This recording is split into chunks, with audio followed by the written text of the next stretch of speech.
You glance at her absent eyes. She has shown you signs of trust, but you won't convince her with just a smile. The more you learn about the peninsula, the more arguments you'll have at your disposal. Have something important to discuss. She puts her stuff away and looks at her ear, frowning. Are you taking off your mask? I've got a good offer for you. Good for someone, but my soul has neither great needs nor appetite. An awkward pause. Take a walk with me. I want to stretch my legs. While we're heading to the gate, I tell her about my deal with the guild. You mention the merchants, the officials, and the high status of the enchanters among the city folk. She lets you speak without interruption, observing the surroundings. Still barefoot and with a worn robe, she looks like a cook in an herbal garden. You approach the pond and she takes a deep breath. The geese in the distance are as gray as her irises. We're just in time. The air is fresh. Her tone is hard to decipher, and she keeps taking long pauses. I've built so much and over so many years. Now you want me to tie myself to some coin holders, or even worse, to leave all this. She waves to her residence behind.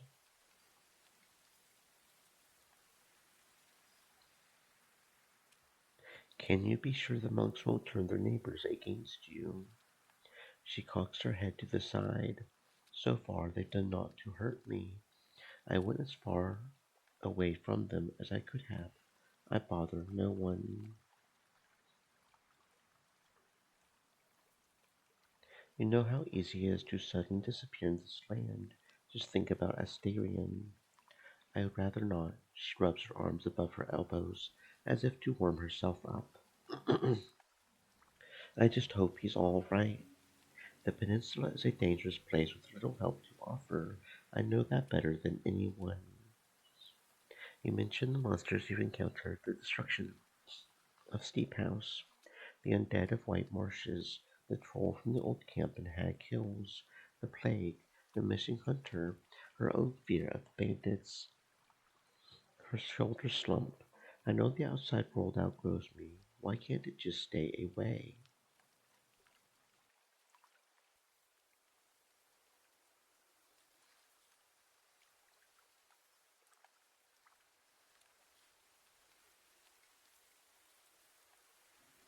What's your decision? You answer a few more questions about the city, but her doubts only grow. So all I've got is your word and the unspoken plans of your puppeteers. For a few more breaths, you listen to the branches and grass trampled by your feet. Finally, Eudocia looks in the distance and gestures for you to follow her back to the gate. I can't agree to this, Jade. This is my home, my real home. I hope you won't regret this. We may never know, she draws out her words. I'll solve the real issues once they reach my very walls.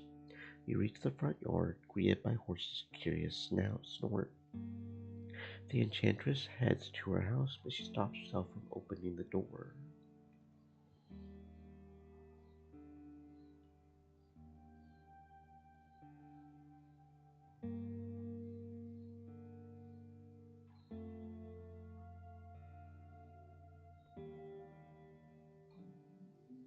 You take a short ride through the roads surrounding the tower. The branches, rocks, plants, and bones are cleared, the trail evened out, and in many spots you notice large prints left by the boulder-like feet. Eudocia has kept her word. Crossing these hills should be much easier now.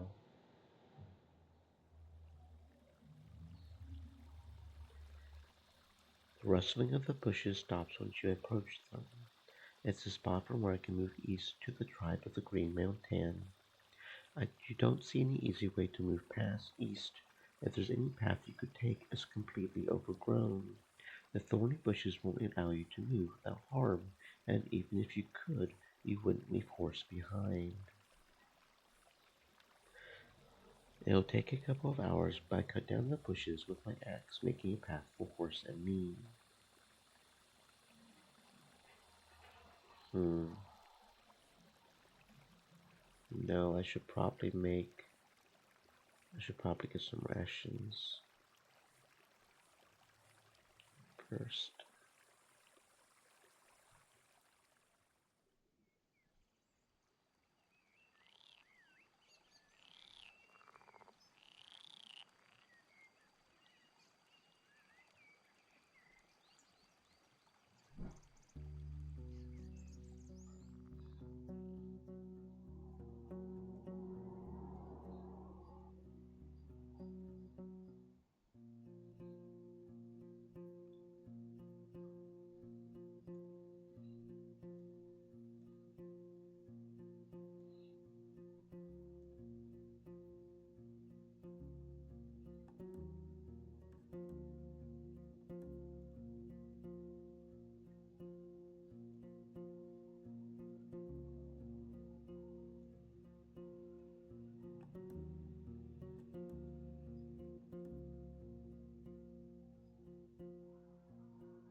The sun isn't harsh. As long as no beasts are going to bother you, you can expect a fair bit of carefree labor. The thick clouds allow you to move or clean the thorny branches. You push the plants away, then cut right above the ground. The stems are healthy and flexible, but with enough time and determination, you manage to cut through and throw them aside one by one. After a few hours, you feel hungry. At least you reach the game trail. I pack my things, sharpen the axe blade, and prepare for the rest of the journey. Horse peacefully chews the grass, enjoying the sun on its back, ready to take a nap.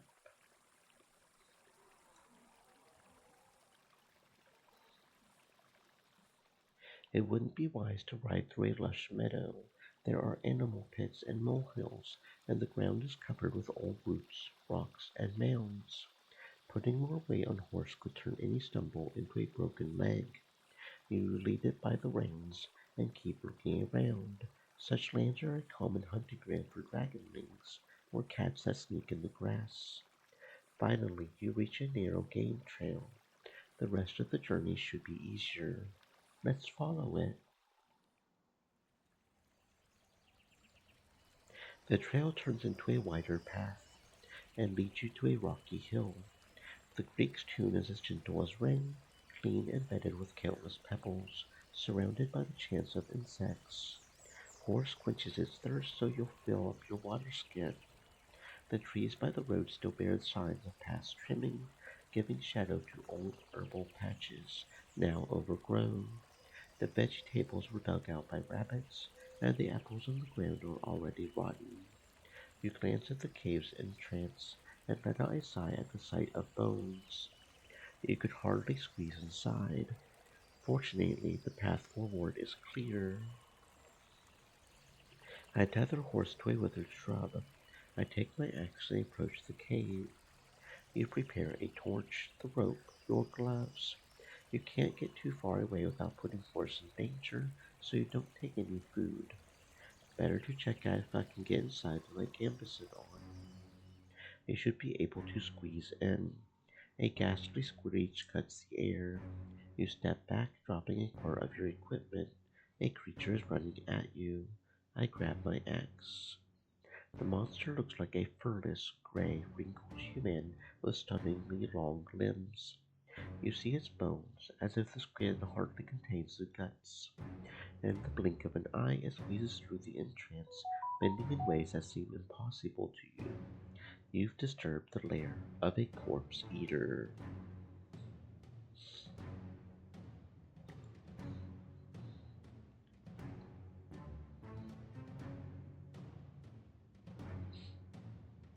I jump forward and strike without thinking, hurting it as quickly as I can. The beast also leaps forward, with arms and legs spread out in a lethal hug. Your axe gives you the crucial finger length of an advantage. The blood bursts from the creature's chest and falls on the ground. It crawls away, flailing its arms and bread. I finish it off. You catch up with it as it turns on its back. You sink the blade in its torso once, twice more, until it stops moving.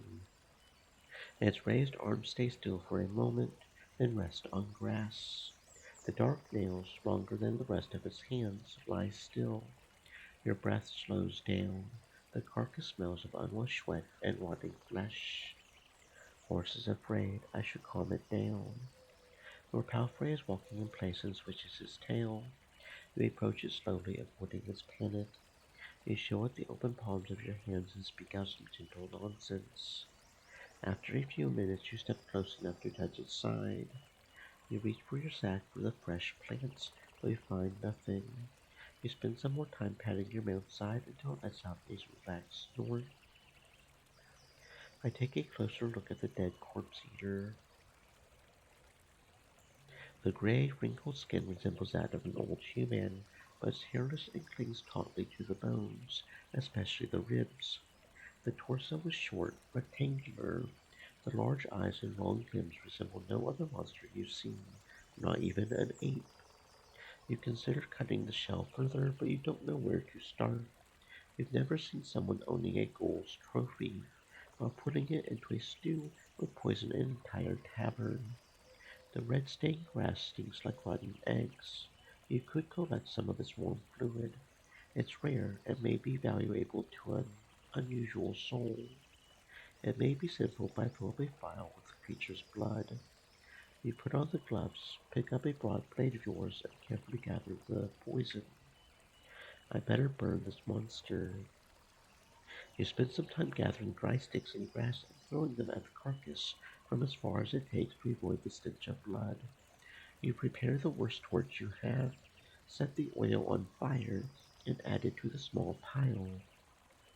Then head to the stream to wash your blade. You're now a part of the endless battle between white churches and corpse eaters.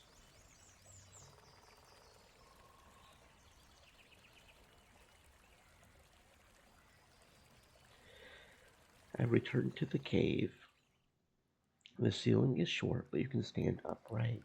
The corridors lead to deeper parts of the flooded chamber, but unlike the corpse eater, you can't squeeze through them.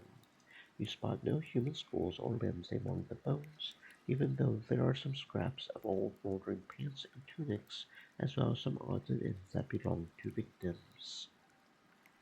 A comb, an old wooden club, a hood, a leather belt.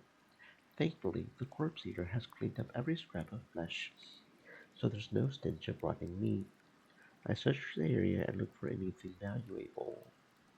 You return to horse and pack a candle in your tinderbox, then sit on the ground and prepare the flint and the linen char cloth. Decades ago, before the southern invasion, people used fire strikers made of thick steel, but all you have left is a cube-like piece of harsh pyrite. It's not the best, but enough to make a couple of sparks. You put on your gloves and look underneath the remains, then into the corners. Your patience is rewarded once you spot a glitter in one of the pools. You pull it closer with a stick and find a knife with a broken blade made of steel. It carries no signs of rust yet. You consider throwing it away, but the handle is made of polished bone that was engraved with shapes of creepers and flowers. You think about your conversation with Eudosia. This could have belonged to Advent, and is likely still worth a coin or two. I take it outside.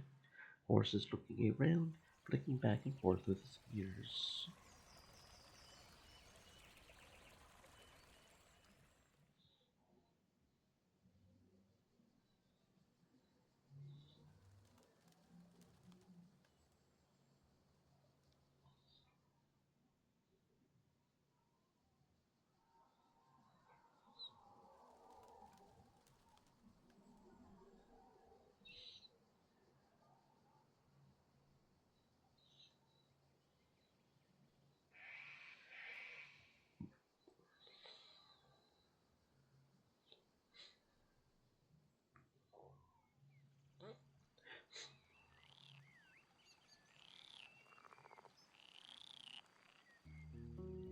The grand brown and gray mountains are blocking the horizon.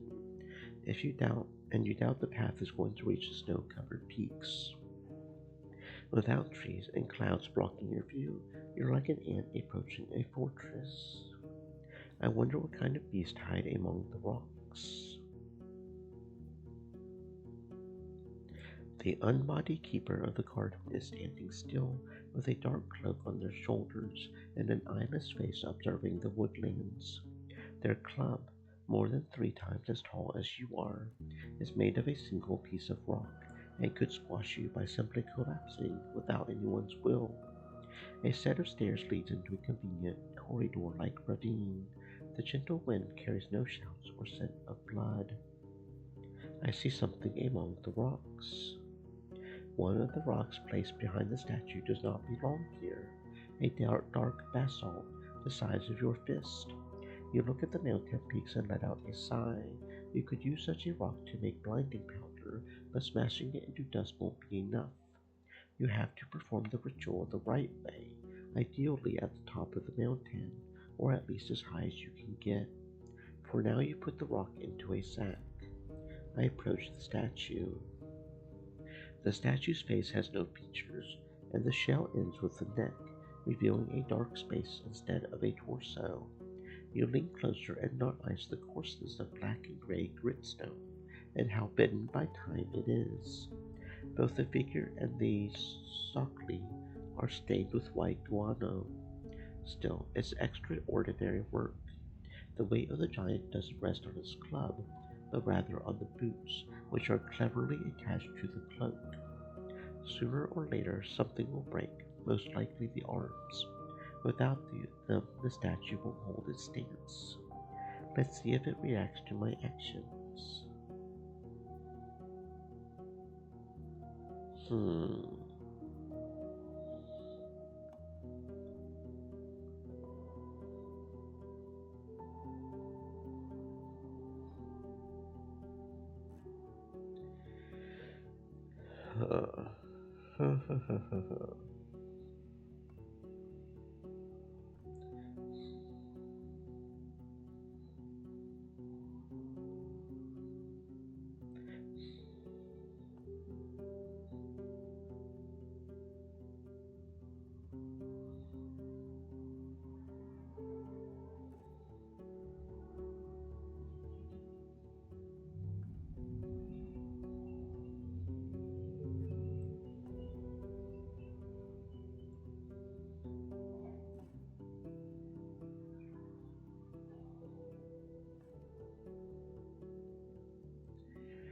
Hmm.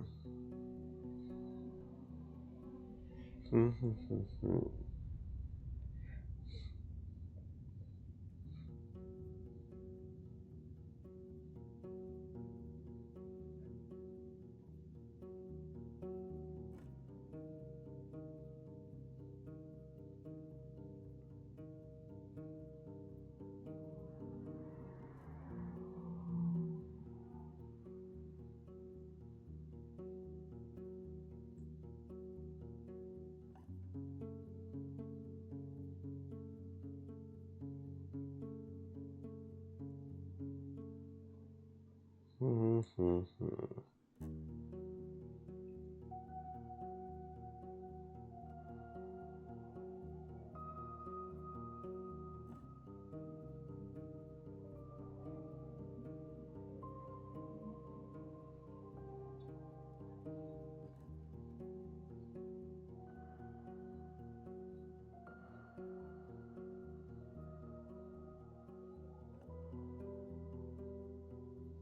I don't know.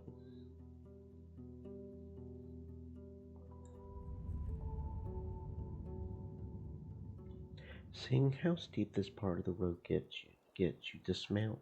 It will be safer for you to get a bit tired now than to push horse under the verge of fatigue. You take a sip of water and start climbing.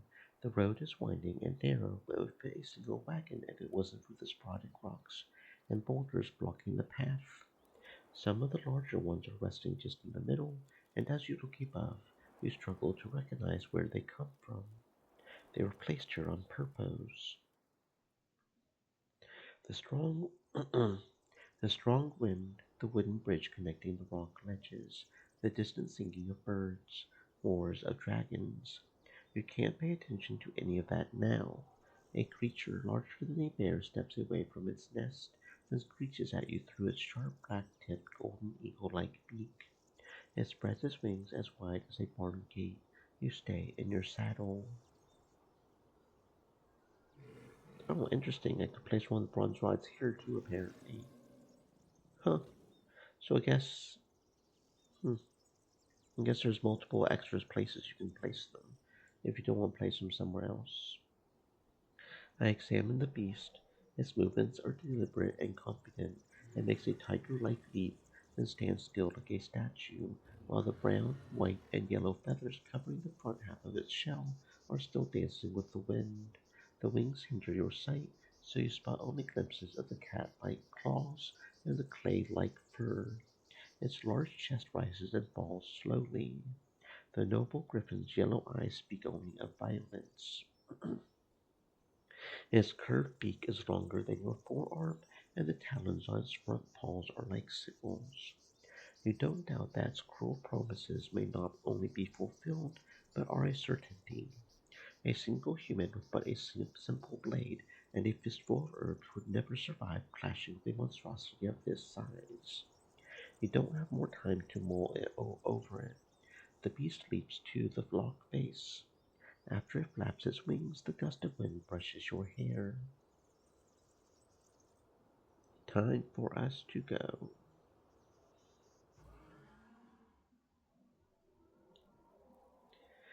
The winds, cold, sweat, and altitude make you want to simultaneously take off your cloak and put on some heavier clothes. At least Horse doesn't seem to care. You take deeper breaths. The path ahead seems gentler. There are no more trees, and you are surrounded by grasses, pebbles, sporadic bushes. You look down at the birds gathering around the stream, the rustling leaves, and the birds, large and small, flying above the forest of the peninsula. From here, everything seems calm. It's just an illusion. These trees hide blood, blades, and claws. There's nothing peaceful about them. A loud screech reaches you from up the path, where at the top of a crag you see a massive saurian standing on four limbs. It's displaying proudly its dark green skin with a bit brighter tummy and orange stripes on its legs and eyebrows, as well as a tail which is swinging left and right. The size of the monster makes you stop, but before you turn around, you realize there's a short woman sitting on its back, dressed in red gambeson and an iron helmet, with green pants that blend in with her mount. You can't see the details of her hair, but she's not attacking you just yet. Resting the blunt edge of her spear on the ground, her other hand holds the reins attached to a bridle put on the monster's head, cramping its wide mouth. She raises her weapon in a greeting and speaks in a language that you've only heard used among the elders raised in distant villages. The old speech is almost forgotten outside of the most remote pagan tribes. All I have left is the city tongue. I can't understand you. She stays still for a few breaths, then uses sounds that she's clearly not used to saying out loud. You lost? During the following minutes, you both try to get used to each other's speech, though sometimes you can't find any common ground, depending on the combination of the city tongue and gestures. You explain that you're heading to the village at the end of the path, and she asks you if you have a message for the chief or shaman. Say it to me. I need to speak with them myself. I'm the local road warden. Even though she doesn't give any clear command to her mount, he takes a few steps forward, moving without needing to speak up quickly. After a confident leap, the beast lands on the crack right above you, allowing the warrior to look at you closely. Radarden, she says in the city tongue, like Astarian, to city folk, you nod. What do Radardens do, really? I protect travelers and help settlements stay in touch with each other. You hear a monstrous roar coming up from the mountains. The woman looks around with a raised spear, and when her eyes return to you again, her voice is strict. You'll find no thing for you here, as we seek no travels, no in touch. She pulls the reins and makes the saurian turn around, then leaps away, up the path, staying on top of the crags. Something's happening there, she shouts from a distance. Road's not safe. Come, we'll speak in the village. I tell Horse to keep up with the beast. We ride through the corridor of rock faces, led by the jumping saurian. The woman in a helmet blows a large horn, longer and thinner than a ram's, with enough power to cause an avalanche. And once you reach the massive wooden gate blocking the path, it's already open. The few people you've seen so far are well equipped, wearing heavy jackets, shields, and steel weapons, though some of them seem a bit old. Your surroundings get more spacious with small garden patches and stone sheds spread on both sides of the path. Riding by the onlookers, you enter a trot, then a walk. The locals pay as much attention to you as to your mount, commenting on your appearance in the old speech. Unlike the guards, the workers are carrying rather simple tools, many of them made of bones or rocks. Their woolen, undyed outfits are appropriate for hard labor, worn and patched up, but also heavy, protecting their owners from the cold mountain winds. The one thing that differentiates them from one another is their headgear. Every person you see is wearing something on their head, mostly ear-covering kerchiefs, vividly dyed with embroidered patterns of leaves, flowers, and gems.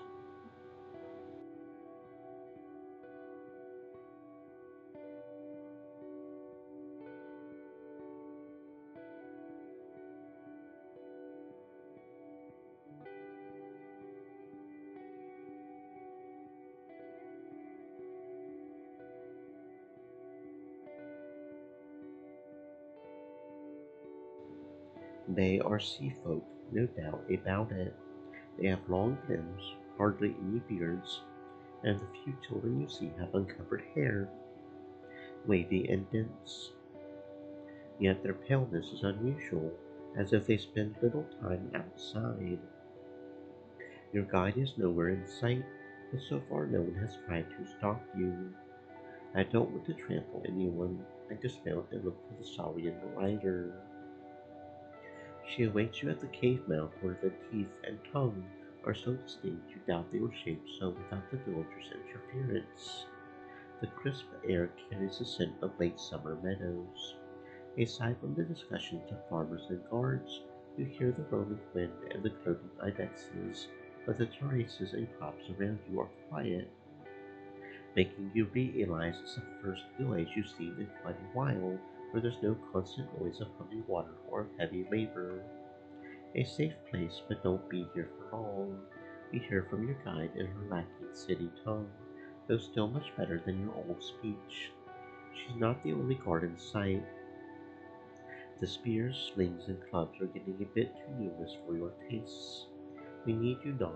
She looks around, but only a few people nod in agreement. Most of them are giving you puzzled looks. What's your gift for the chief and the shaman? You realize she's more than 40, and even if she has a small stature, no one seems eager to replace her as a negotiator or to question her authority. The accent of those who chat in the distance is so dense you can't catch a single word. I need to bring your tribe a gift so I can see your leaders. She lets out a dishonest laugh. Why would they want to see you? She tries to say something you can't understand, and after a few attempts, she picks up a small rock.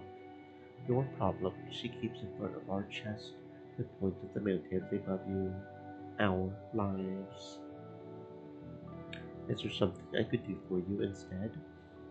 No, she scoffs. But seeing your expression continues with a serious look of her own. Mountains will kill you. You need years to learn them. The things of the woodlands are of no burden to us. Don't dare to say we need help of city folk. I bring news of great importance, matters of life and death. Hesitant she answers slowly. Important to a Roadwarden of city folk, but not to the tapped souls of. She says a few words in the old speech, and after your frown tries to translate them, though with a displeased frown, of the tribe of the Green Mountain. I show her my possessions. Do any of these interest you? She points at the only thing that her tribe could use.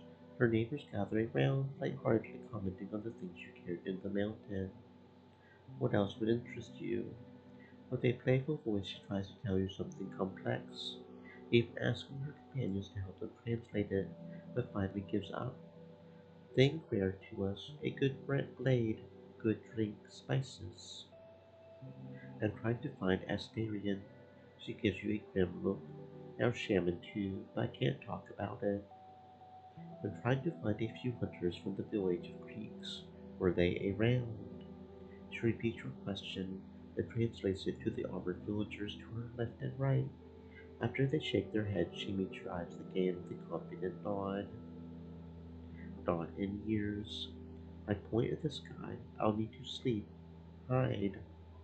She looks away and speaks with her neighbors, making you wait in silence. She then gestures for you to follow her to the shed, just a few steps behind you, and draws aside the curtain covering the entrance. The room is filled with sacks, old barrels, and bone-made tools. You'll have a sleeping spot here. Leave the beast there. She points at the main path. We guard the village. It will be safe. Soon after, a few of the farmers bring a pile of furs, placing them in the corner. Move from there when you go to sleep. Your guide points to the center of the room. The Saurian rider takes a closer look at the fine plate you bought in Howard's Dell and gives it a good swing. A few of her companions argue with her about something, and when she speaks, you hear jealousy. Great blade, she admits. We'll take it. She gives you a few minutes to pick up your belongings. Let your beast stay on the grass, she pats its side. It's safe here. After you tether horse to a tree, keeping away from the most guarded patches, you head to the cave mouth. The corridor goes down, getting darker after only a few steps, but seeing how often the locals go through it without any source of light, you doubt there's going to be many treacherous steps ahead of you.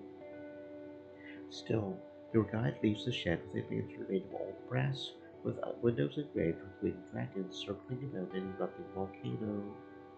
I grab my own crude lantern. The tongue sticking out of the entrance does go on for long. For some time you descend gently, then enter a set of spiral stairs. Once you reach the bottom, you find yourself in a labyrinth of tunnels and chambers, some of them sunk in darkness, others lit by campfires, with smoke leaping through holes in the ceilings. Spread, Spread among them are dozens of children and elders, but also workbenches and other spots worked by adults, some of them too busy to even spare you a look. There are woodworkers, water carriers, potters, flour millers, cooks. You hardly realize how stuffy the air is down here. Seeing the consistently spacious corridors, conveniently wide enough for even the most upbeat shell to pass squeeze through them. You can't tell how many, if any, of these passages were not made by human hands. The entire walk takes you only a few minutes, but the sheer amount of rooms you walk by makes you lose your way many times before you reach a short path leading you to a bright, warm chamber. to which the saurian rider invites you with a gesture. You smell smoke and humidity, and as you listen, the humming of a stream reaches you from below. Much louder are the cries of an infant, amplified by an echo. I put away my lantern and enter the chamber. The simple huts are short enough for you to see their hide-covered roofs from above, and as you look at the ceiling, there's no water dripping on them. They don't offer much privacy either. Even if the entrances were covered with a curtain, the gaps between homes let you peek inside. It's as if they one day collapsed here from the surface, losing their purpose, but remaining as a relic of the old way of living. While the huts are only filled with furs and a few pieces of clothing, the chamber is far from empty. A few more men, some of them very young, some in their 30s and 40s, are sitting around the campfire, feeding infants or playing with toddlers. There's a man stretching a piece of leather on a tanning rack, and you hear splashes of water coming from a corner. When your eyes land on two people sitting in a circle of wooden stumps, their gaze makes your destination clear. I step closer. They are sitting a few steps away from one another, and as you invite to sit down, the three of you form a triangle. The air is heavy, but you smell no sweat or dirt, and aside from a crying child, the echoes of distant play or conversations. The dancing lights and crackling wood are no less cozy than an inn in the evening. The man in his 50s is leaning forward, resting his elbows on his thighs, more like a tired guardian than a distinguished roar. He's dressed just as heavily as the people you saw on the surface, but the fabric of his clothes is so dark blue that it's almost black. He's barefoot, and you wonder if that's enough to not make him sweat under the layers of wool. His helmet, shield, and sword are resting on the ground. His long gray hair freely surrounds his face, which is covered with wrinkles and scars. Some beast was lucky enough to leave a mark deeper than that. The man's nose is missing, leaving a disfigured hole. The woman could be 25 and has absent eyes that are roving over your outfit, equipment, face, and hands. She's dressed much more humbly than the man. Her tunic and pants are undyed and short enough to reveal her calves and forearms. She has unevenly cut short black hair and a yellow kerchief that's hanging from her neck, lazily thrown over her back. Her legs are stretched out in front of her, resting on the heels of her sandals, and swaying left and right, spread just above an unfolded sack covered with gemstones, pebbles, and animal bones. She keeps her hands on the nearest trunk, desperate for something to support her back. Both of them are unusually pale, but the woman looks almost sick. I introduce myself. We've heard at you. We've heard at you know not of our language, starts the elder with a firm look. I've talked with the city folk more than I wanted, and our shaman, he looks at the young person in a light outfit. I taught her what I knew, but knows little of the way you sound. Let her practice. She frowns and waves her hand in front of her nose, as if there's a fly there. Hello, her voice is both delicate and annoyed. Shaman, gay, she struggles to utter. The man stares at you, speaking more confidently, and with a greater familiarity of the sounds he uses. And I'm Cephas, the tribe of the Green Mountain, the chief. Your gift bought you our time, but we've busy lives. I tried to get used to their dialect. Who sent you, Jade? Barbarou's Endgame from Ska said. Cheap viewers on stream.com remove the space LFRFJSJ.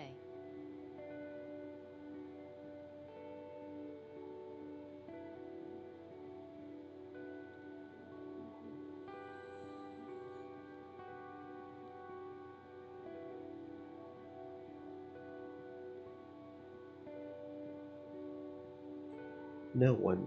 As a Roadwarden, I want to be sure you don't need my help. Cephas's voice grows colder. Do we look as if we need one's help? You see cracks in our walls, and it can't be filled without your blood or monsters you can sing to sleep. Gay reaches for two green gems and puts them on the edge of the fabric, side by side. Don't get angry, her voice is close to a whisper, and seems to ease the ire in the chief's gaze right away. When she looks at you, she keeps her hands in front of her, palms up. Does your soul speak of pride or of care? Can't see it, but we're good as is and ask you to trust our monks to ask for us. If we need them to. I'm trying to find Astarion. He was here and a few times. With every word, Cephas's voice gets quieter, as if he's not sure how to continue. We helped him, for he gave us a grand promise and a sign of his trustworthiness. Brought back a soul to taught to be lost in the woods, but it's been almost a season since we saw him. What kind of person is Astarion? A shell lost on its path to nowhere. Gay stares at your eyes. A soul torn by its dreams. A word spoken to no one. The chief frowns but doesn't add anything. I'd like to learn more about your village. The shaman leans forward, smiling. The fire plays with her shadow. And how? In your tongue? Without crossing our tunnels, or plowing our fields, or battling the snowcats, or making a cup bowl with our elders. She gestures for you to take a glance at the huts, the spears, and the rocks beneath her. We've our own seasons, trades, and legends. Spirits guide us through dreams and hunters. Children learn stories older than emperors. She grows more passionate with every word. The chief observes her with a smile. He reaches for his sword, observing the dark scabbard covered with a fancy pattern of squares. If we were a tribe of 10 cities, you would like to hear at we dig for ore, grow crops, hunt. We lack some things. We have others in abundance, but we accept what we get, and will open our gates to no merchants or blood we can't trust. Who's the decision maker in the village, the chief or the shaman? The village decides for the village, Cephas smiles. And the tribe, a chief worries about the things of today, and a shaman worries about the things of the past and tomorrow. Aang looks at him with respect. For tear our harvest of this season, she says solemnly, but tastes like ashes without memories and hopes. She points at the bones and pebbles beneath her, as if they're meant to explain it all. A quiet tune plays from the opposite end of the chamber in an attempt to calm a crying child. What do you think about Hoblabbit? We don't. Cephas's voice is cold, and when Gay chirps in, she hands you a soft, though heavy pouch. Inside, you find a collection of dozens of red crystals, each one smaller than a game die. The city's corsairs pillage our homeland for years, saying they would stop once we would agree to pay the yearly tribute. They murdered us and torched our harbors and crops, for we held the island before them and prayed to different spirits. We returned the pouch and asked what's the meaning behind it. The shamans of old made a tomb with one rock for every soul lost to the 10 cities. They brought him here to help us remember. I expected this mountain to be a bit more green. We are of it, but not on it. Cephas glances at the flames. The Green Mountain is on a high island. Gaines' voice becomes melodic, even though she pauses when she says a few of the more unique words out loud. The volcano in the very center. Around it, our fields were growing like a good and no other soil of the north. Every few lifespans, lava turns to ashes, to woods, and it feeds us. But these ashes give birth to the sweetest fruits and heaviest grain. Old Pagos, the village on the opposite side of the peninsula, was attacked by a plague. Cephas glances at the puzzled shaman and says a word in the old speech, causing her to gasp and switch the positions of a few bones. He then looks at you. Terrible, but we can do nothing. They have to endure it.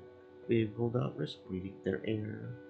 Gay nods in agreement, even though there's a sadness to her voice. Souls of tribes come and go, but the woods aside. For 10 years now, we have let the lowlanders keep to themselves. The roads are dangerous. Do you have any useful equipment to sell? The chief scoffs. Why, do you have something we may want? We don't have dragon bones, don't trade, and we need what we have. We have. The shaman chips in, but then pauses, frowning. She says something in the old speech, and Cephas nods. "You mean horns," he says, then looks at you again. "We could barter for it. Our guards and scouts use the horns of many beasts, but there's one thing we don't use anymore." The warhorn, gay as ominously, roars like a dragon. The chief smirks. "That's right.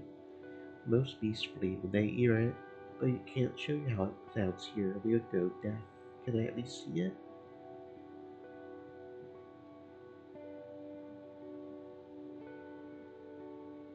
"Can we talk about High Island?" "We can, but no soul of our tribe has been here in generations." Even a gentle frown changes the chief's scarred face greatly. "We won't return there while the cities remain a threat." "Would it matter to you if I were to land there?" The chief answers slowly with a night cold voice. "Will cut me and them as so much as touches our homeland." "Why don't you want anyone to land there?" "What good could it bring us?" The chief leans back as if there's nothing to talk about. After a few breaths, the shaman chips in. "We'll enter the island like a traveler returning to our bed. Eyes of the city folk see not our homeland, but our failed search for iron. Eyes of the other tribes see our lost treasure, not as our soil, sky, and rains, but only as belongings to grab and sell. Our friends help us keep an eye on the island, and if anyone breaks our rule, we'll be ready to swim there and stop their greed. But it's no longer a home to any human soul." "What's the story of the island?" Gay smiles and starts to speak in the old speech, as if she's repeating the same tale for the 100th time, then chuckles. Once she shifts to the city tongue, she struggles at some points, but Cephas provides her with words and phrases, or fills the gaps on his own.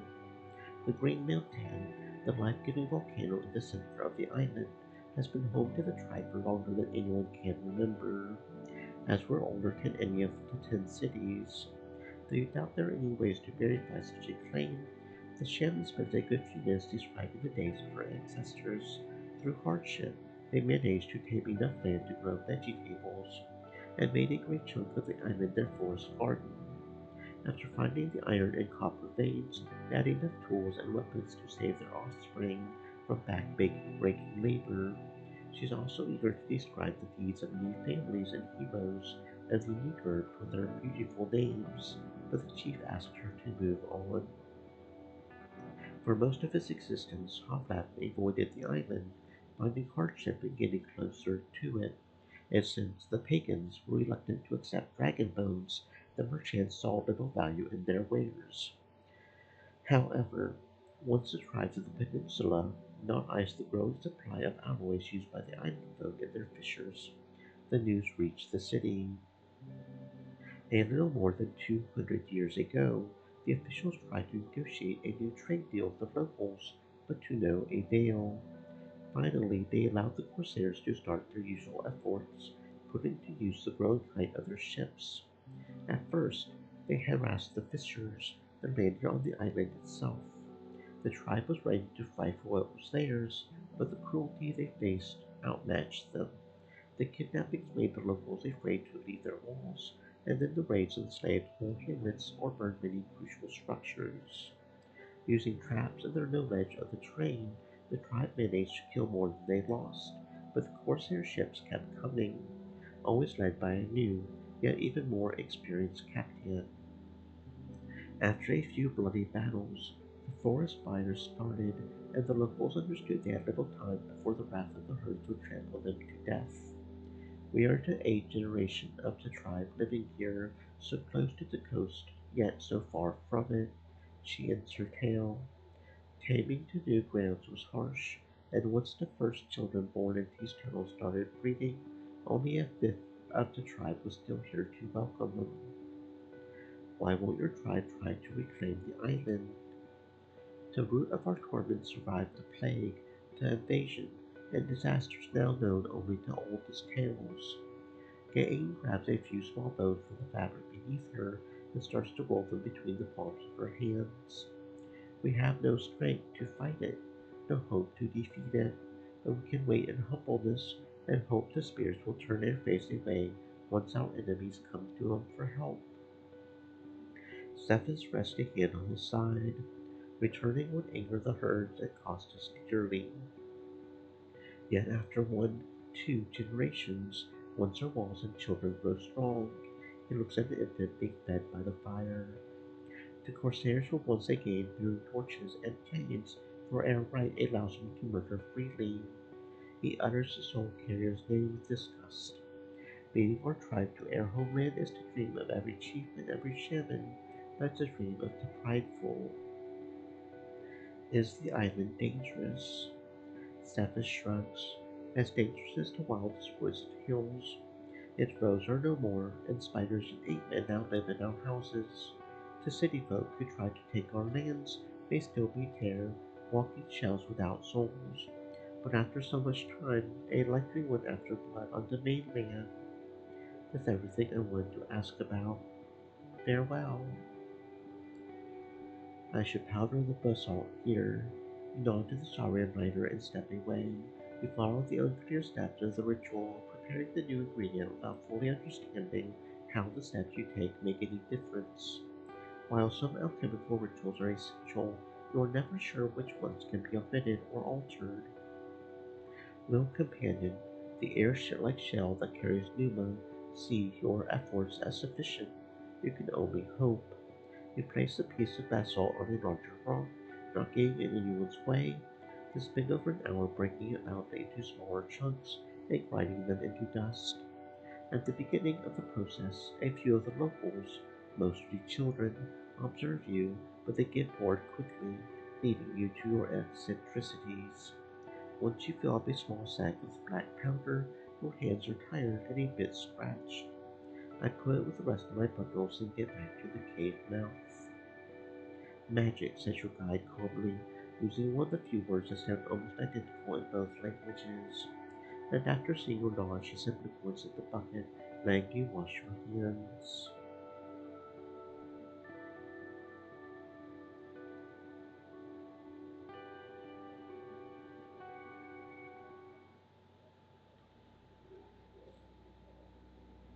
The shivers wake you up. You open the door, seeing a few people sleep on rocks and logs. Gain among them. They're covered with a dense fog and warm up their hands with cups of aromatic tea things. They don't talk to each other, just letting the pneuma enter their shells. Seeing the lights above the terrace walls, you've no doubt the guards are nearby. The fall will make the fogs even more common. Soon, roads will be too dangerous for a single rider. You gladly leave the shed, making sure that horse is safe.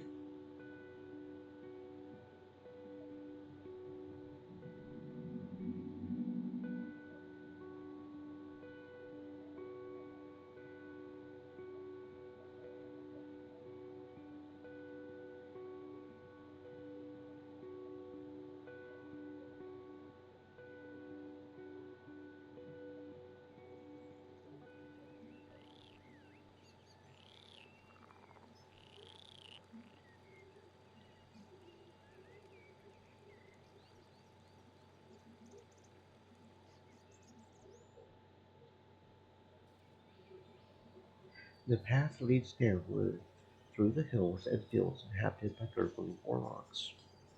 The birds are loud as you've never heard some of their songs before. The forest gets thicker when the signs of human touch are rare. The lone, large boulder surely draws attention. You can't guess its age, but the paths around suggest it was past primitive times already. You stop forced to take a closer look. The remains of red paint are covering the eastern side. It's the same message as the one you saw at the south crossroads. Don't enter. Danger ahead. You look down the dark road and hear the distant roar of a dragon. I ask the right for protection. You look at the blue sky, take a deep breath, then start humming an old tune. You don't remember the words, but they tell the story of Sela, a brave soul from Wright's tablets, betrayed by his fellow warriors, abandoned in the wilderness with no weapons to protect himself. Thanks to Wright's inspiration, he realized that a lizard's bone, the only thing left from his last meal, could be broken, sharpened, and used as the head of a spear. Thus he managed to defeat a large cat and return to his family. The road gets a bit brighter. I search for the tracks I found at the watchtower. The hard hills can't be mistaken, and the travelers didn't mask their steps. They passed the rock from both sides, heading deeper into the forest. I travel as far west as I can.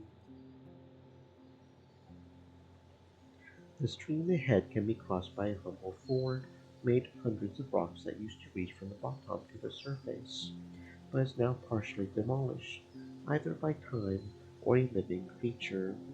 For a rider, crossing it won't be much of a problem, but most travelers would have to take off their pants and shoes.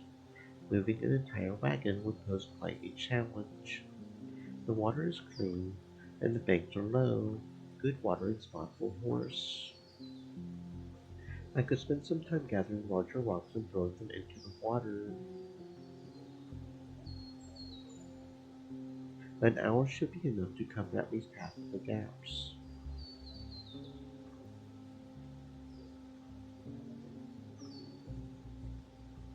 Not unlike the builders from the days before, the 10 cities, we put the last boulder, painting the scrap of the wilderness, even if slightly. The tightly arranged rocks remind you of a cobbled road leading to Hobgoblin. Even a wagon carried by 2 mules can get to the other side without stopping.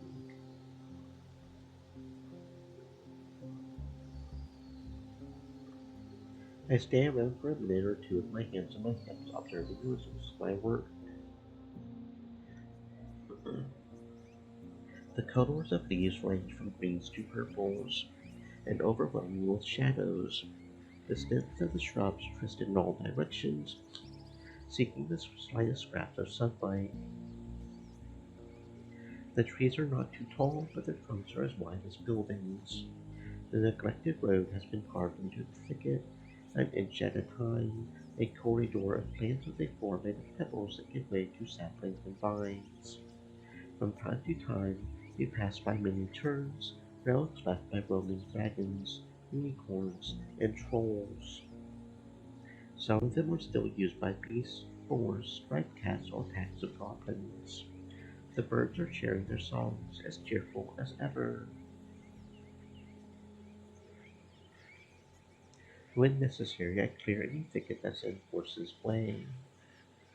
You reach a gap in the tunnel of plants. The meadow nourishes a lonely tree, growing in the shadow of a rocky hill, surrounded by humble grasses.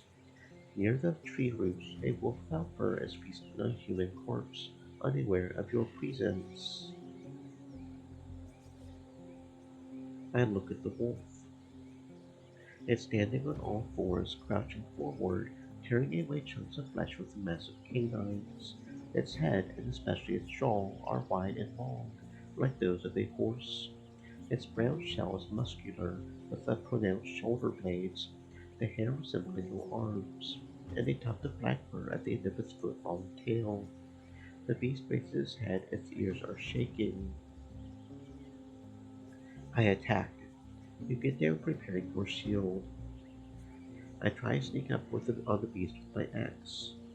The wolf notices your steps quickly. It leaps away, turns around, gives you a long look, and dashes forward, opening its jaw. I prepare for the strike. Horse takes a few steps forward, too scared to stay at your side, but too smart to enter the forest all by itself. I hold my ground, ready to strike back. The beast jumps at you, reaching for your throat with its jaws. You cut into its side as you try to push it away with a weaker hand, while the claws still reach your chest. You manage to make the creature tumble over. It leaps away when breaking the cut you left in its side. I step back ready for a fight. The beast limps slightly but starts to walk around you with a lowered head, seeking an opportunity. You can't tell everything from its black eyes. Your foe keeps its distance, hesitant to strike. I clash with it, cutting it once it gets closer. Oh, well, shit. That didn't work. You don't see much from afar. It's one piece with blood-soaked clothing torn to pieces, indistinguishable from the bootstraps of skin. It has no sacks, bags, or equipment, but a spotty trail of blood leading into the trees. The creature must have dragged the shell from the deeper woods. The beast turns its head to you. Its eyes are shining like charcoal. The trunk, like many others, is covered with claw marks, but the only creature hiding among the sparse leaves is a lovely squirrel. It runs its eyes from the beast to you, then back. The beast turns its head to you, its eyes are shining. I look around.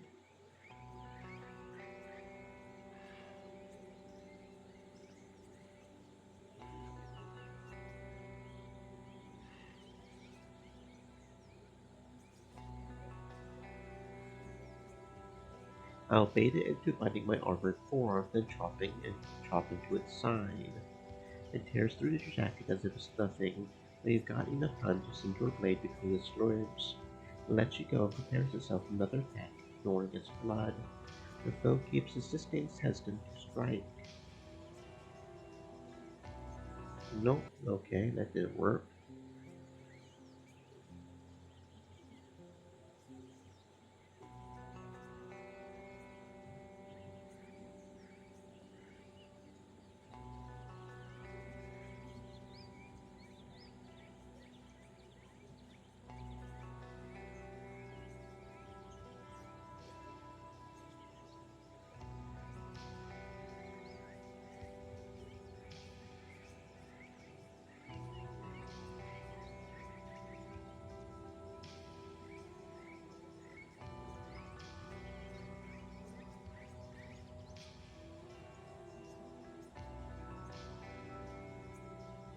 Oh, there we go.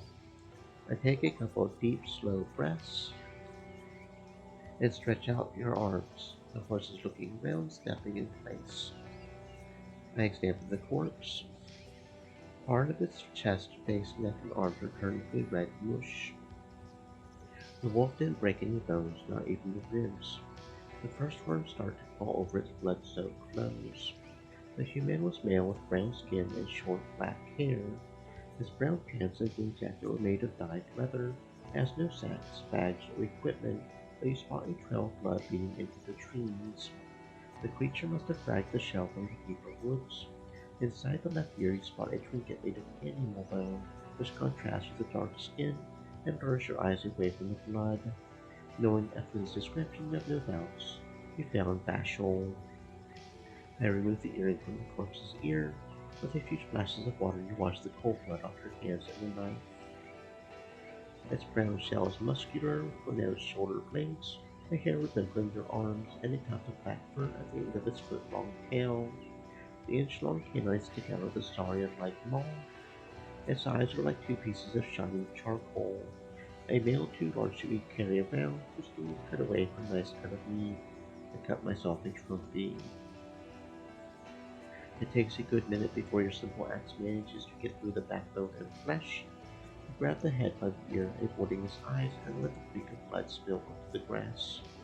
You rotate it around for a bit, shaking off as much flesh and scraps of blade as you can. You attach it to your saddle, hoping it won't be smeared worse. At least it doesn't stench. Yet, you have a day or two before it starts too hot. I consider burning the corpse. There's plenty of birds gathered at the edges of the meadow, waiting to be walked away from their next meal. The larger beast will come soon. You don't have much time, surely not enough to make a fire.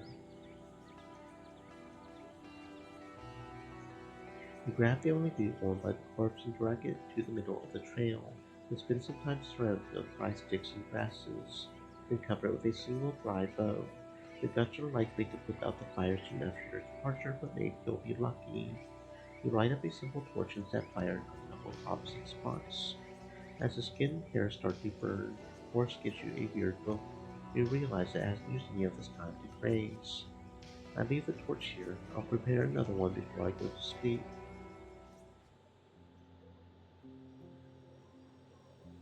Your eyes wander between the wall of trees and shrubs on Stream one side elements, and the dirty pond said. on the other. Stay moist, my friends, The hydrate. road itself is wide, covered with soggy logs that keep the ground from turning into mud.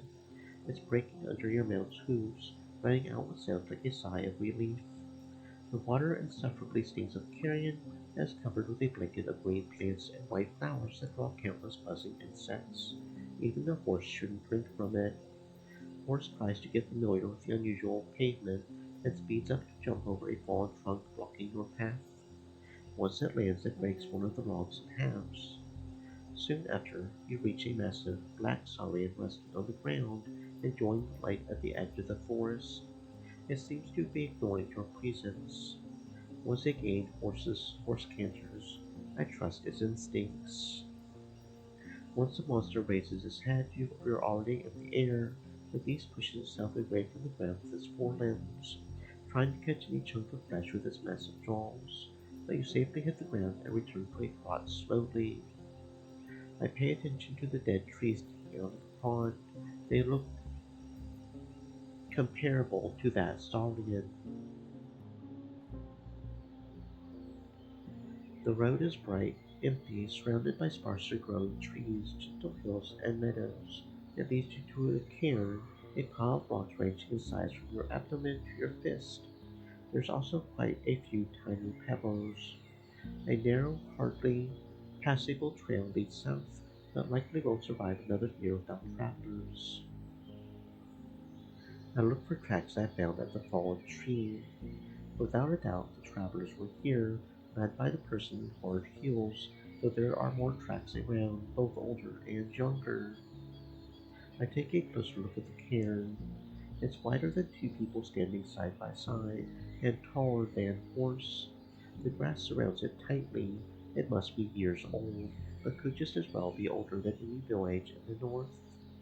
You find rocks in many colors, including red, cream, white, black, and blue, and many dotted or mixed ones. While the cairn stays firmly beneath your touch, it would be easy to shatter it with a pickaxe or a single swipe of a dragon. You also not ice pieces of old chicken bones pressed along the rocks. Unfortunately, no coins. I don't even have any rods left, right? Oh no, I do have one rod. Oh, okay. Look for a spot where I can place a rod we don't see. You look for snakes in the grass, grab the reins, and climb uphill through the sparse flowers and grasses gleam green as they merge against crest. The few trees you pass by are healthy but unremarkable, more like shrubs with trunks. You can get a nice look from the top of the hill, but even from here you can't see the tips of the trees to the north and west. You are surrounded by the walls and blankets of greenery. You approach the closest scrubby tree with thick branches that grow right above the ground. I prepare the rod. They allow horse to graze and step on the lower branches, getting up quickly. You lean your weight against the dried bow, holding the bronze rod with one hand and tying it with the other. In no time you land back on the grass. I climb down the hill. I dismount and look for the bandits' hideout. You look for any path to follow, but to no avail, until you spot tracks that resemble the ones from the fallen tree. They lead you farther west to an old game trail wide enough for your mount to enter the thicket. This should save me some time. I go north. After a few minutes and with little effort, you reach an even wider trail. You get back in the saddle and ride uphill, following a convenient, rocky trail covered in sunlight, cleared of plants. Once you get to the top, you look around. From here, you get a good view of the heart of the woods and spot the smoke coming from the villages far in the distance. The further path ends at the ravine. You look over the edge at the gentle brook far below. The hole is too wide to be crossed with a jump, even for a horse. You narrow your eyes. On the other side is a simple bridge made of logs and ropes, now rolled up and resting by a green shrub. I don't have time for this. I turn around.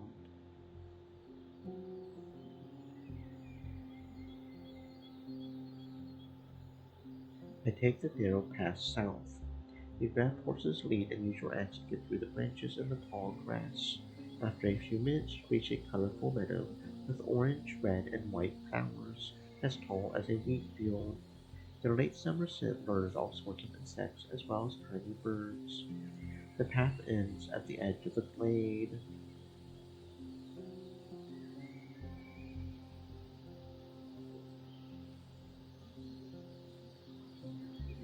A bird or an ape may get me from above. I move forward but keep an eye on the closest trees.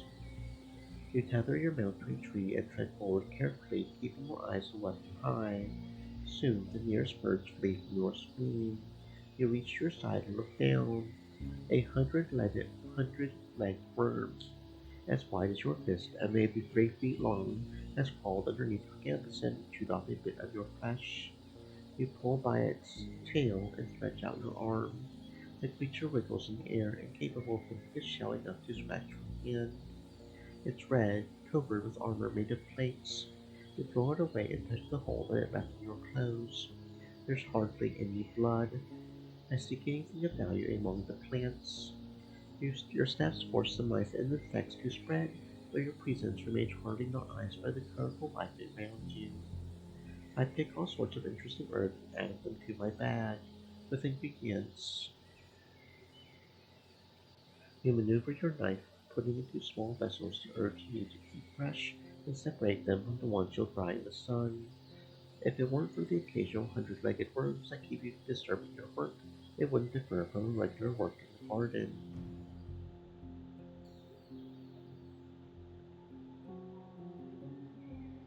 Every minute or so you get lost in the dense woods.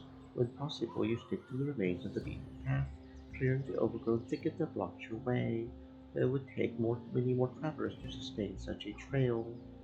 The land around you may lack greens, but far from being empty. The fallen boughs and dead stumps are slowly devoured by ants and mushrooms. A web-like labyrinth of wooden walls, while the white termites, larger than your hands, continue their never-ending march. Their guards not ice your presence, but simply form a warning line in front of their workers. The trees are taller than the temple in the city, with trunks resembling the legs of giants. The shadows they cast are like a carpet, and the few beams of light nourish the sparse bushes and ferns. The only plants that aren't choked by the rotting, late summer leaves, shaped like toothed squares as large as your face. Now that I'm more familiar with this part of the forest, I may be able to find a smoother path. The forest gives way to rocks and green hills, but among the tall trees are numerous monkeys, sitting in small groups, loud yet shorter than half your size. They distort the green leaves with red, brown, white, and blue fur. As you approach their territory, their excitement grows. They climb up and down the trunks, sway on vines, jump between branches, or hang down, putting to use their long tails. They throw at you countless angry glances and grunts, but also cones, branches, and chestnuts. A piece of their fresh species lands close to a horse, but the pack's aim is rather miserable. I'll cover our heads with a shield. You ride through the avalanche of missiles, and while the eyes and foreheads of both you and your palfrey are covered, you both experience some painful hits as you move forward. Thankfully, the monkeys don't chase you for long, and after maybe a minute, they stay at the edge of their home, only yelling at you. I take a deep breath, noting to myself that I should clean my shield if I pass any streams. The corridor of leaves and gray logs leads you to a gate, large enough to let a wagon through, held together by a wooden bar. The planks and rocks are covered with claw marks left by various monsters, but they weren't able to damage the wall as much as the passage of time and the piercing rains. A large man, covered in shadows, is observing you from the roof tower. His voice is hoarse, distrustful. "We lost our aunt? Listen, grab the wooden bar on the door. I'll grab the one on my side. Just give me a minute." I dismount and lift the log. The man lowers the rope that hangs from an iron hook. You hear him pressing his feet to the wall as he climbs down, getting on the ground swiftly. "Now step back." His voice is muffled. The man pushes both leaves of the gate and steps closer, looking around. He's holding a loaded crossbow but doesn't aim it at you.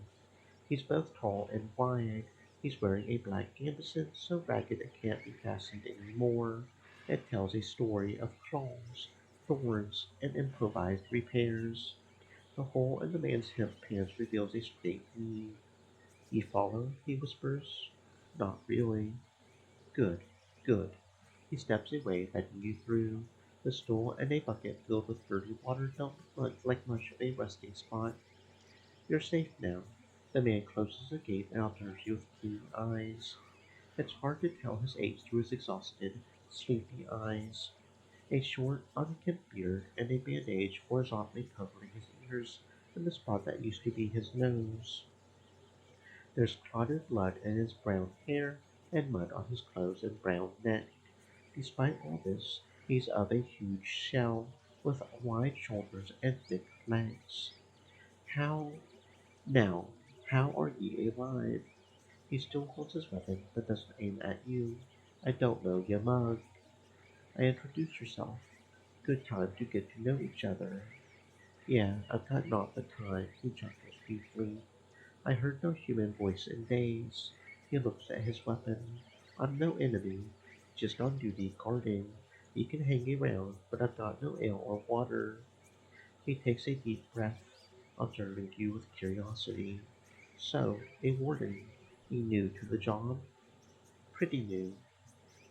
"He chose a ship place then. This gate here?" He places his hand on a brick as if to prove it exists. "It's older than me. All there," he points behind him, "wiles and beasts. My tribe built this place to keep them away from us. Not but the brave ones enter the woods, and not but the stupid ones to do it alone." He scratches the bandage on his cheek. "Name's Quintus from old Pagos. Been there?" "I have." "They won't let you in?" "So ye know. We used to send one soul here every morning, and escort them back before nightfall. But some days ago no one came for me. I spent a night here. Sneaking wolf shits almost got me." He crouches, draws a handful of water from the bucket, but after he smells it, he grunts and straightens up. "I went home by myself, only to learn about the sick. I've been here ever since." "Shouldn't you look for a real shelter?" He trembles, his eyes widen. "Someone has got to stay at the gate. The villages in the east don't know about the illness. They may try crossing the woods, hit the closed gate while fleeing some wolves and stuff." He rubs his dirty neck. "And I also can't leave the gate open. It's like a dam for monsters. If all I can do is choose the way I die, this is it, with my duty fulfilled." "What do you know about the plague?" "Not much. It kills, that's all there is to know. My tribe's smart, locking the gate. The right gave them strength. You could at least spend the night time in one of the villages." He adjusts his jacket by shaking his shoulders, making the buckles tingle. "I'm not a beggar, and the villages in the north won't help me for more than a day or two. I've got no dragon bows, just this little ibex." He passes crossbow. "All Pagos is by itself. We don't look for kind folks." He thinks for a moment. "I'll just wait. I'll get back home once this plague's done, or before winter." You look at his disfigured face. He may be a bit too proud, but knows more about the locals than I do. He glances at Horse. "You understand, I'm sure. Wardens are souls of duty. I'm surprised you survived this long." "Well, he can call it surviving. I call it potions." His chuckle makes him wince in pain. He puts a hand on his tummy and leans away. "Beast took me for easy prey, but the good monk from the mountains equipped our guards well. They're helping our ill, but used to brew all sorts of stuff." His hand moves to an earthenware bottle by his belt. I change the topic. "So, if I were to ask you to keep this gate open for me?" "Well, you saw how it is. I could open it for ye." He touches his tummy and takes a deep breath. "But I need you to give me aught first." "What do you want?" I'm hungry. Bring me some rations, maybe. Fried meat, apples, nuts, maybe. He sizes you up. 5 meals and I'll help you with the gate. Don't you have time to hunt? Time, but I've got to stay near the gate. I can't keep people waiting while I track deer. He touches the bandage on his face. If I die, there'll be no keeper left. Can't you make an exception for me? Thanks to me, the plague of old Pagoda is no more. What? He leans back. Say again. When you repeat, he tilts his head back and puts his hand on his waist, bursting in laughter. Though his voice is still shaking. Tell me all. He has little patience, consistently throwing more questions at you about the druid, his plan, your gifts for the magic tree. He's far from happy when he hears about the prolonged seclusion. I guess it's fair. I'll stay here for some more time. I don't want to mess stuff up. Like, I'm not as dumb as a bird. He smiles again. Thank ye, Warden. Your soul carries duty like no other. I'll be honored to keep the gate open for ye. He bows to you. I'm looking for Astarion. That's nice, but he hasn't been here in many days. You sure he's not dead? I have to admit that he very much maybe he puts a hand on his waist. Well, better get ready to slit open every dragon belly in the wilds. Did he often travel through the woods? Sure, though on a different mount. He had a saurian, 4 ibexes long, 2 ibexes tall. It moves on 4 legs and jumps high and far. It's dark green, like rotting leaves. That one time I was taking a piss in the shrubs, and Asterion made the beast run up the rock face, and it jumped on that. He points at the hill, and like they ran above the wall and landed on the other side, just like that. He snaps his fingers, his voice and eyes gain new vigor. You say the saurian was large and green. I mean, not everywhere. He points at his eyebrows. He has red scales here, and on the tail, and shoulders, I think. I don't know what to call it. You ask him for a bit about Astarion, but he has little to add. There used to be 6 of us keepers. I saw them every now and then, but not that often. What can you tell me about the road behind the gate? Oh, not much. His chuckle turned into a cough. It leads through lowlands, mostly woods and some ponds. It's dark and lethal. He mentions tales of ghosts, dragons, fogs, and blood mages, but whatever you ask about any creature in particular, his response is vague and brief. The tribes abandoned this path. Ever since the war, the trade has been slow. People refuse to patrol it. The plants are getting taller, but for at least a few more seasons, it's still a shortcut. It's good that ye have a mount. If aught chases ye, always stay close to the paths and ride as fast as ye can. If no one uses this road, why are you here? He scowls at you. Not no one. It's where people hunt for monsters, and every few days I have to open it for reasons. Some time ago, a few people from Creeks left their home to hunt. Have you met them? I know not about people, but I met Vashel. It takes him a few breaths to not as you're waiting for him to go on. They spent one night at this tower with me, came from there, he points at the woods in the east, and then went back there. They were building a trap, somewhere behind the lake. They shared a park range with me, but never came here again. Good soul, very open-eyed. I think Dashiell's died somewhere at the heart of the woods. Shit, he starts, but then nods with acceptance. Too bad. I would rather have more strong hunters around. Have you ever heard about High Island? I heard all right. You can see its volcano from all Pagos. The monk said it's a weird place, but also a tale for the worthy. You ask him if he knows this tale, and he glances in the direction of his home. Nah. What's it like to live in old Pagos? He opens his mouth, giving you a puzzled look, then lets out a weak chuckle. What am I to say? We've got rocks, he taps the wall, and makes houses, bowls, tools. We sell them too. We grow oats and broadleaves. Ibexes give us wool and skins for monks. What do you call it? The one you write on? He moves on. You mention parchment. Yeah, yeah. It's a good place. Beautiful. Old. Hill, that's what Pagos means. Old hill. When you think of the monastery, his eyes get wider. Good people. They came here on a mission, teaching us rites and books. My grandparents were pagans, you know, but we now follow the river of truth. We keep to ourselves but help others when they need us. I've heard about some bandits. Were they bothering you? He scratches the bandage on his cheek. I only saw there's one band somewhere, but not around. I never saw them. Why are you afraid of Gracia? Warden, I can't talk about her. His shoulders slump, making him look like a wounded troll. I've got to look after the gate for her, or she'll hurt someone important to me. If she learns I'm telling stories about her, I'm dead too.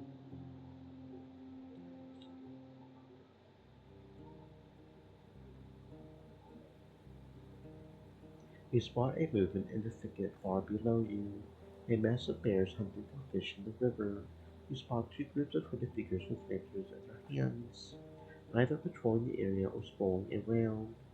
You call the monks by hitting the sticks, and the drawbridge lowers. Ailey welcomes you with a cheerful wave from his bandaged hand. Salutations! Glad to see thee in one piece.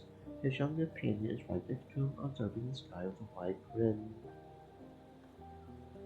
About the things you asked me to do. Here are your quills. He reaches for the case with his bandaged hand and opens it gently. He greets him with a wide yellow smile. So our deal was about a good word. That's right. Thou hast done it from the goodness of thy heart. He stalks and points out behind him. I'll let the prelate know, and my friend from Alpagos as well. Well done. That's all. What bothers you? Thou.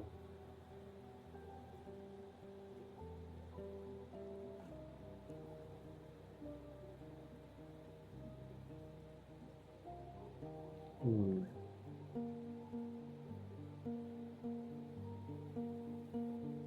Will the prelate agree to meet with me? He adjusts his hood. The time is right. Follow me into the temple. It won't take long. You join Ailey in front of the entrance. You run your eyes over the harsh gray floor, sparsely covered by tufts of grass and mushrooms. Only a few steps separate you from the darkness. Take a wrong step and that will break thy neck. His quiet voice echoes through the corridor, but there are also other sounds reaching you from the depths. The repetitive hits of a hammer and chisel as well as a distant pickaxe. The man doesn't look at you. Hand on my shoulder, don't let go. I touch his shoulder gently. You leave the light behind and your pace slows down. Decimal steps are followed by the sweeping sound of her robe. For a few breaths your heels hit the solid rock and move onto wooden logs. The echo of the occasional creaks is worthy of a wraith. You'll gasp as well as when you stumble over a rope. But Ailey's confident hand saves you from falling to the floor. After a minute or two, you get used to the scent of soggy beans. The gentle draft makes you think of a stream, and you focus your ears.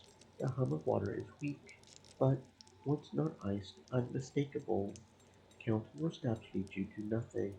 You don't make any sharp turns, following the rounded corridor. At one point, the monk grabs your free fingers and makes you touch the smooth wall. Watch your steps, you hear the horse whisper, and walk down the stairs carefully. Another minute goes by and it happens again, then again. Almost there, Abe stops in place. All I can do is wait. You recognize the sound of him opening his bag. He turns your hand around, palm up, and covers it with cold, soft balm. Put it on your eyelids. His voice is confident. It will help, but not for long. Don't walk away. You rub your eyelids, catching the scent of snow and tallow candles. I look around. For a few heartbeats, the brightness is overwhelming, even after you cover your eyes. But the sensation fades away. Everything around you turns gray. The walls, your companions, even your very skin, are now monuments made of ash. The hollow mountain has the shape of a cone. You step back away from the edge of the narrow wooden platform, only to then approach it and look down. The magic bulb is strong. It allows you to spot maybe 2 dozen layers of scaffolding. You spot another hooded figure a couple of floors below you. It holds a chisel against the wall, hitting it with a hammer. Their confident hands maintain a tiring rhythm. I inspect the engravings behind me. You can't tell their age, but the cuts are deep. Their letters larger than your hand, and some of them are filled with old dry paint. Although to you, like everything else, it looks gray. Read it out loud. You hear a voice coming from your left, not much louder than the distant humming of water. I approach the closest painted letter and start reading from there. They heard of Samara's deeds. After the echo fills the village-sized chamber, you lower your voice and believed her, for her soul carried no lies. They followed her north, like the right had told her, and built houses of wood in the land of 3 lakes. The right taught Samara new tools and new traps, and their children and grandchildren have never seen hunger, for their land was tame. The person in a monk's robe is sitting on a bench, covering themselves with a headless pelt. They're short, wrinkled, skinny, as if they haven't eaten in years. They sit still, with their head leaning against the wall, eyes closed and hands folded. Dost thou know what these words are? Their voice is like a dying breath. Of course, it's from Wright's tablets. They have the accent of hobnobbing elders, but their lips are struggling to utter any sound. Well done. We're on the second floor of the tribe of Leaves. The tribe started as foragers and fruit pickers, too afraid to hunt, with no faith to guide them outside of their cave. But Wright inspired them with the truth of what they were and of what they could become. They helped a deer build one of the 10 cities, and their blood and memory now remains in each of us. I'm exhausted. Their breathing remains silent, but their chest starts to rise and fall. I wanted thee to see this place. I can see it, but what is it? One day these walls will hold all of Light's tablets, maybe in 5 years, maybe in 25.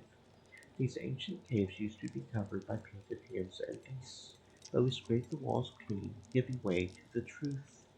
The prelate raises their hands by an inch, but their voice remains monotonous. The work went slowly and we abandoned our goal, but then we war toward the 10 cities to pieces. Their wheezing, fighting for air, and made us realize how crucial our duty is. The parchment will burn, the wood covers will rot, the gold plates will be stolen. But these caves last for more generations than we can count. They will outlast every page, every teacher. They raise their voice. The library in stone will be here, ready to teach our offspring. The final stronghold of the truth. As long as there's one soul who can read a deer's tongue, there will be hope. A long pause. Ailey looks at you expectantly, rubbing his hands together. Decima stares at you like an eagle. So, why am I here? What do you expect me to do? One of us came here from the city 5 years ago and told us many things about her home. Thy city lacks grain and wood and parchment. The Unites grow poor. They raise their hand to light wipes saliva from their mouth, taking longer and longer pauses. Thou art not here to ward the roads, but to prepare it for thy masters. They will bring death and pillage. They stretch out their hand, fall up. Tell them about the library that needs their protection, that once we'll complete it, we'll give it away, just let all Pecos be in peace. Their hand lands on their tummy, their chin rests on their chest. They are gasping for air. Protect this place. Fine, I'll pass along your message. The prelate nods gently, resting. Ailey clears his throat. I thank thee in their name. Let's get back while the ointment is still working. He gestures for you to follow him, but seeing the world only in ways takes getting used to. You place steps carefully and climb the stairs on all fours. The monk continues. Thou canst ask me about one of our secrets as a reward, but dost not share what thou hast learned here with any of the tribes. We ought to keep our duty a secret.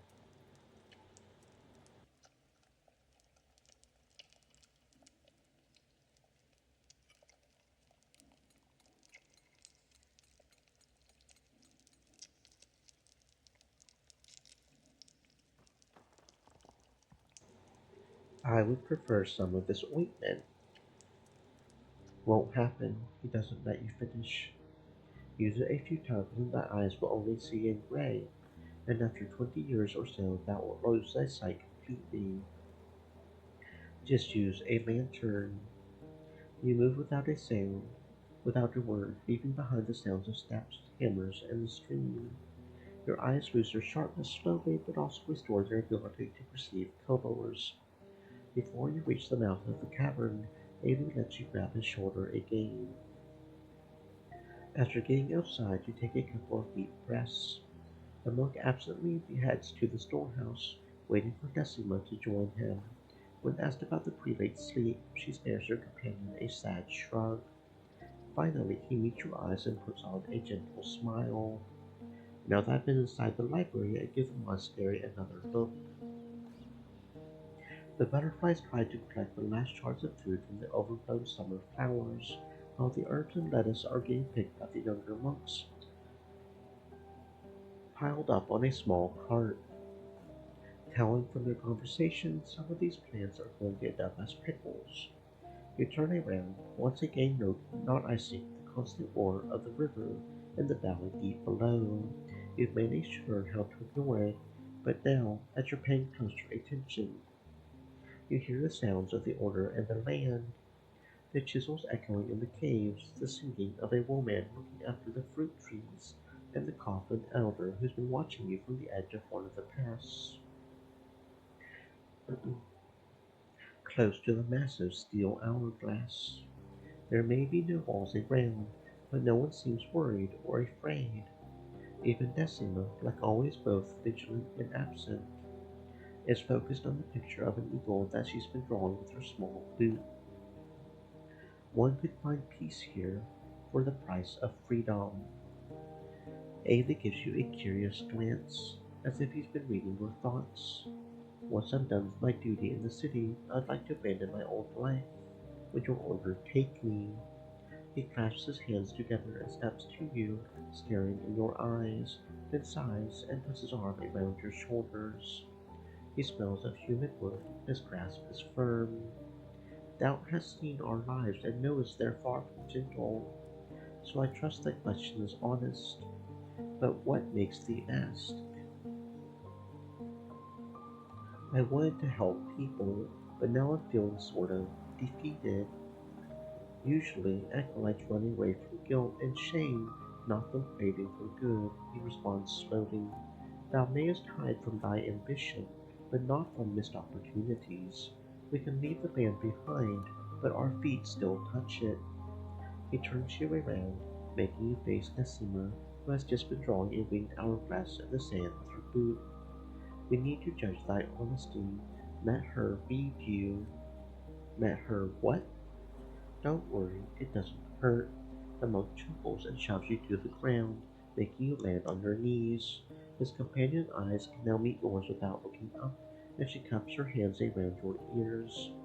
It doesn't last long, but feels as if there's something crawling beneath your skin. I try not to look away. Her frown gets sharper with every breath, until she steps away and raises her chin. Not ready? Ailey's tone is playful, and Decima makes a dignified nod.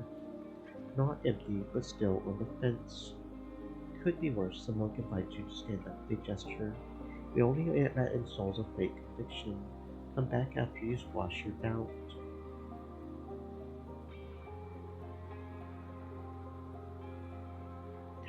Teach me how to awaken the giant statue in the far east. I He looks at Decima, who returns his puzzled stare. I know what place thou meanest, but I've got no such knowledge. Let me ask the others. He leaves you with his companion, who also takes a few steps away, not bothering with idle chats. She stares at the distance, moving her shoulders to the tune played by the cold gale, and observing an eagle that preens its feathers. After Ailey's return, his face is a bit paler.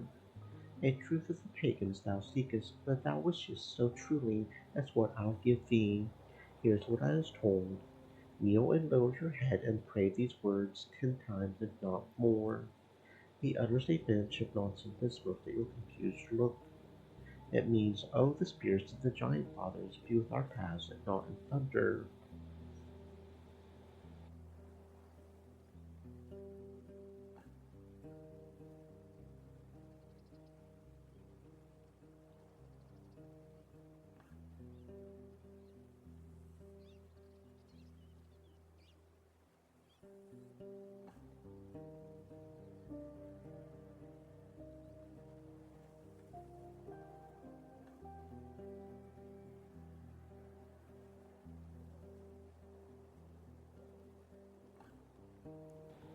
It's not so simple, but that's the gist of it. Now follow my lead. He spends a good few minutes teaching you the phrases from the old speech until you repeat them without mistakes, though also no comprehension. While your tongue is not used to some of the sounds, the rhythm of the poem helps a lot. I hope ye, thou dost not expect the cold rock to move like a golem. It's all a waste of thy time. But yes, that's the secret. Okay, so kneel, lower head, pray 10 times, if not more. Oh, these spirits and the giant fathers be with our paths and not in thunder.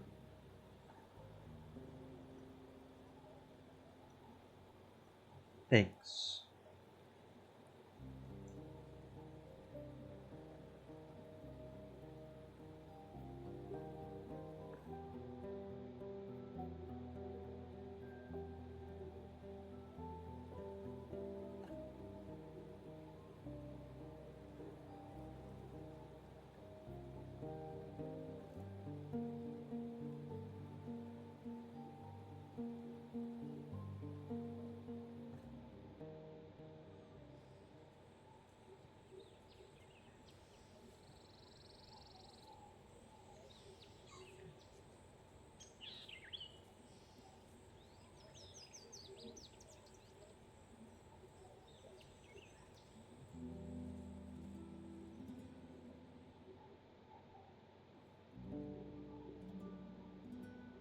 I'm looking for a few souls willing to explore High Island with me.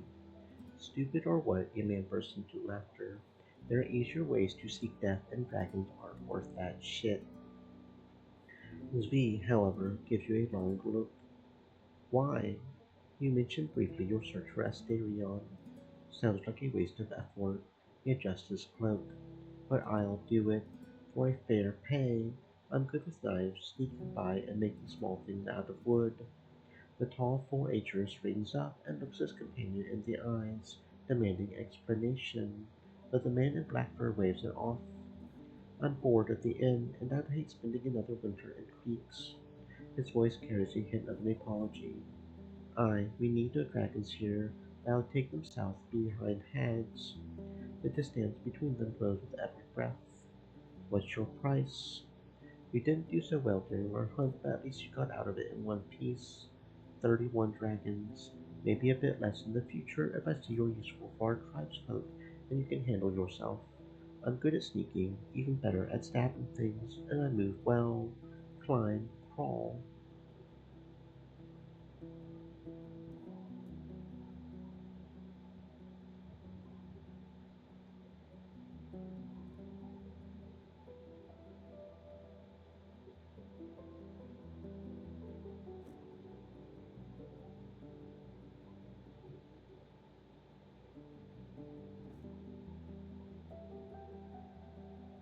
You lead her outside and reveal the head attached to your saddle.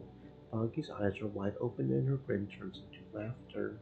She grabs the head and moves it closer to her scarred face, looking deeply into its dead eyes. Next to her, the monster would be tiny.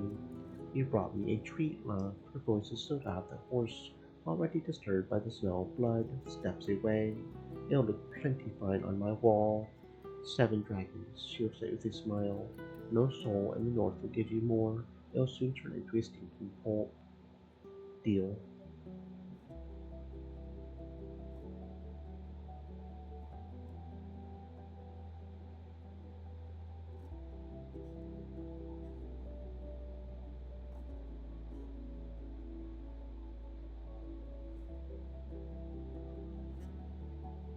Mm.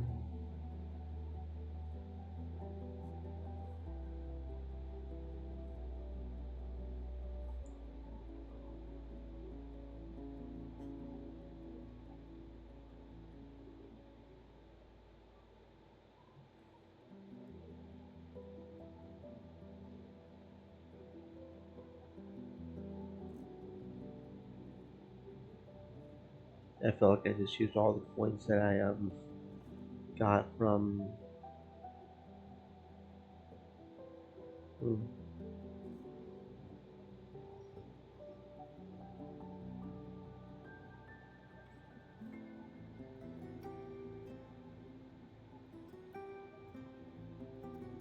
okay, so yeah.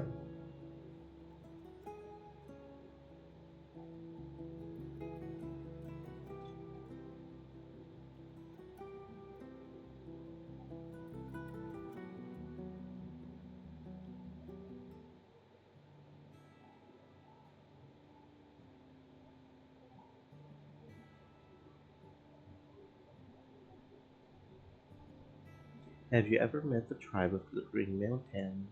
He leans away, gives you a surprised look, but then shrugs so nonchalantly that his hat falls on his back. Nah, they use the old speech. It sounds like a drinking song of a seagull. He scoffs at his own joke.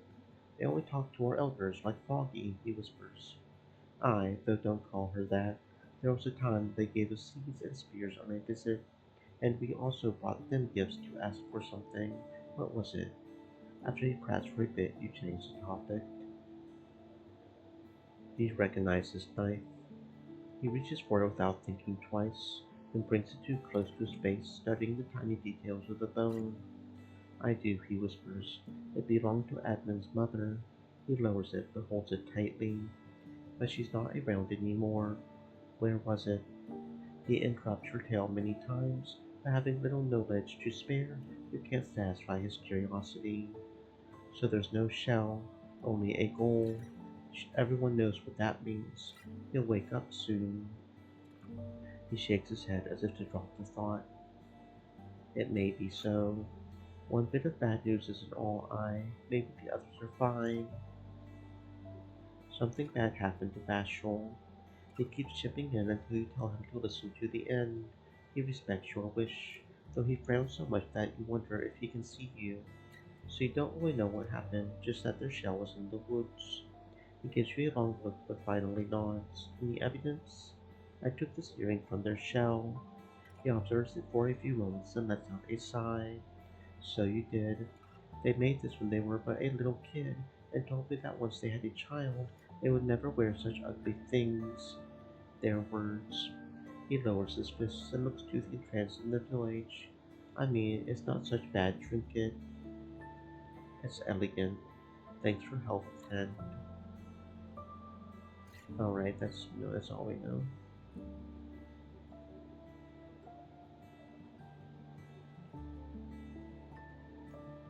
I've helped to clear the plague from old Pagos. It may not be a safe place, but it will survive. Hila's grin is soon followed by his raised voice. And you're serious? Everyone, he addresses the other people working near the square. Tell the others the plague is gone. We're safe. After his eyes return to you, he clears his throat and turns away again. Old Pagos is safe. You explain briefly what happened, and he spends a good few moments considering the old fluid's part. I wouldn't expect someone from Howard's to help another soul in need. he says while his hand clutches the bottom part of his cloak. Not since they're ruled by a tyrant. That's not the first time this forest speaker has protected the peninsula from a grave threat. He smiles at you. And so did you, I guess. Have you ever met the tribe of the Green Mountain? A chisel falls out of his hand. When he reaches for it, he looks around, making sure there's no one around. Not really. When I was a kid, I saw the older tribesfolk speaking with them. In the old speech, I think. They aren't around anymore, but I've heard we owe them a lot. I've made some additional progress with the Eastern Path. I've restored the brook ford that connects the East Road with the heart of the forest. I know that place. I don't think we're going to see that many wagons going through there in the next few seasons, but it must have been quite a few hours of work for a single shell, and quite close to the beast. You realize he's not as much addressing you as thinking out loud while reaching for the wooden case. His fingers play with the contents for a bit, until he takes two dragon bones out of it, one for the labor, another one for the threat. You must say, not too bad for carrying rocks. True, true. You look almost all the savings you have, but I'm sure it's a good investment. I made a deal with Eudocia. Our sentinels are going to look after the roads that surround the watchtower. The description of the golems makes him tighten his shoulder cloak. When he grabs the casket, he holds it tightly, and you're sure they aren't going to attack anyone. Seeing your unconvinced smile, he counts down 3 bones without looking at them, lost in his thoughts. One day he'll be grateful for what I did. I'm surprised you keep finding something to do. This land really is a mess. I cleared the bushes leading east of the old stone bridge. His eyes widen, he looks left and right and whispers, "Why would you do such a thing? Someone may now think there's a path there." Is that really an issue? Shit. He reacts both to your question and the awkward cut he made with his chisel. He puts away the tool loudly. Folks aren't supposed to go to the Green Mountain. We've made a pact to leave them alone. And what, you think there's a traitor out there who'll climb up the mountain? He stands up, accompanying his rising voice. Next time think before you act. After a few minutes, he returns to the wooden plank but doesn't meet your eyes. I'm sorry, friend. Forgive my cowardice. Take this and leave it somewhere on the trail at the bridge, will you? Maybe tie it to a tree. He hands you an old sign covered with dark whitish paint. Blood there, you think, then ask him if it's not too dark. It's the only paint we can squeeze out from the plants of our meadows, he admits, and gets back to his work. Okay, yeah, I'll do it. It's probably for the best. Um,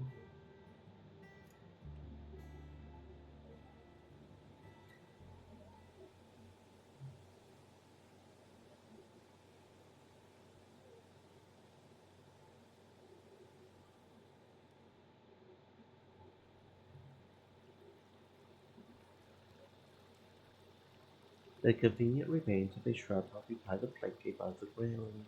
After a few minutes, you step away and take a look at the new sign. It may save someone's life. Yeah, I mean, they prefer not to. Yeah.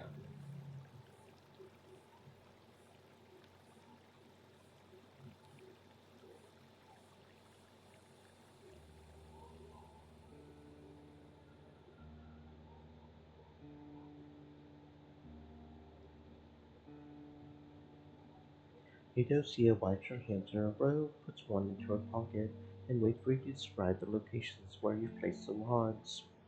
She asks you for a few details and thinks aloud. Let's see, 8 rods in total, so that would be. Here you go. I guess we're done here. It looks so. Thanks, Jade. Fantastic.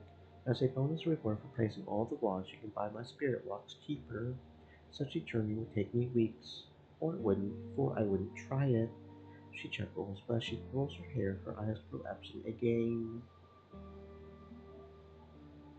Do you need help with anything else? Her lips form a shadow of a smile. I do, but it won't be as much of an ordeal. Just a simple errand. She moves closer and pulls out a dried flower petal from her pocket. See, it's like an orange tulip that has much larger leaves. It's called snake bait. Bring me one or two freshly picked. I'll pay you 5 dragons. Fair enough. 5. What do you need it for? I simply want it. Her voice gets colder. These flowers are hard to find. I'd pay 5 dragons for them any day. You start to ask another question, but she warns you with a scowl. That's all you need to know. Any tips where I can find it? That's the hard part. You can try in the western villages or in the deep woods. They need light, so not in caves, but stay in shadow, so below trees.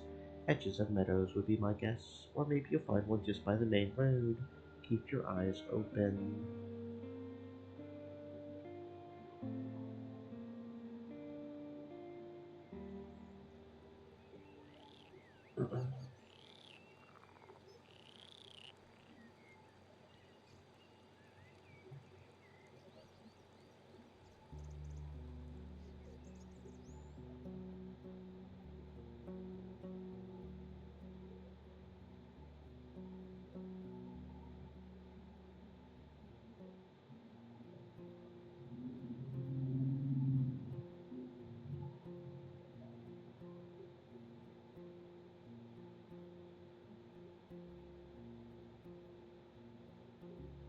Here's what I heard about Cassia.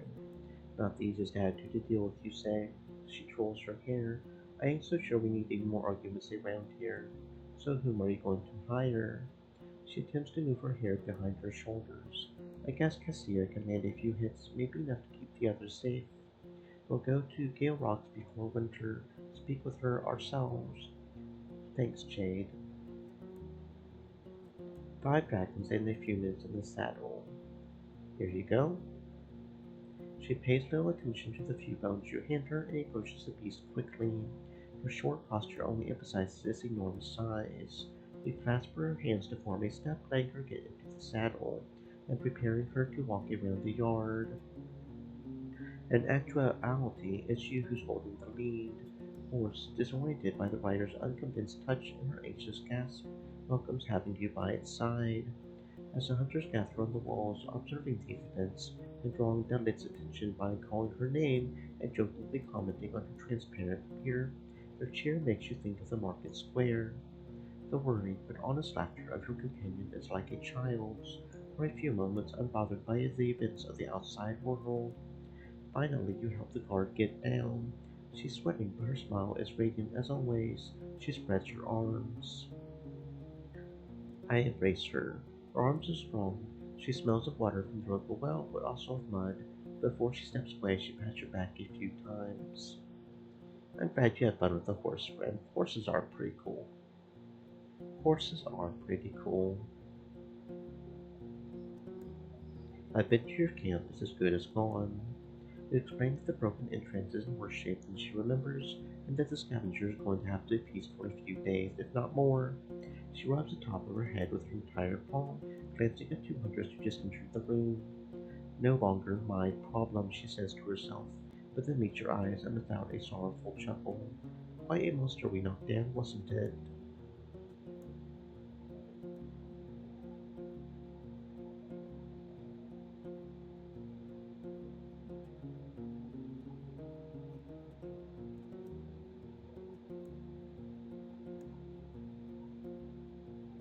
My hunters always need more healing potions, but the monks are hesitant to sell them. 7 coins, I know how valuable such magic gets.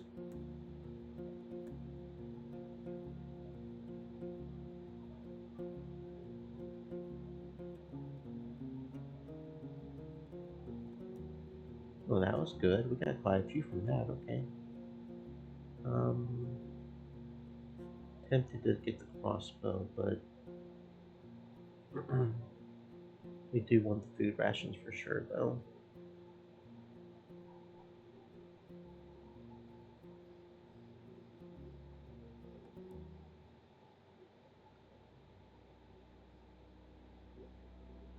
You think of the people you've encountered, of what you've done for them. You picture the rough roads and their monsters, the trawls hidden in all the places where you can't be at once. Humans torn limb by limb, burnt villages, poisoned wells, cut throats. You keep waking up, not sure if these thoughts are a dream, a memory, or a vision. You stand up, walk around, and breathe slowly, deeply, your tummy rising and falling. I focus on its movements. You came here to help people. change their lives for the better, to heal the land.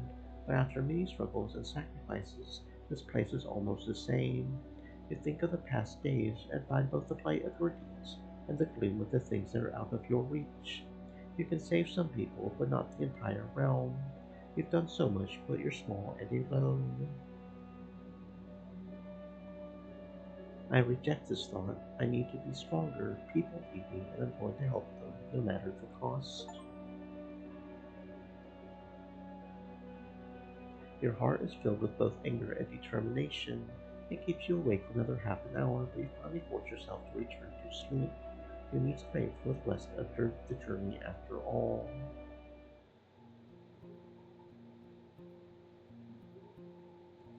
Hmm.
Okay.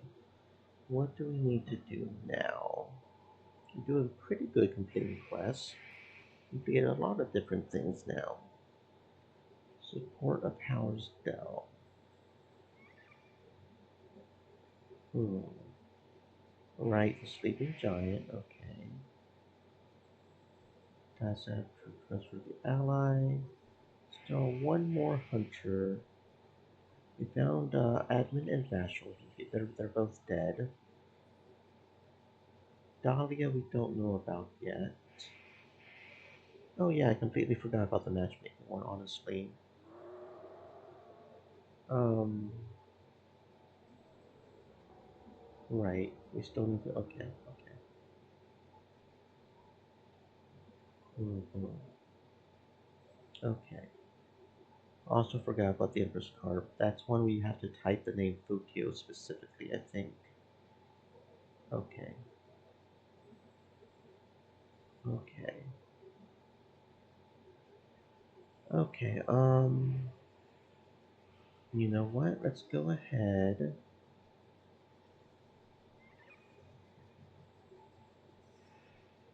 Um, I don't think there's anything else we can do at the small cave. I don't think. No, I mean, if we had a fish trap, we could set it here instead of over there, but I like my fish traps where they are right now. Um,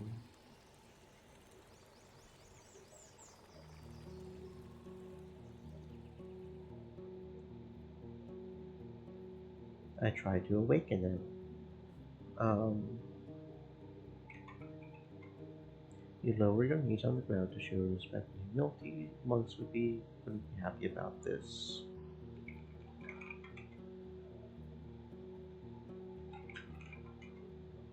You say a few words and your thoughts are unusually keen and focused as you've entered a new stage of the ritual. You utter a complete short prayer, but nothing happens. You suddenly hesitate. This is not something rites followers are supposed to do. I don't care. I won't sabotage my journey now. As your head leans even lower, it feels heavier and your heart beats faster. I repeat the phrases in the old speech that I was taught before. You place the blanket beneath your knees. You bow down your head and stretch out your arms, reciting the strange sounds you've memorized and sound to you like a dragon's hiss. horse grazes on the grass, unmoved by your efforts. Long minutes go by. Tiny stars, white, blue, orange, and yellow, emerge from the dark cloak, one after another. Some of them grow in size and intensity, while many more stay dim. Stream After a few elements, moments, they move no said. more, and yet you get used Stay to the moist, hollow my friends, darkness remaining hydrate. between them. I don't need to memorize the signs, I'll just write them down. You grab your wax tablet and copy the larger darts onto it, forming a simple picture that's much easier to comprehend while it's flat. You double check your notes, then add a few letters to mark the specific corridors, just in case of is that the map to get to the island? Is that a star chart? Did we just find the star chart? That'd be kind of cool if we did.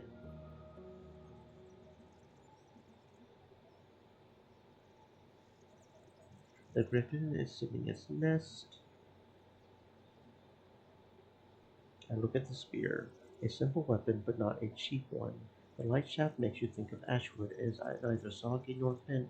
The head is made of iron and steel, and has a bar at the end that's meant to stop the blade from getting too deep into the flesh.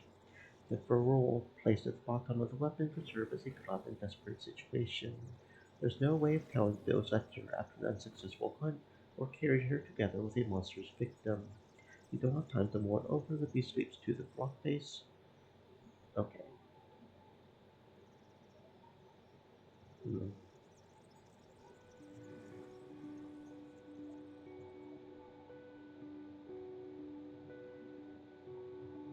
That saurian I saw outside, it used to belong to Astarion, am I right? That's correct. Stephis's approving eyes contrast with the threatening look of his nose. His voice is warm. Where he was heading, there was no place for a beast what doesn't swim well, so he asked us to look after it. And also, he was afraid of the unicorns. After you mentioned that you don't having fewer teeth would help someone deal with such a monster, Gain chuckles, then bites her lower lip, showing her unusually long canines. We would like to cut to skin of a spirit of havoc. City folk think the unicorns are but a battering ram, yet they are their own soul carriers, led by judgment, not anger. They eat grass and shoots, not flesh, and when not with calves, talk to the kind tales and prayers. The chief nods. It is wise of him to not take with him a bloodthirsty saurian. It won't learn with the bow, for it trusts only its own muscles and fear.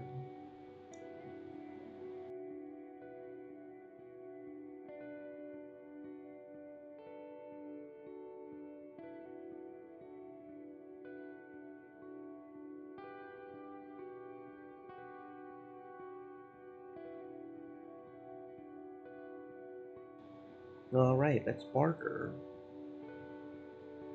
You have nothing the tribe wants to return. Okay. More questions? That's something they get. So they don't want the fur, I guess. Um, okay.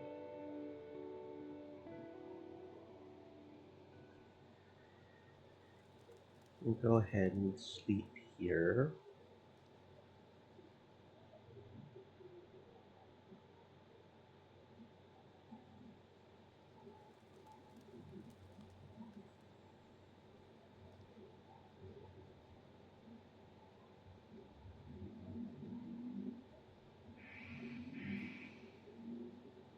Okay.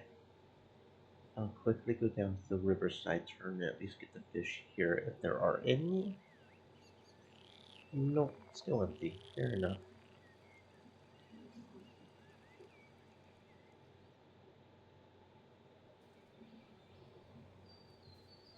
Return to the cairn in the middle of the forest.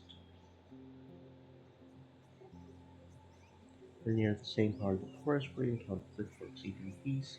The rocky hills are green, with colorful flowers and lively buzzing of insects. You seek any threats hidden in the tall grass. Do not eyes a single soul standing on a distant rock ledge. They call you with a gesture. I stop my horse. Whom do I see? It's a man in an unlaced black gambeson, covering a simple cloth shirt. He has the short, dark hair of a laborer, neither tall nor short. You see no weapons. He's standing near the entrance to a cave and keeps looking around. Even once he looks back at you, he gestures no more, just waits. Helping out a lost traveler is part of a Roadwarden's job.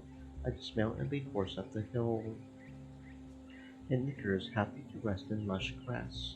After you reach the crag, the man is crouching at its edge, observing your surroundings. His clean, shaved face tells you of status, but also acceptance. His elbows are resting on his knees, hands clenched together. A gentle wind brings you the smell of soap. He can't be older than 30. I observe him keenly, not willing to take any risks. The man frowns at your stare, but doesn't return it. He has a symmetrical, handsome face, healthily tanned skin free of scars or blotches, the blue eyes of a sage, and a muscular figure. In Hot 11, he would be a perfect recruit for a group of actors. He could play an emperor, or a hero from Wright's tablets, or a commander, or an evil rich merchant. Finally he scoffs. I've seen you before, I did. His words are close to a whisper. To your left there's indeed a good view of the lone tree. You clashed with the furless wolf. Cheers for doing that.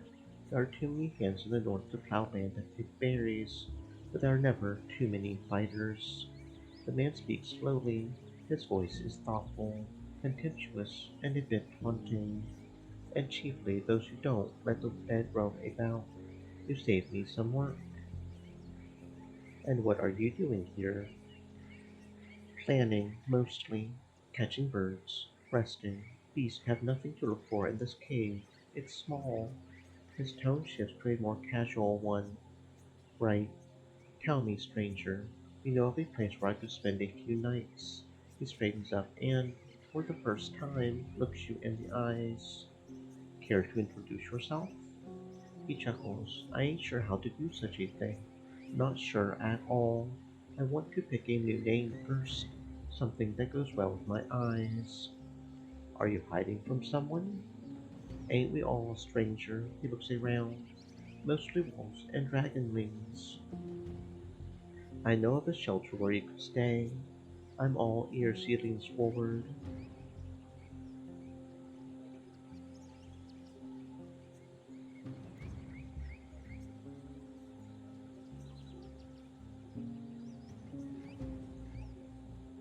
Go east, turn north on the crossroads. You'll reach a wooden cabin.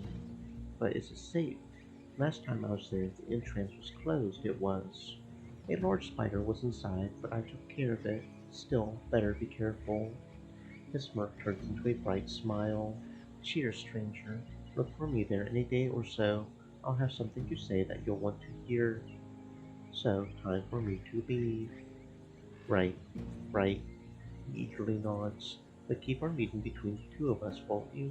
There are those who like to hunt down lonely drifters and take every scrap of silver they have. I don't need any of that. Cheers, stranger. As you walk away, your more adventure lays observing each step of yours. Me and horse go downhill and continue our journey. You stop your palfrey and fix your eyes on the critter under a lonely tree. It's furry, shorter than your arm, no taller than a handspan, with tiny ears. It's mostly brown, with a white tummy and a black tip of its tail. Nimble like a cat, it pokes with its nose something among the tall grasses. The stoat tears apart the large nest made of twigs and leaves, one of which remains are still hanging from the branches above. You pay attention to the rush of leaves and take a deep breath. The blooming water would cover up your scent. I dismount quietly, grab my axe, and sneak up on it. You get on the ground, masking your steps beneath the sinking trees, but then make a mistake. The stoat looks around, stares at you for a breath, then jumps at the tree trunk, and falls to the ground, and flees through the meadow in the blink of an eye. It's gone. You relax and get closer to the nest. The blue-eyed eggs are shattered to pieces, their contents devoured. A couple of slugs are crawling up and down the cairn. Let's try looking for Bandit's hideout. Try a walk around the gully. Moving downhill is filled with sweat and blood, as well as disappointment. To lead your palfrey down, you are forced to seek the gentlest slopes and ledges. Your arms are burning from swinging the axe. Thankfully, the small critters stay away from you, and you can rest at the crystal clear water while horse quenches his thirst. Finally, you get back to the main road, which leads right back to the forest. At least you can use the bridge on my way back. The trail is canopied by overhanging trees and so narrow that your mount will struggle to turn around. Staying on foot, you grab the lead rope and follow the corridor carved in the lush thicket. I tried to ignore the scent of rotting leaves. Soon after the path widens a bit, you notice a shell larger than your own torso. Its 8 legs are as long as you are tall, clinging to a tree that's on your way. You freeze. The dark, hairy thorax matches the browns of the plants. I examine the spider from the safe distance.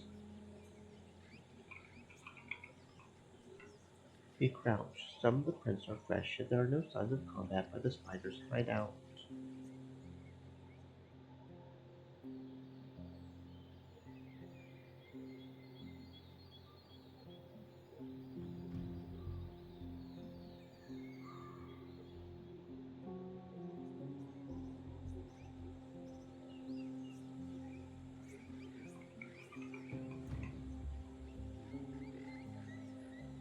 Hmm.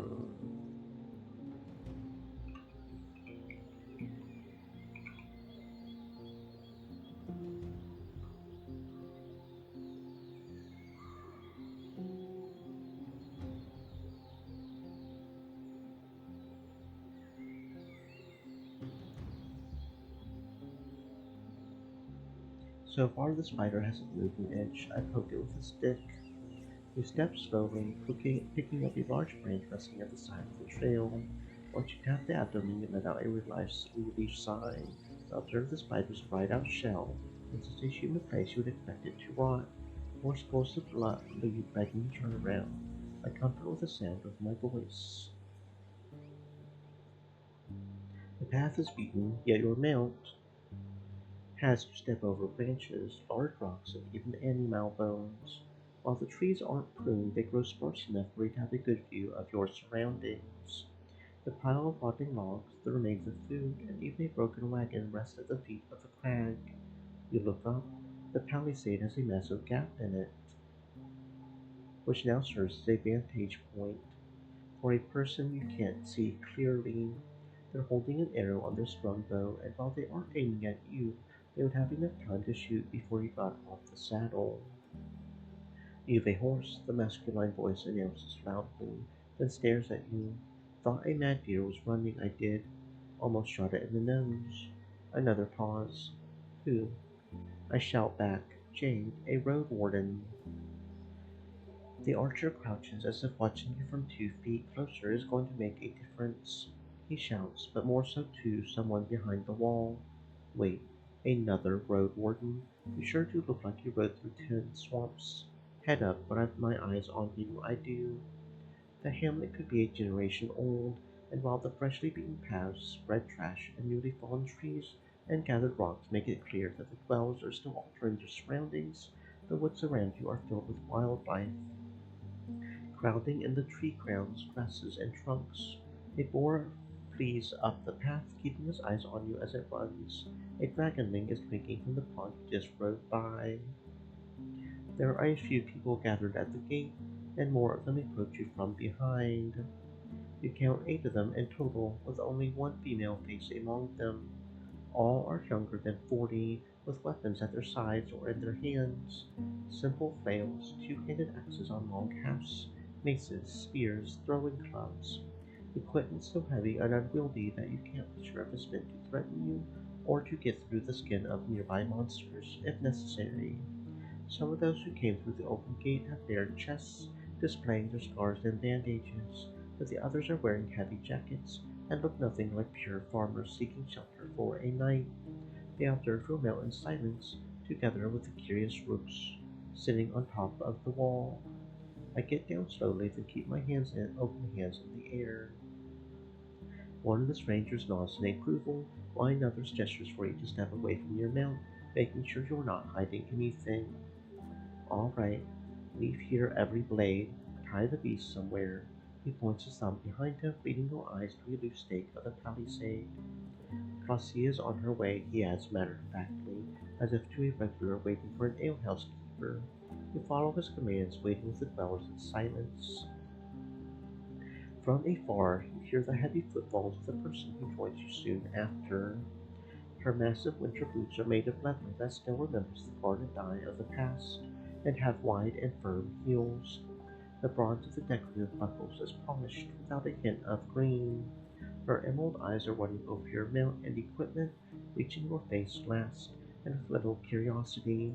She's broad-shouldered, with a muscular figure and round face. Her long, shining mail rests on a green akiton, making noise with every movement of her arms. Her right hand is tapping the hilt of the sickle sword, a broad blade meant for chopping not just flesh, but also twigs, sheathed at her side.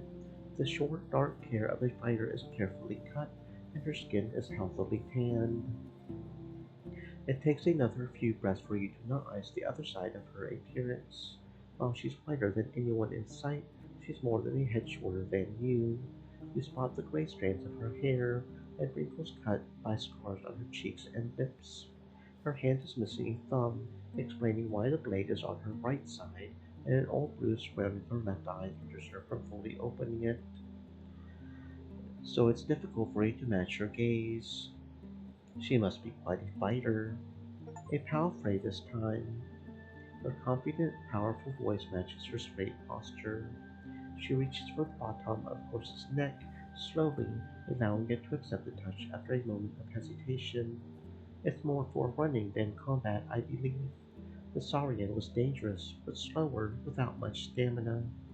You look for a reason why she would lecture you about your own trade, then not ice the curious eyes of her band, listening to every word.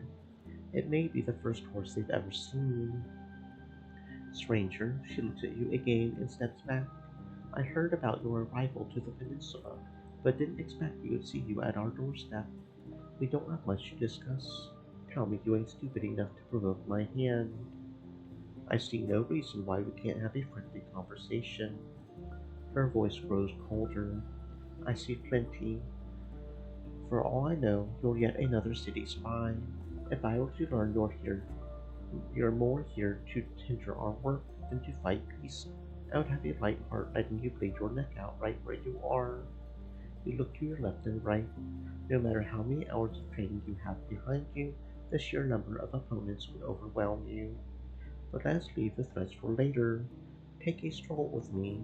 I ain't missing a chance to enjoy the rest of the summer. She heads north, and before you decide what to do next, someone pushes you forward with the blunt edge of a spear. I guess I go north then. The neglected path leads to a pond, through the rocks sticking out of the ground, fallen branches, and the rotten dead covering a wide puddle. There are some signs of repairs made on the bridge for fishers, but there are also some broken logs and a boat with a large hole in its hull. Glacia and two of her guards walk with you in silence, surrounded by the screeching beast around and above you. She takes leisurely strides, and as you step onto the bridge, looking across the pond, you can see that the woods surround it from all sides, like the walls of a dungeon chamber, with green and gray saurians basking both on the banks and in the shallow water. The frogs, flies, and blackbirds shatter any guise of peace. The wood beneath you is slippery. Whenever the woman makes a sudden movement, you flinch, preparing your shell to push her away. Don't have any doubts, she speaks calmly, looking in the distance. I have little trust to offer you, and even less patience. It's better that we meet this way instead of on the road. She turns to you and moves her hand behind her back. If you have no good reason to talk to me, you can scat right away. This land needs no soldiers, Roadwarden, and chiefly no city folk. I could use your knowledge to help people. I'm sure you know these woods well. There are some who could use another hand, I'll agree, but there are also those who deserve nothing better than to be thrown into an elk pit. If you want my help, make me believe you can tell them apart. Without another word, she leads you back, then through the gate. The old rotting roof of the one only building is starting to bend under its own weight, but its condition is only slightly worse than that of the area around it. The broken tools, soggy planks and logs, the broken bits of an animal pen, and the waist-high nettle leaves growing with every scrap of ground that's not been beaten down by boots. The hamlet smells of putridity. The screeching of any mouse isn't as overwhelming here, but unlike in the other settlements, there's hardly any labor to fill the emptiness. The bandits either follow you or sit around idly. There's firewood gathered by the wall, and you see someone eating a piece of cold roasted meat. But it seems like no one is eager to grab a hammer, a needle, or a carving knife. Lucia doesn't stop, making you follow her around the long shelter. She keeps her eyes straight ahead, not commenting on anything you walk by. With every step, her mail jingles slightly, breaking the silence.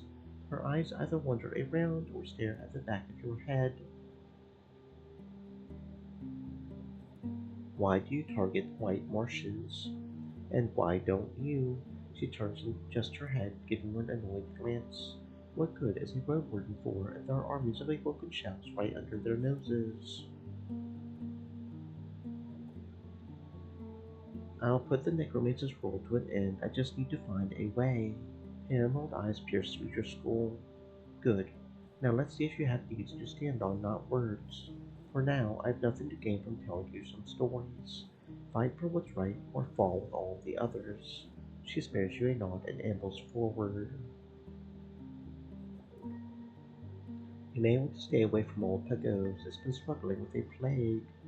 She glances at you with her unmarked eyebrow raised, making the difference between the sizes of her eyes even more jarring.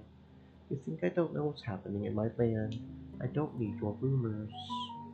Can you tell me anything about the undead in the north? Her armor clinks so loudly that a nearby rook flutters its wings, dashing to the wall. They are around. She meets your eyes, tapping the hilt of her sword. Why do you ask? They need to be dealt with, of course. She stares at you, then nods vigorously and turns away, carrying on with her walk. You've got a clear eye. There are some undead in the darkest thickets and caves, but they ain't anything more than a gentle rash on a shell filled with poison.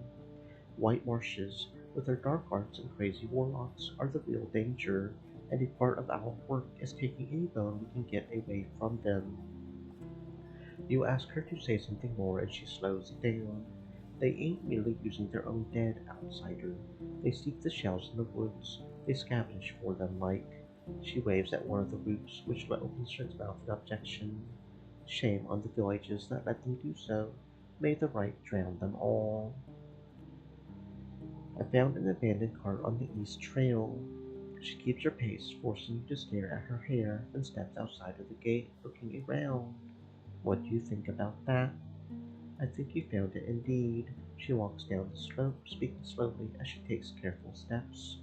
And whoever used to own it, they have vanished in the fogs. They did. Have you heard anything about High Island? This a game. Is that some lair of roadwardens? Her response is as quick as a whip. Don't waste my time. If you want me to help you find Asterion, be useful. I'm trying to find out what happened to Asterion. She doesn't spare you a glance. So tell me what you know. You hear an annoyed grunt. Right. No. He and I shared a few goals, and I was to tell you about my plans, I would need to know if it was happening in the back. There are some who are convinced you had something to do with Astarion's disappearance. She stops and places her heavy hand rest on your shoulder, pulling you down. You catch the weak scent of myrtle, a flower that grows in warmer lands and is often delivered by ships to Hobhaven. A bit like a sour fruit, a bit like mint. And who are these some? You notice that two of her front teeth are missing. I just smile. She waits for a few more breaths, piercing through you with her emerald eyes, then pushes you away and continues her walk. Let them talk. People will ascribe to me every misdeed or bad dream they have. I had no Roadwarden in my stew. Yet.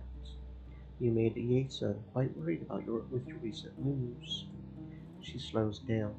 The two of you approach the old animal pen, though right now it's inhabited only by roots and worms.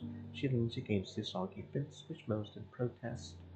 Her emerald eyes don't hide her surprise, or perfectly imitate me. I suppose I should have expected Eason's bored eyes on me, But what does he want you to get from me? I see nothing surprising in an innkeeper who's worried about bandits. Her wide, mirthless grin, more akin to a scowl, makes you think of a dragonling. You would, if you knew the deeds that tie our pasts. Tell him this, stranger.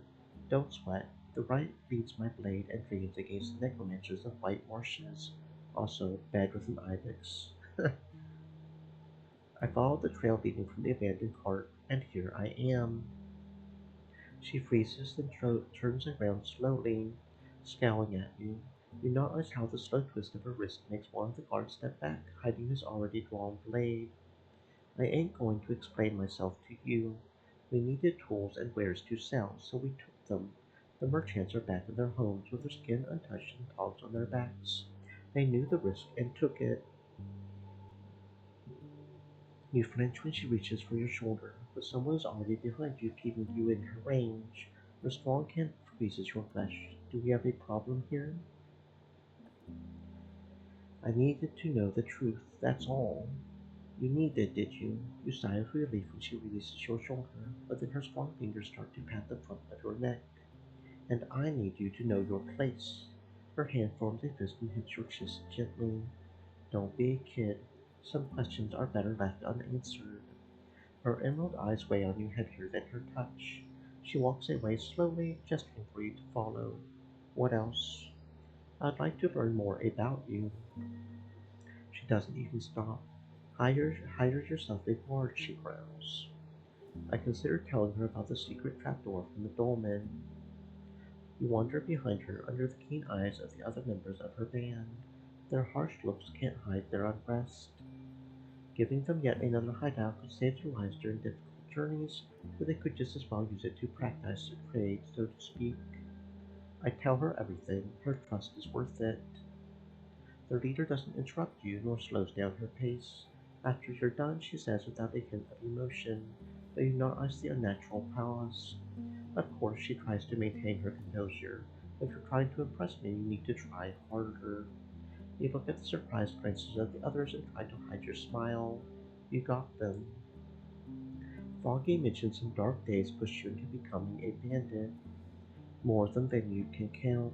Or did you think people leave their warm homes to pick easy coins?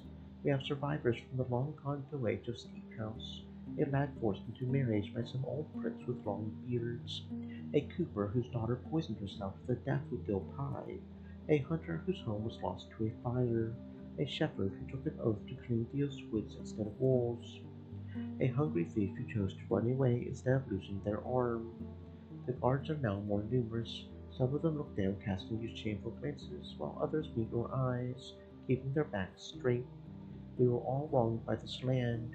Frostia carries on, and as her steps grow springy, her mail becomes annoyingly loud, and our work will give us our pride back. Do you need any assistance? She stops in place, then gestures at a soggy bench. Both of you sit down, but your eyes don't meet. Instead, you observe the dark birds that are pushing and pecking each other over old rules spread among the nettles. And why would a road warden want to help me? To avoid harm. She grunts. You don't need to do anything to earn such a luxury. The opposite is true. Don't get in my way, and I won't cut myself a steak out of your palfrey. Simple as that. She leans back and looks at the clouds. But you can do some small things for me, and not for free. One of my lads has abandoned his post and had taken something very valuable to me. He wants to start his life anew, so he won't use his name, but you'll recognize him. Speaks like someone from my village, he does, while her tone is sarcastic.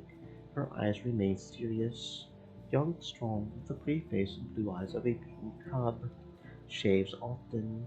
The last hog he had on his back was our black Gambison, matching his short hair, but if he has any wits he sold it somewhere already. When she crosses one leg with the other, her mail clinks so loudly it makes you flinch. She reaches for her boot, adjusting it with her broad fingers. He doesn't want to be found, but he may need a road warden's help. If so, merely tell me where he hides and I will find him all right. She straightens up and rises to her feet as if the conversation reached its conclusion. I'll drop you a few coins for trouble. 4, maybe. Or I can give you a handful of arrows for a crossbow. I don't need them, really. What did he take from you? A small supply of black powder. I was saving for a special occasion. For one thing, I'd be ready to forgive him, but betraying my trust and taking our secrets outside is beyond excuses. Why did he leave your band? She thinks about it for a few heartbeats. He's weak, she states, but after seeing your frown, she puts her hands behind her back. He joined us not that long ago. He didn't have any drive, was merely bored with his old life, but was good enough with his knife to impress me. Turns out he wasn't ready for the change he took upon himself, and he left before he paid his debt to me.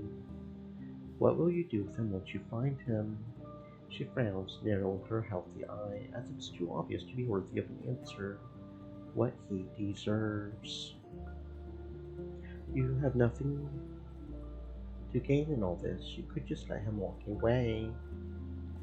She rests her hand on her weapon. Stop trying to anger me, outsider. Whatever you think of me, I ain't a hothead. When I draw my blade, she pauses, rubbing the hilt with her finger. I do so with conviction. Any tips where to start? If I knew how to answer that, I would have gone after him already. He was cautious, left our hunting group to take a leak, then sneaked away. The band assumed he got caught by a cat. I told them to search our supplies. I doubt he took them for a walk all right. What if I can't find him? Why, he's most likely dead already. Killing lone travelers is what the woods are best for. If you can't find him, let me know. No answers, no pay, but also no hard feelings. I'll tell you once I've learned anything. I enter the hamlet. Okay. Head to the pond. Where do you think you're going? We need no spy eyes around here. We aren't going to keep the ugly mug safe from monsters. Buy yourself a tub at the end. Fair enough.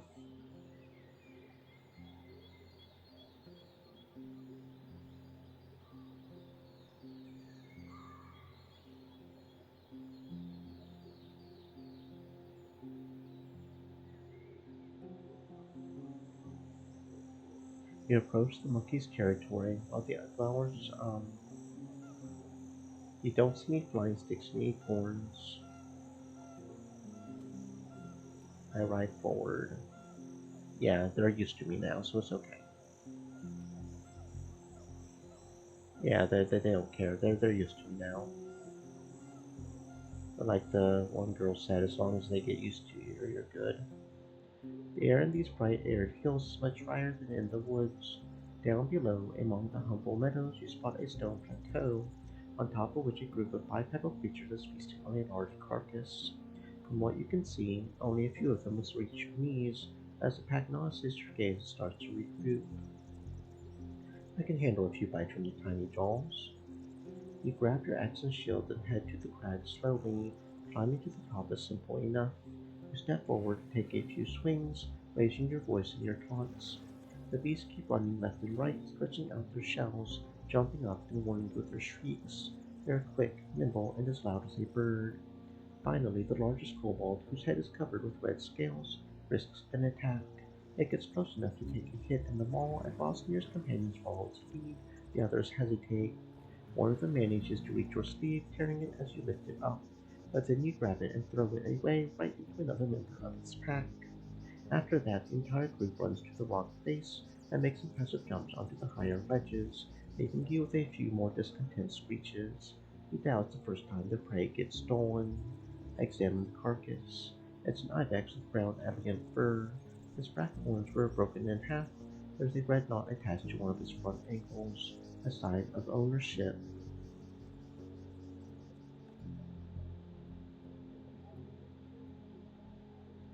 Any idea who could be the owner of an ibex marked with a red knot? A red knot. We use those in my home, like not mine, but all Pago's. I have your food rations. He gives you a radiant smile. He cups his large scarred hands, waiting for you to give him the packages. Once you're done, he opens a sack of nuts and shoves it into his mouth. The bandage is the only thing that stops him from looking like a hamster. Open the gate. Maybe another time. Attempting the forest, you need to seek shelter. Um.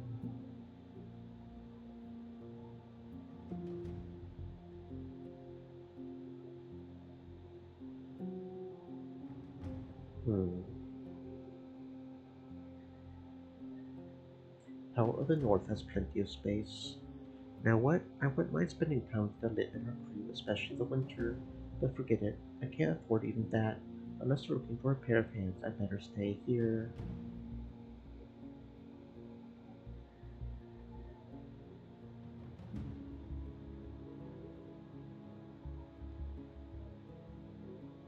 I've entered the woods many times already, and you can trust me. The creatures there are beyond any human.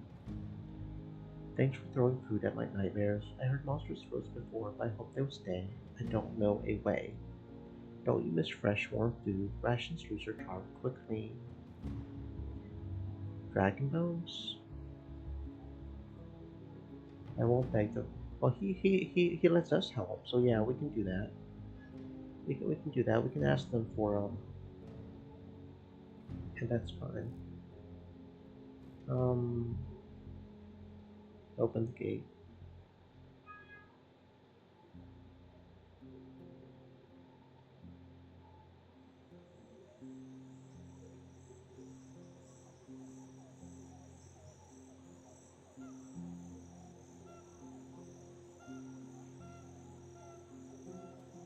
Yeah, they're used to our presence now. It's okay.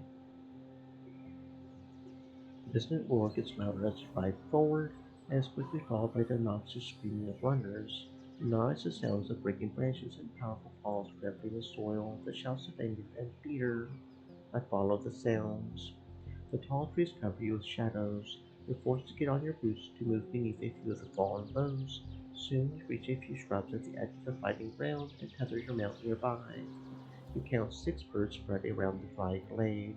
They're as tall as your palfrey with pointy curved beaks and tiny wings. Their feathers are green, blue, and white. The saurians, surrounded by the predators, looks like you could break their necks with just a breath. It matches your height, but as wide as it is tall, and as long as a house, even without its long tail. It's covered with firm plates, it lined in horizontal rows down the entire shell, and its head resembles a horned helmet. On its sides are 2 rows of irregular spikes, each of them longer than your forearm. The creature swings its tail left and right, scaring off the runners with a massive drop at its end. Surely some bird beaks won't get through the dragon's scales.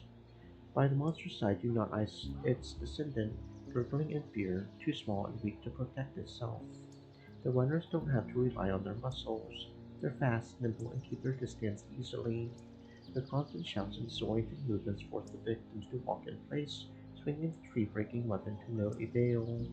If the predators make a mistake, the dragon will crush one of them, scaring the flock away. Otherwise, the saurian will break the neck of its child with a single wrong step. One of the bird spots you shot starts to flap its wings and squawk. I try to scare away the birds. With the axe in your hand, you jump out of the shrubs, shouting at the nearest 2 runners. In return, they bow to you, raising their voices, then straighten up, shaking their colorful heads. Despite this display, they step back, not sure what's happening. You swing your weapon, making yourself look as wide as you can. The birds start to regroup, allowing the roaring giant to get closer to them. After the first bird flees into the trees, the others follow. The winner is still swinging its tail, observing you, but sparing you the further noise.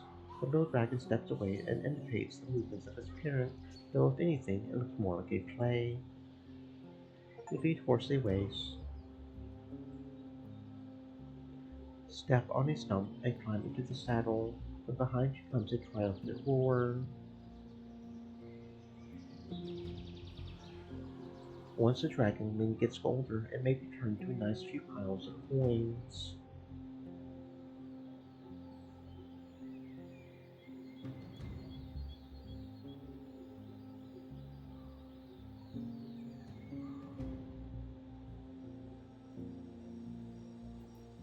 Horse stops and steps back. Right in the middle of the road lies a cat the size of a bear, lapping the nasty pond water. You look around, but there are no other monsters. The thick fur is the color of the tree trunks with black spots on its side and back, and glimpses of cream on the tail and the head. Not-eye scars spread around the shell, left by claws, tusks, and fangs of its victims. The hind paws are larger than your head. You would need a whole squad to overcome such a creature. If it's here to drink, maybe it's not hungry. We ride to the other side quickly. Whoa, well, that's definitely not it.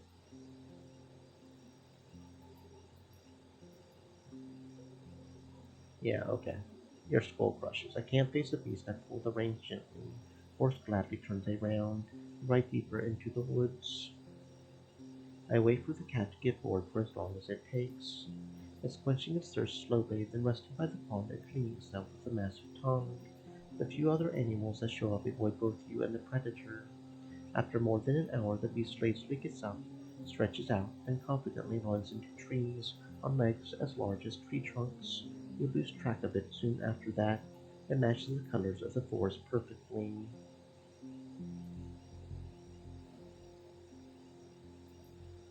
We continue our journey.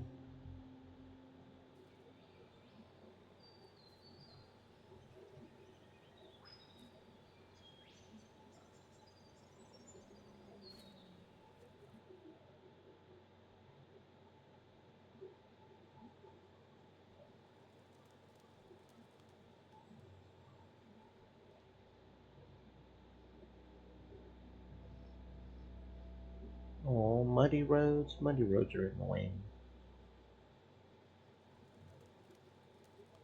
Hmm.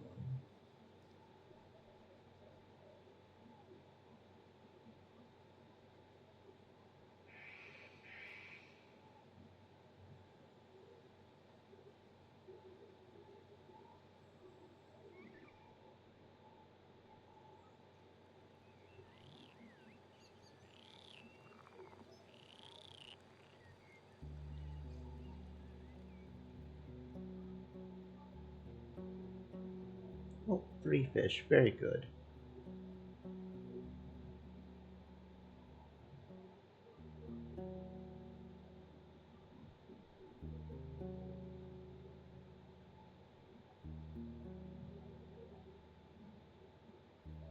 Okay, I thought he sold things. I guess not.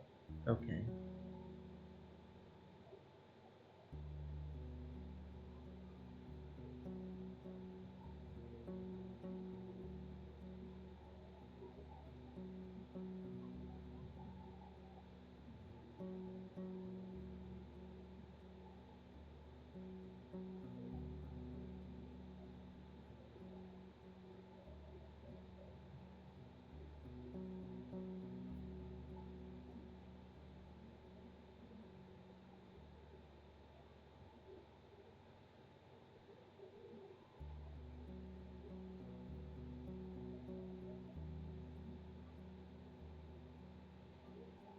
Hmm.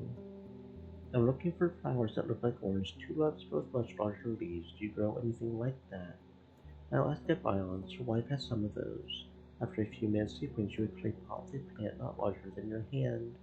It has a single flower and a couple of healthy leaves. Back in spring, Asterion asked us to grow them, but he's no longer around, that little stinker. Eva, the presence annoys me now. Three dragons now give you what's above the ground. Maybe it will grow again. You ask him what he knows about it. He picks it up to look at it closely as if it's his first time seeing it. Well, the forest speaker from the southern cave told me it was a herb for potions. Snake bait, he said. I think it are serpents. I'm not sure, but this pleasant in taste, I think. Yeah, thank you. Do you want anything? Yeah, okay, sure.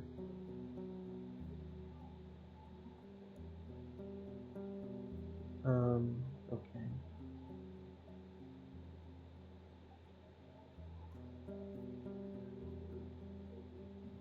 Yeah, we pretty much just pissed her off. Okay.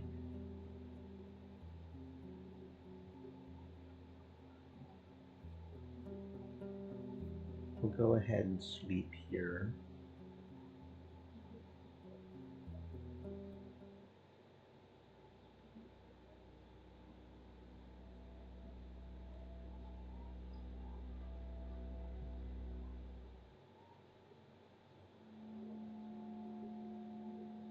They wake you up with a punch to your face. You hit the floor, taking a few kicks to the tummy and one to the chin. A hand holds your shirt, a few others your legs and arms. They carry you downstairs, and you crash against every step. Blood flows down your nose. I try to kick someone, anyone. Another hit has you choking on blood. You cough and gasp for air, and your skin rubs against sand and pebbles. You're not sure how much time passes before you're thrown into Howler's Creek. You want to curl in pain, but you have to keep your head above the surface. The stream is shallow and cold, and you soon climb up the bank, soaked and shaking. You flinch when one of the guards steps closer, but after he gives you a good look, he puts his hands on his sides. Thou is this message delivered, he announces, as his group follows him deeper into the village. A few people observing you from a distance, but your tired eyes don't recognize him. I walk by him and return to my spot. I go back to sleep with a knife in my hand.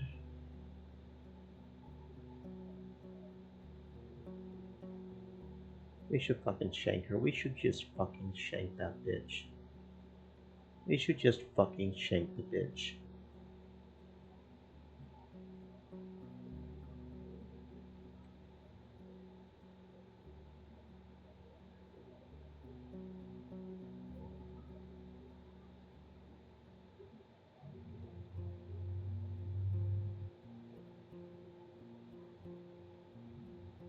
Well, we lost that time. I met Quintus, the one who claimed 13. He may need your help. You explain the difficult situation he finds himself in, putting emphasis on his wounds and food issues. Listening to your conversations, nearby guards surround you, forming a circle together with the boar, and ask you if Quintus is in one piece. Your tale causes attention to give way to jokes. He's so scared of the wrath of the herds that he'll sooner eat his bloody crossbow than learn how to use it, says one of the older women. Let's give the poor guy a break, Dalit interrupts, which is not welcomed by a one-eyed man who comments that he's not even here. After another minute she grins at you. Thanks for telling us. We'll change some plans to get in touch with them during our next trip. Come on, not that, the same man chips in and lies down under the redhead's stare.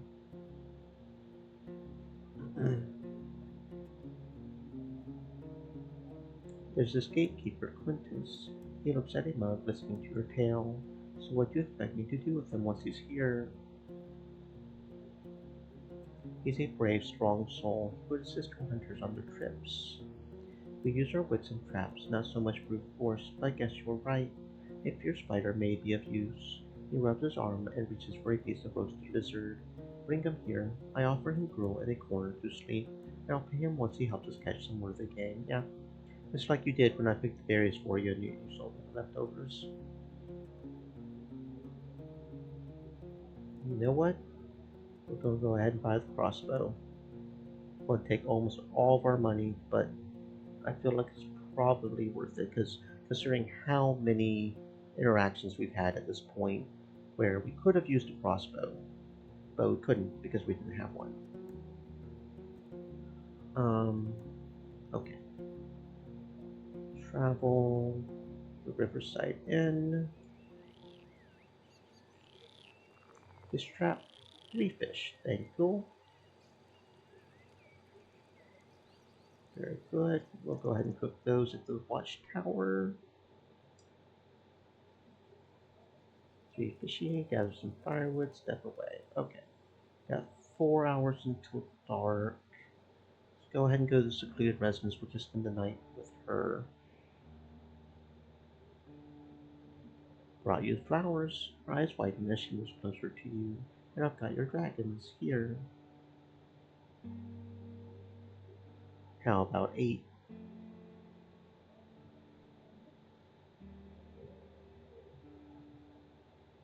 Turns out a lot of people want them. I could get 10 or more, but I'd rather keep my word. Her shoulders slump and her voice gets close to a whisper. Fine. Mm-hmm. That's right.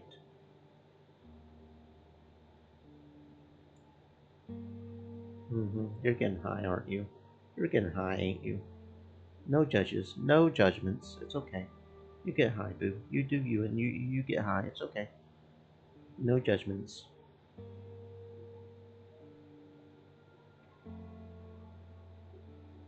We've got enough fish. I'm just going to eat the fish. I feel like we can maybe use the fish better, like open the village we also need to get to. Um, okay, let's go back to the nests. I feel like maybe this is where the other hunter died. The griffin is nowhere in sight. You spot the brown fur of a hooked critter running on the plateau above you. Before you consider chasing after it, it flees with short skips, traversing smoothly through the rocky terrain. I use a rope to climb down and take a closer look. In a few minutes, you tie it to a wooden post and use its support to safely get down, placing your feet on the rock face. Once you touch the grassy game, the beast around is oddly quiet. I grab the spear. You're now sure that the spearhead is made of iron, but it's not rusty yet. You carry the weapon back to the rock face and push it into the grasses so it won't bother you while climbing. I examine the nearby bones. You dig through the ribs, spines, femurs, and skulls. Find nothing that could be of use. I approach the nest. You could easily fit inside and sit down without stretched legs. It resembles a multi-layered wicker fence made of branches much larger than the little twigs usually carried by birds, as well as bones and plant stalks. Plenty of light gets through the wall gaps, but the nest bedding is much denser, padded with moss and grasses. The partially buried egg is larger than your head. It's more oblong than chicken eggs, but of a similar color. This egg would be worth a fortune in Hobladen. You climb inside and put your hands on the egg. You let out a curse. The shell is extraordinary light as if it's completely empty. You lift it up and shake it. The shriveled contents hit against the walls. It's not clear to you why a monster would put so much effort into looking after an egg that died months ago, if not years. Well, maybe somewhere in the lowlands will buy it. For now, you tie it with a few cords forming a net-like bag. You'll put it into a box once you reach the saddle. Okay, so probably this spear is the last hunter. It says probably what's going on here.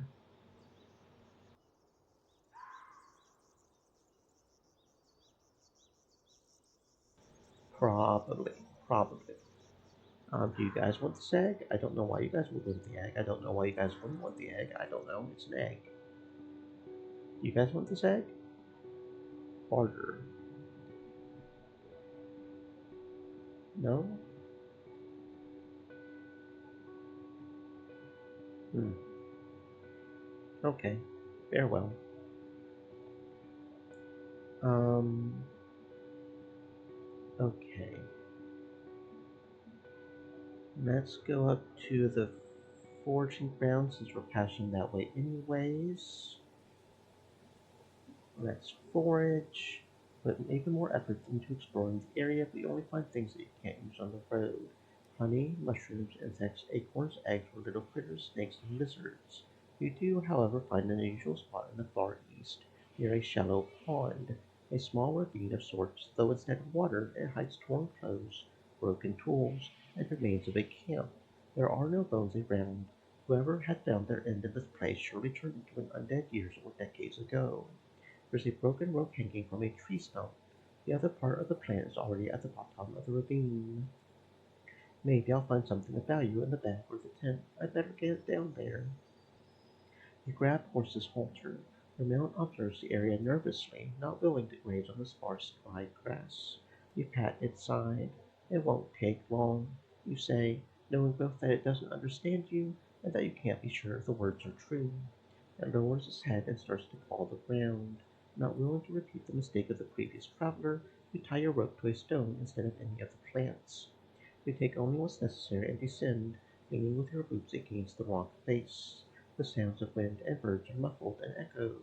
You end up in a corridor of rocks. I approach the traveler's possessions. You find no blood, flesh, or bones, but the clues tell you all you need. Someone was betrayed by their own rope, now lying on the ground with a torn loop. They landed on their back, in which you find a bunch of broken supply jars and scraps of linen, then tried to crawl away. You find nothing of value, not even dragon bones. Maybe that's why the dead used to own such unreliable equipment. You're ready to climb back, but once you turn around, you realize that you're overlooking something sticking out of the wall. A pickaxe surrounded by dozens of cracks. Some of the smaller rocks have already crumbled up. I grab the tool. It gives way easily, more thanks to the rust into your muscles. You throw it away, using your hands to pull away the shards of the wall, and gasp once you recognize the patina on the surface. You kneel down and take a better look at the other rocks. At least a half of them bear a touch of the green copper, like a statue in an old temple. You come to your senses, pushing away the images of fortune and future idleness. A large group would have to set up a hamlet here to even inspect the vein, with workers, guards, wood, supplies, tools, all under the noses of the locals. Squabbles over ore can turn violent pretty fast. Oh, I bet the guys in creeks are going to love that. You got a copper ore mine over here, boys. You might be into some fortune up in here.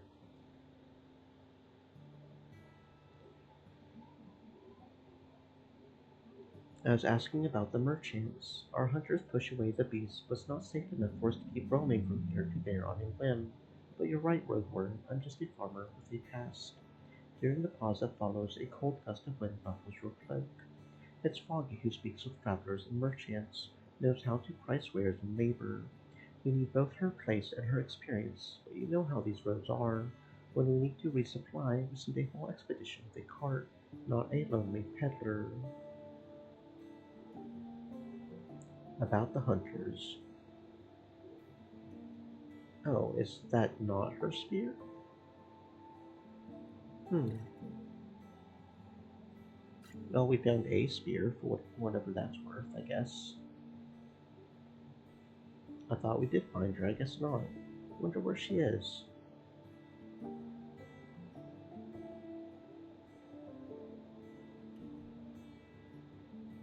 Let's talk about the patrols you want to pay me for. I know from old habit that your tribe needs your contact with Foggy more than I need your coin. 2 dragons for a day isn't enough. Okay. I place the sign. Thanks, friend. I was thinking about it, and it may be a good opportunity for us to visit that mountain after all. There's a lot to talk about, and there will be even more in spring. Here, he hands you 2 dragon bows he already held in the top of his pants. I'm surprised, I'll let you know if there's anything else. Oh, you don't want to know about the copper mine? I would think you guys would want to know about the copper mine. You guys don't want to know about it? Okay. Hmm. Off to Foggy Lake we go. We'll seek shelter here.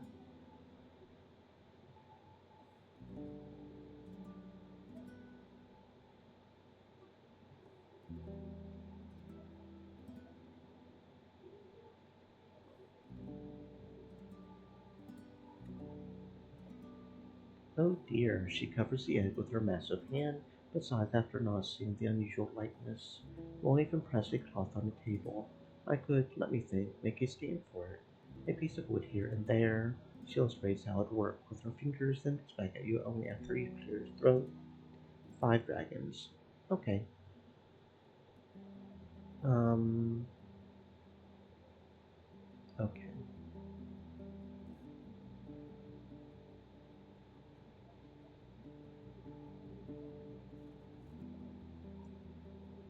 I can't make any of the potions, right? Or the withering dust. So we still don't have the driftwood. Okay. So we'll go ahead and sleep.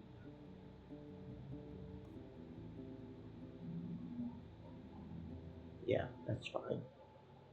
That's fine. Oh, well, darn it, another day of muddy roads. Okay. Um, travel. Actually, first, inventory. Go ahead and get food ration. Travel. Let's go to the copper ore. Can we still search for things here? Won't find much. Okay, that's fine. So let's go to the cabin.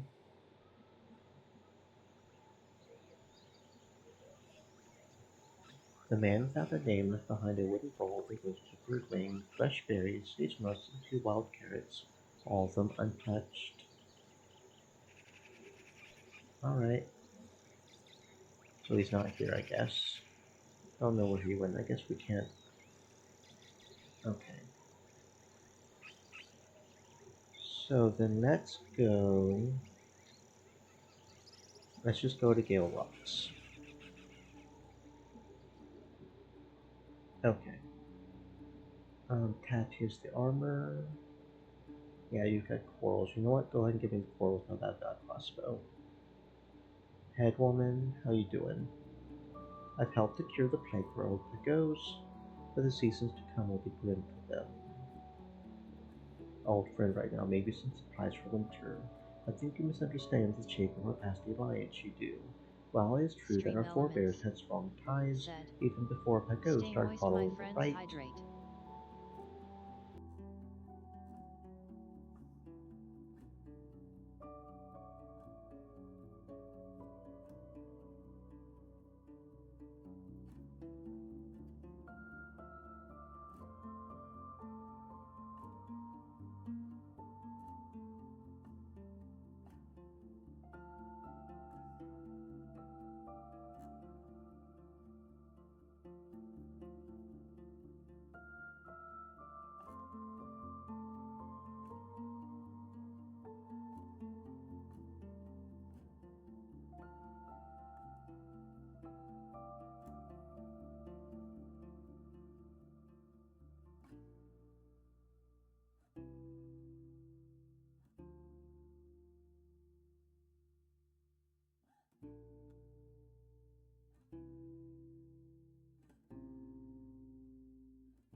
For years now, we've been at odds, contacting each other merely out of necessity.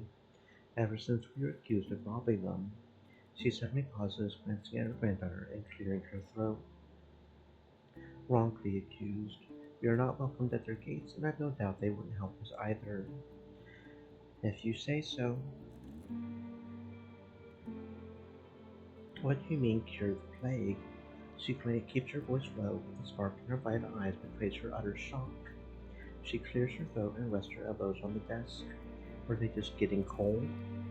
You try to tell her the entire story, and even though at first she stared at you from above her clasped fingers, she seems to get smaller and weaker each time you mention the old fluid, or the mysterious altar at the edge of the swamp.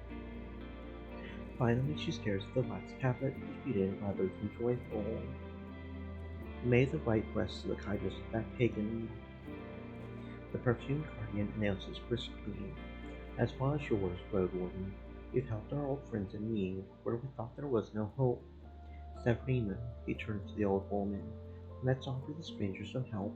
Is there some labor you struggle with in our village? Hmm.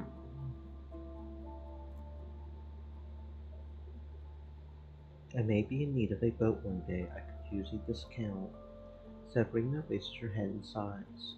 I doubt it, but very well. I'll speak with Navika, the boatmaker. On most days she works with the carpenters on the eastern bank.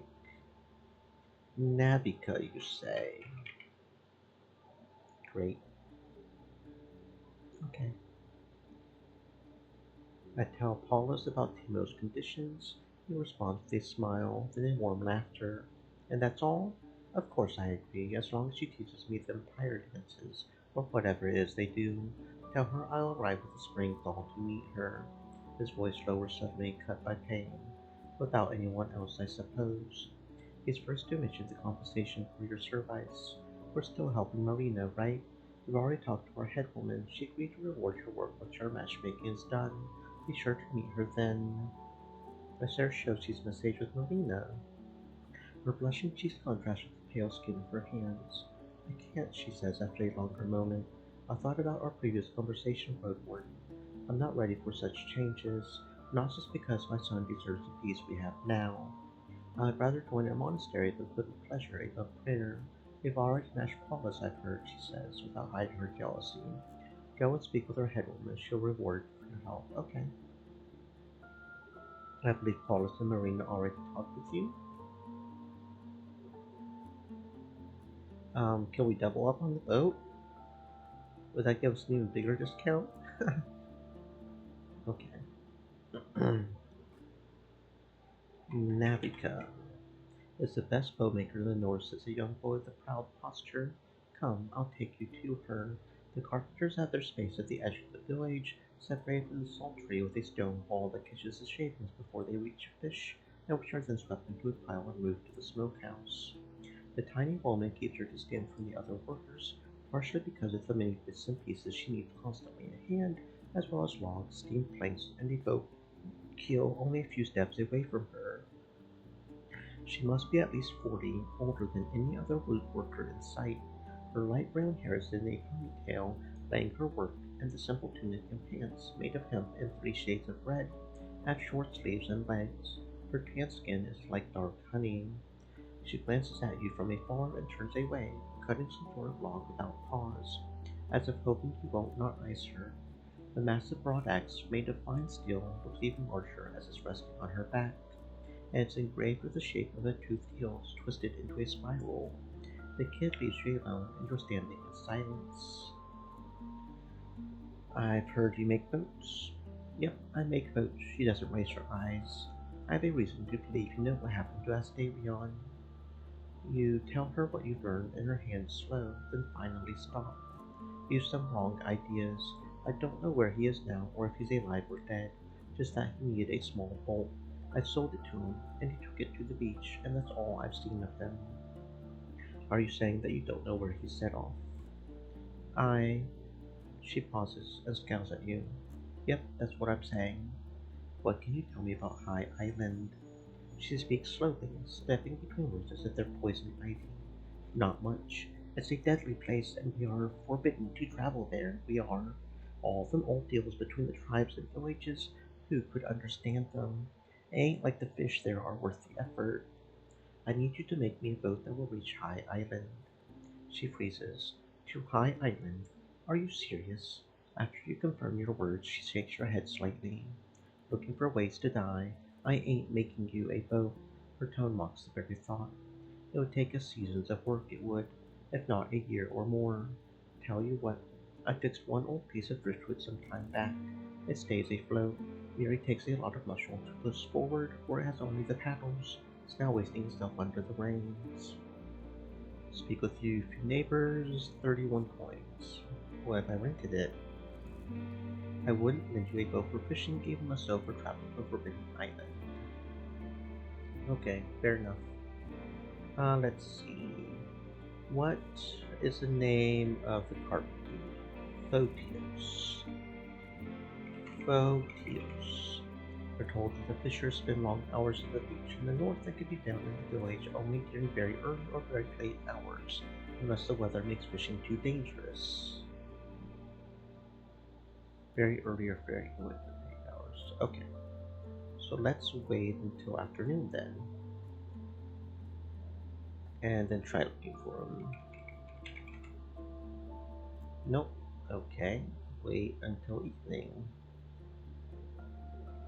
Photios.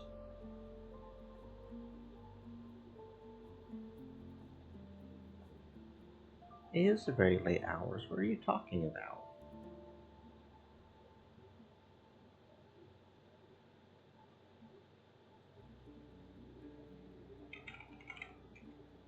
You approach a group of workers who are loading barrels onto a cart close to the log-made bridge.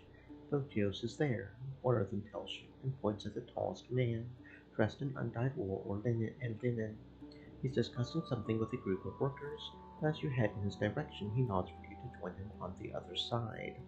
His outfit is heavy, appropriately so for someone who spends long hours under the hits of the cold onshore winds. The massive leather boots, thick tunic and pants, and the heavy cloak, now held under his arm, make you wonder if he would even be able to swim. Like most sea folk, he has long limbs, almost no facial hair, and ears so flat they are hardly noticeable. His neck draws your eyes, is covered with marks left by the burning suckers of a sea monster, as wide as your finger is long. Below these scars he's wearing a pendant made of a fist-sized black beak. He speaks first with the strong and confident voice of a young man no older than 25.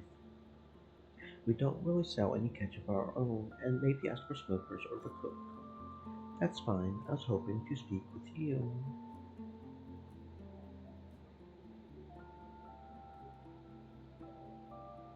And who are you?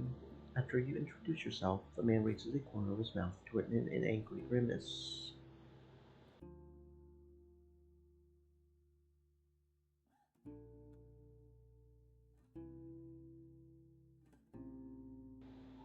I don't have much to tell you, Roadwarden.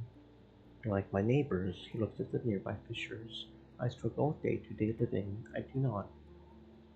I do, not adventures, and even less so at Saturn's Kings. Have you ever been to High Island?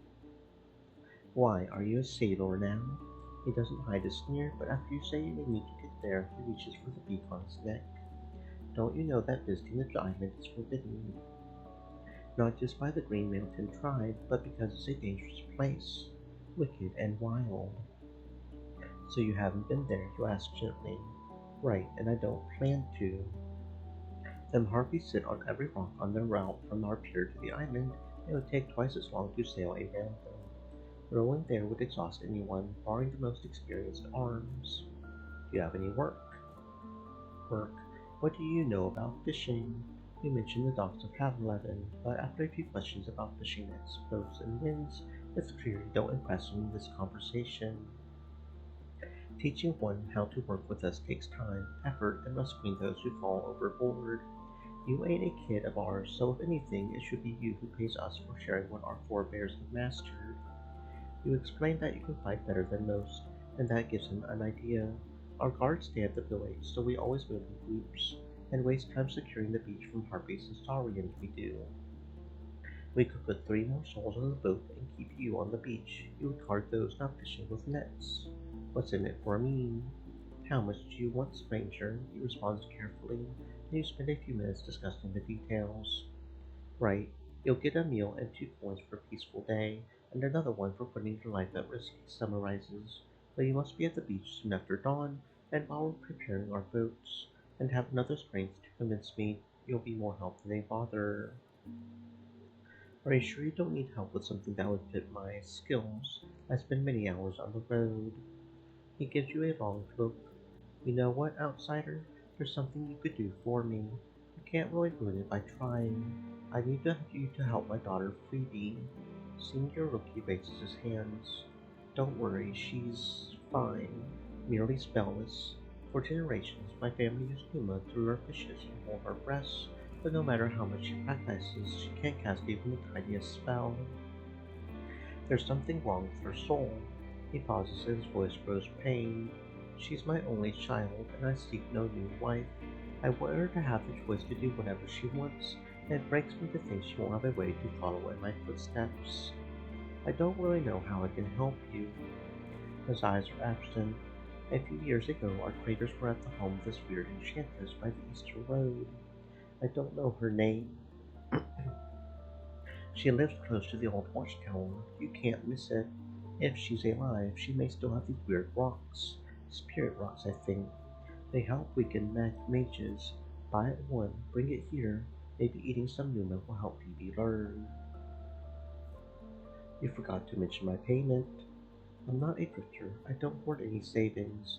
We gather everything in the keep we do. A spirit rock should cost about 10 coins. Since it's quite a journey from here, I'm ready to pay almost everything I've got. 15. What does your daughter think about all this? What does she think? He looks at you as if you're mad, then glances at the nearby fishers.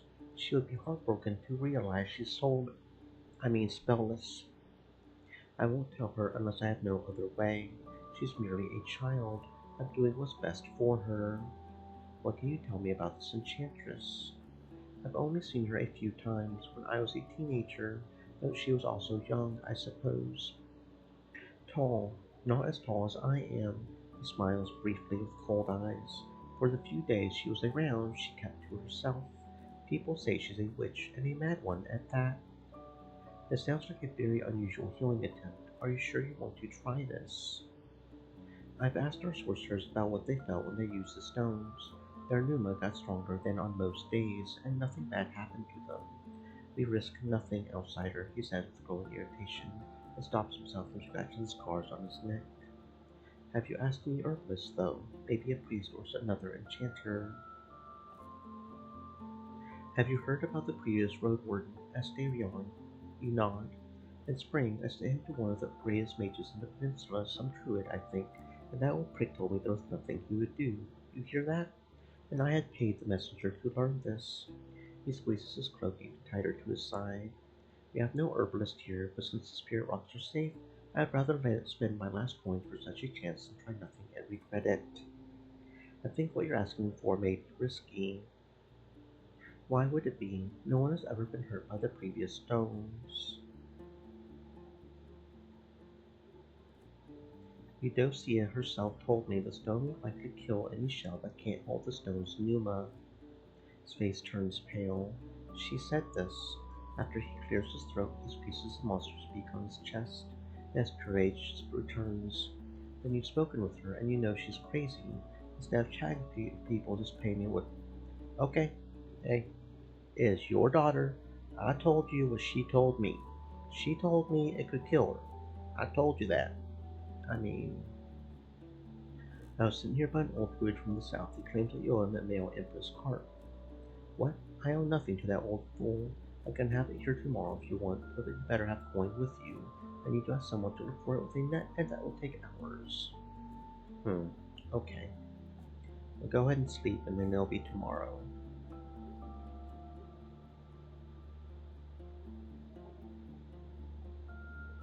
Okay. Photios, you got did you get the fish? Right, and a few of them, but most of them females. He approaches the nearby shed and brings you a bucket covered with lids that are held by hemp cords. He lets you hold it for a bit. It's heavy and its weight shifts as if it's filled with water. You'll need to deliver it quickly or it's going to choke itself to death. Or die of hunger. I don't know much about keeping fish alive, but if it dies, I can sell you another one for a coin. Okay. You know what? That's fine. About the spirit rock? I've got one with me. I just hope your daughter doesn't die or some shit. Good job, Roadwarden. I'll give it to her this very evening. I'll just grab your pay. Okay, well, I warned you, bro. She said that she might die, so I mean, it's on you, man. Okay. You should probably focus mainly on getting the fishy to the bro before the fishy dies, because that would be bad. Um.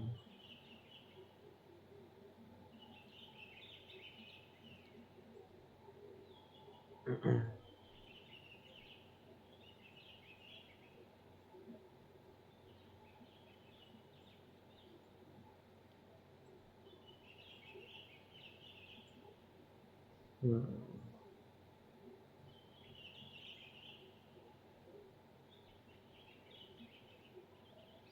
Mhm, mhm, mhm.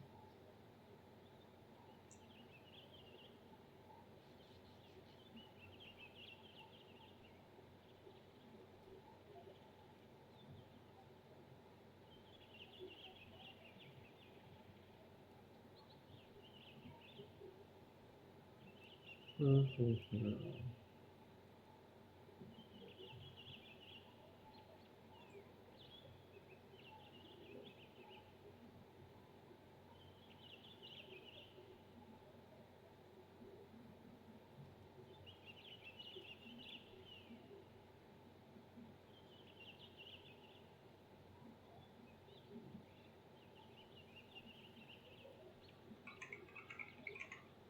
Moles are covering the dead trees in moist lumber, but as you look around, you realize that the hamlet could be quite a treat for some brave foragers.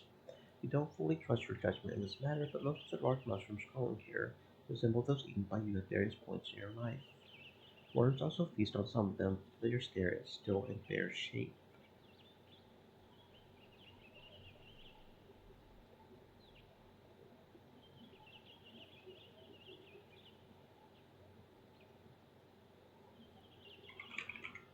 You start with the bushes growing in the front yard, not finding anything unusual about them, but you stop for longer at those growing just next to the rock face. The spot here smells of urine, and as you move the leaves away, you find a dark cave behind them. You can't say for sure what it hides, but you hear no water or draft. Wild plants are healthy. I grab my axe gloves and get to chopping. There isn't a convenient way to simply grab the plants to cut, as the wood is frustratingly resilient, and the volume of leaves limits your movements.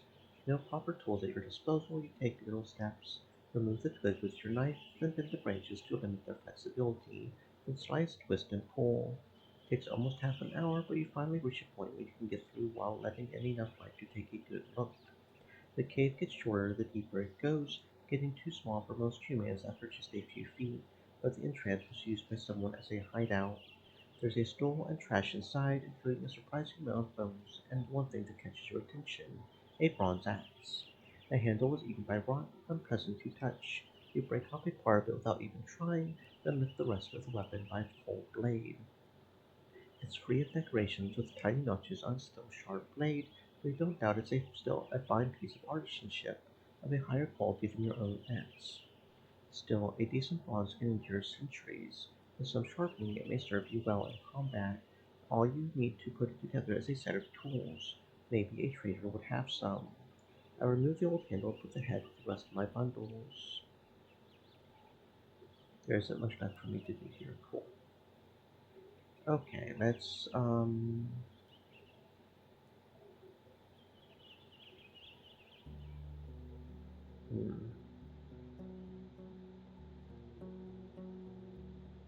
I have an answer from Paulus.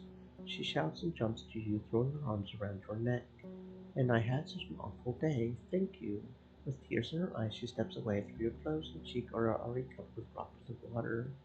Of course, Nathan is dead for sure. Her calm words are betrayed by her excited tone. I'll ask my uncle Ankh. I mean, Akakios, to be so rapid when he sweeps dragon bones with you. After another few minutes of insisting that you have to come to the wedding, if it occurs, but nothing for sure. But you must promise. But who knows? But you must be there. You should. Okay. Okay, friend. You do. Yeah. Hmm.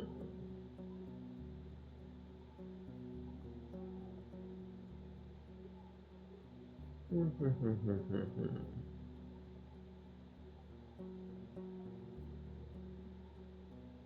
Would you like this axe head?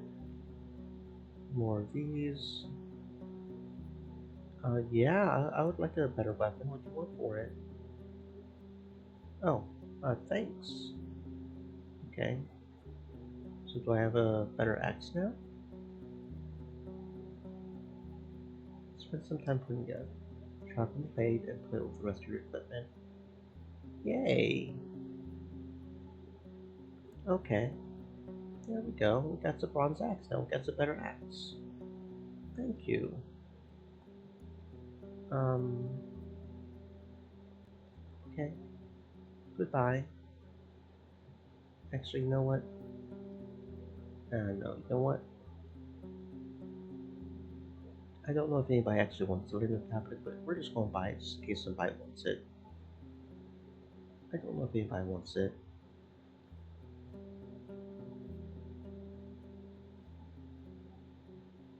Hmm, okay. travel on down to. Hmm,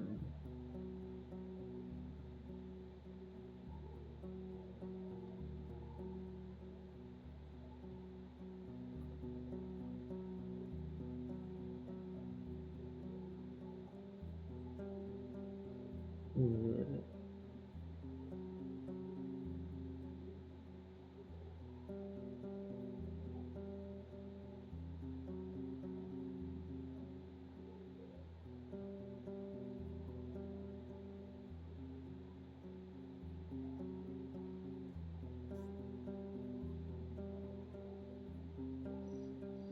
hmm,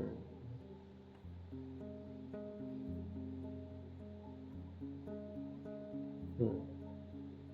Okay, let's just go ahead and go to the Elder's Cave, I guess. um, I brought what you asked for. He looks inside the bucket quickly, then gives you a big smile. Now I'm in your debt, traveler. Let me know if you need a healing touch. He closes the bucket again and puts it on the bench. Oh, that's it? I thought you were going to pay me for that. You're not going to pay me for that? I thought you were going to pay me for that. Oh, whatever. I still can't make that. Still can't make that. Okay. Thank you.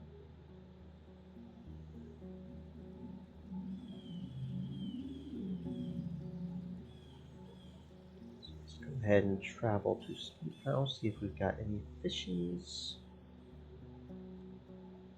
Oh, there we go. Two fish. Very good. Set the trap again. We've got 2 hours and 45 minutes until dark. Can't get to the riverside turn for the fish in time. Okay. I was hoping to get both fishes if we could, but no, it's okay. Axe throwing. Can we get lucky? We win. Very good. Enter the inn. Innkeeper. Oh, wait, what? The man without a name is here. I was not expecting him here. Fish. Here you go. Give me the food rations. Thankful. Do I have anything you'd like to buy? Um, 10 coins. Um, no, we paid 12 coins for it, I think. Um, stranger, you wanted to talk with me. Right, right, you helped me find this place. I want to be even with you. He takes a look at the innkeep and shrugs. You're not going to look for the camp of the bandits, stranger. If you're going to, if not now, then another day. They're just one of those. His look is absent, wandering to different places. So listen carefully. Head to the middle of the shortcut to a pile of stones and turn north. There's no path in sight, but don't worry, you'll find it soon. You will. He pauses. It's not a safe road, but not as scary as people say. You'll need a hook with a rope to move through it. I have some questions about the peninsula. I don't care. I've no reason to amuse you, and I've made a pledge to keep things to myself. Are you planning to stay here for long? I may. I was asking the people here how much a coin would buy me and hop at it, and they said it wouldn't be much. They did. I need a heavier pouch, and that means work, either here or on the other side of Hag Hills. His eyes get warmer. Let me know when you have something for a fighter. I know how to move through the woods and how to help myself in the shadows. So, a bandit. He looks at you with raised eyebrow but avoids your eyes. You must have known already, or are you surprised? I judge people by their actions, prejudice is a weakness. He collects his thoughts. You have to be slow to think one would just hang around a cave in the middle of the woods, though maybe not as slow as one who actually did it. He strokes his shaved chin. Well, I'm a new soul now. Garcia is pushing things too far, too much, and I ain't one to stay on a ship that's heading for the rocks. I left before we turned into naught but murderers. His fingers getting pale from clutching the dagger's handle. Don't you think about locking me up, stranger. We're still on my land. No tribe is going to keep a prisoner like me, and I know you won't take me south now. I'll start a new life, and you won't get in my way. Garcia is looking for you. His breath gets heavier, and after you not eyes him reaching for something behind his back, he rests his shoulders on the table and turns to you with his empty palms. Please, he whispers, she'll kill me. Tell me your story. There ain't much of one. Wanted to be free, so hunt geese, maybe take away a little something from what merchants keep in their lake deep pockets. But Flossie is obsessed with white marshes and they're awoken. She told me my day is coming, but that it's my time to do my share of work. But I won't murder in her name. I won't. With every word he speaks a bit quicker, and in his tail they flinch, as if a bad memory just pinched his ear. Just give me the things you stole from her. I'll try to convince her to forget about this. I don't have it. I got all the powder soggy. I tried to use it to torch some wood, but that was not a good idea. Helping you may turn out to be costly. What can you give me in return? He falls quiet. He glances at his knife, which is made of fine steel but has a rather simple handle. I'm broke, he purses his lips, but you may need my help one day. I could help you get to a dangerous place, even find peace for you. And then maybe I'll join you on your way to the city, all right? You'll find me here. I'll wait. Can I be sure you won't just look for another band once you cross Hag Hills? I don't know much about the lands in the south, but they can't be as bad as they are here. We consider refuting his statement, but he carries on. I may stay at a few inns and get to Hobladen before winter with a heavy pouch. I have skills, he spares you a charming smirk, that I could put there to hire. Very well, I'll cover you for Glacia. Wait for me here until the end of summer. You won't regret it. He gives you a grateful nod, but gratitude goes only as far as it takes to spare one's life. She thinks she's saving the innocent and punishing the monsters, so in her view it's us who should be grateful to her. There's a way for you to pay off your debt. You'll assist me in the short journey to High Island. He glances at the exit and scowls at you. You helped me just to kill me like that? What do I need to take? You explain your plan briefly, which is greeted by his resigned shrug. Fine, I'll wait for you here. Okie dokie.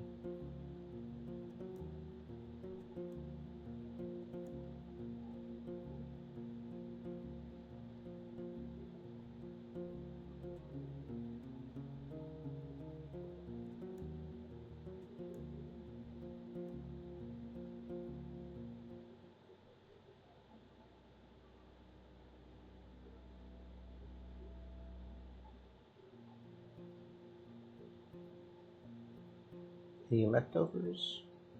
Thank you. And I'll buy the food rations tool. Axe throwing. Oh, I lost. Darn it. Travel. Steakhouse.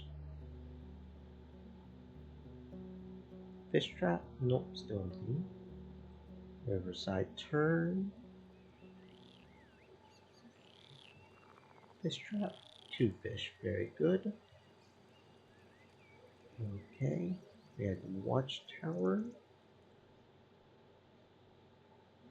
We'll cook the fishies. And then we'll go ahead and go to the bandits' hideout.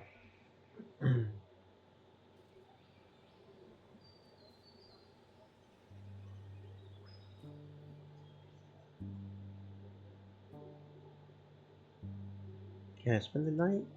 There's a tavern on the northern road and a few villages in the west. You try to explain what you mean. A man with an open ear laughs and speaks with a different accent. Nay, chance, nay, warden, cuts my throat this night. You'll run and be out of here. About the man you're looking for. Found a shell in the woods that matches the description you gave me. Mauled to death by beasts. And you're sure I won't find him prowling around? It would make me very angry. It would. After you describe how she can still find his blood among the grasses east of the stone cairn, she scoffs. That's what happens when a wolf leaves his pack. She turns away and continues her stroll.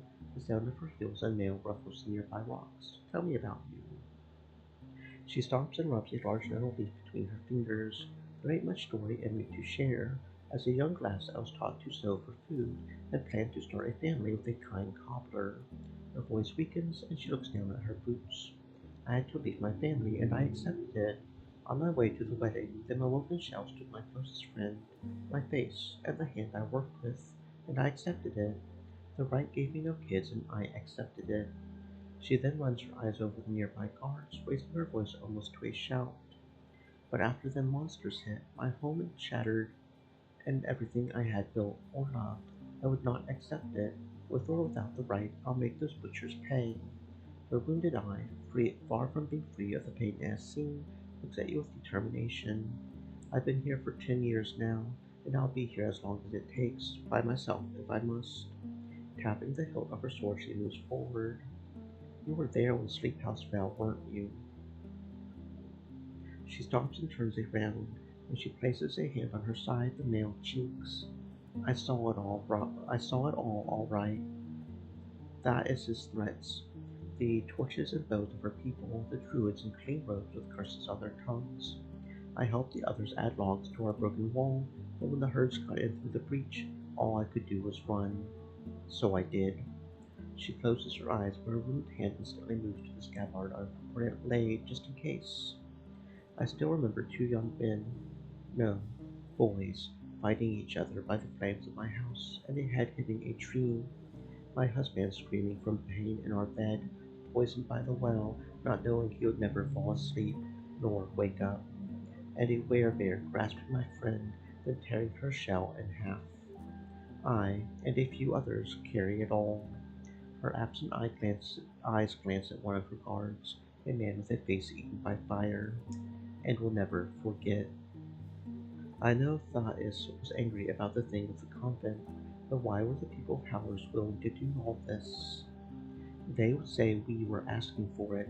I spent not even 15 years in Steep House, but I saw my share of quarrels between the two villages. Did you know they were both the same tribe? It's true, she emphasizes, even though her eyes are focused on the roaming boots. She must have told the story many times already.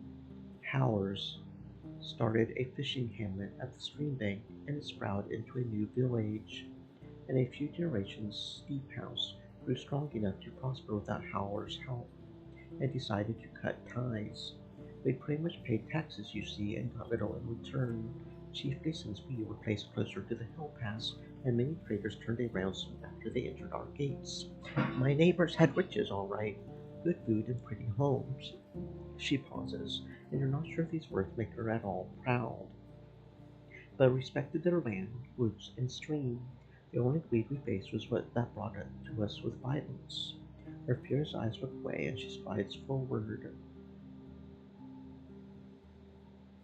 After spending a few days on these roads, I'm surprised your band didn't get mauled to death yet. She looks at a man who's missing an eye. We've been marked in many ways, she starts carefully, and we've burnt our share of shells. Not all of us were here from the beginning, you see. After you ask her for any tips on how to survive on the road, she shrugs, then moves her hands behind her back, still turned away from you. Not for a fighter, I don't. When we move in a strong group, smaller monsters stay away, and you can't fight the packs numerous enough to attack us. Her pause is long enough that you consider changing the topic, but then she then carries on. What you need to learn is that there ain't anything free in the woods. A lost bone, rotten apple, shiny pebble, a cave. Everything will be eaten or taken away, and if it's laying there all by itself, you better wonder why. Why don't you try to secure these roads? She kicks away a small block, one of many you step upon. The roads are fine as they are. You ask her for any thoughts on how people see them as dangerous, too much so for maintaining any trade, but she chuckles in response. Some of them will do better by never leaving their homes. Who are you even robbing on these roads? You don't understand our path, stranger. Her voice is harsh but carries no grudge. Yes, we took a few things from the settlements, or forced some merchants to pay us for escorting them, she said with amusement. But we ain't some bloodthirsty robbers. We cut our own firewood, hunt to fill our bellies, trade if we need to. You would be surprised. She turns around and takes a few steps backwards, gazing into your eyes. How little work one needs when you have strong arms, no taxes, and no young or old mouths to feed. You glance at the massive hole in the southern part of the wall. Her lips tighten and she turns away again. We won't stay in this place for much longer. You're lucky that the soldiers from Hobgoblin took care of the band dwelling in Hag Hills. She walks without a word for a good few heartbeats. Three rooks are searching for food in the grass, ignoring her heavy steps and mail, yet toddling away once you approach them. I had different opinions on the range of their territory. She looks at her guards with pride. They had enough muscle to become a threat, but were careless and had no purpose, merely hunger. We were around long before them. They're gone, but we remain. Such is Right's will for us. Before she resumes her scroll, she meets your eyes and nods slowly. Right, we were lucky. Say hi to Tulia from me. I'll see her soon. She responds to your frown with a smirk and turns away. What else do you want me to do? She gestures for you to sit down on a bench. Those age makes it look more like a wooden log. With hands on her side, she looks across the hamlet. This will be easier for you, though it'll take you into a fetid place. Those cowards from White Marshes won't let us in. Not that I blame them, but they may welcome you if you have any charm at all. Staring in your eyes, she speaks slowly, as if she's giving orders to a child.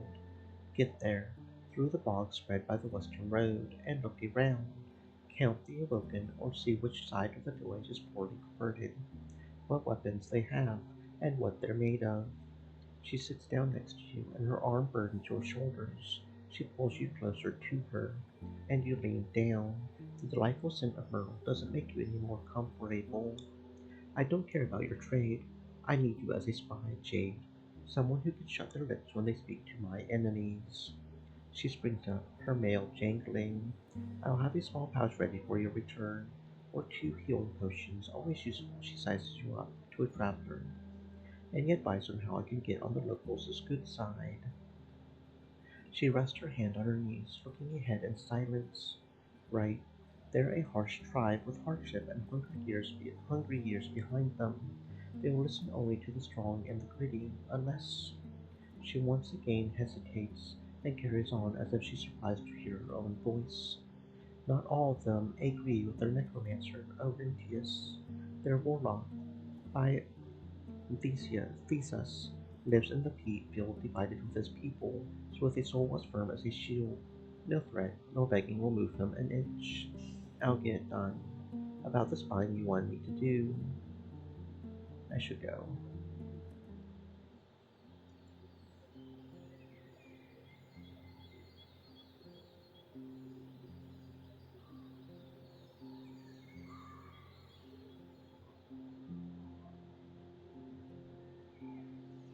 You see a strange creature in the distance not smaller than a bear, with a troll-like posture and a dense red fur. Has turned away from you, crouching near a fresh deer carcass, tearing away the flesh and stuffing its mouth with it, just in case you try to ride around it, but you get lost again, avoiding the trap-like corridors of fallen trees. At one point, you reach a bright glade with sparse bushes and a colorful meadow. Some of the plants bear berries that shouldn't be trusted, though you also find a couple of tasty-looking green and yellow apples, plums, and old strawberries. You spot no larger creatures, just a few monkeys, rats, and birds, terrified of your presence, trying to trying to both keep their distance and fill their tummies.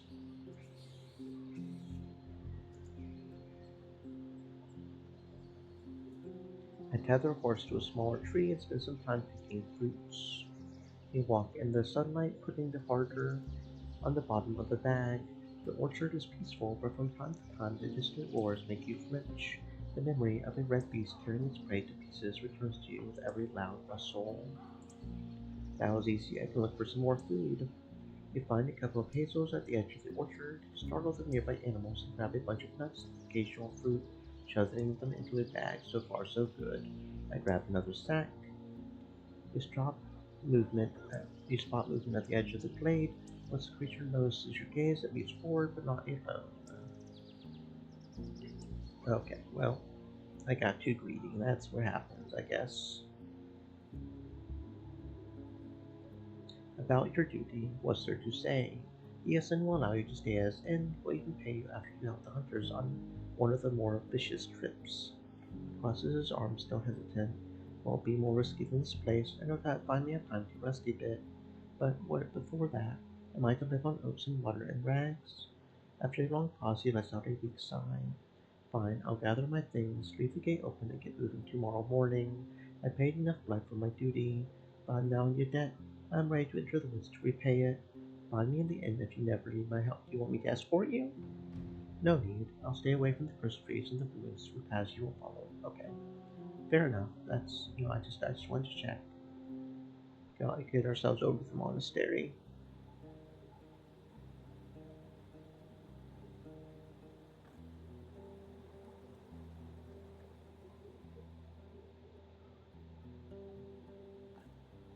Okay.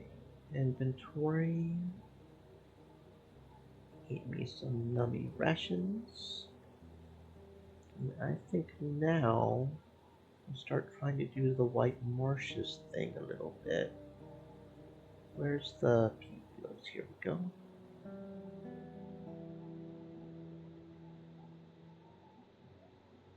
Show me your alchemical ingredients. Thank you. What can you sell me? Withers of plants. No. I bring a message from your old teacher. He listens to it without a word, then reaches for one of his bracelets, playing with the wooden beads. He grunts a few times and his eyes grow absent. I was happy when I got there, you know. I'm not a loafer. I was ready to learn all their ways. Back then, Priest Orintius saw any spells coming from pagans as disgusting in Wright's eyes. His tone swings between mocking and begrudging, but I didn't let go, and the others outvoted him. Those were very different days. Hmm. Okay, open the. Would you like a roasted fishy? Better than what I've got. Smiles with his yellow teeth and waits for you to throw the fish into his basket. Puts it back on the flames to snap his fingers done. Okay, thankful. Off to the White Marshes we go. Most of the undead are in the fields, but you could swear that one of the skeletons is staring at your axe. You step aside, and the absent gaze of Sarcophagus doesn't move. I should take a stroll and learn more about this place so I can then report back to Glacia. You'll be forced at the well and head between the turf houses when you hear the heavy step of one of the armored guards. What's this? He places his hand on your shoulder and turns you around. Getting homely? I'm just looking around. I have dragon bones to spend, you know. He stares into your eyes and you catch a whiff of mint leaves. Finally, he takes his hand back. No, we don't need them, and don't allow strangers to loaf around.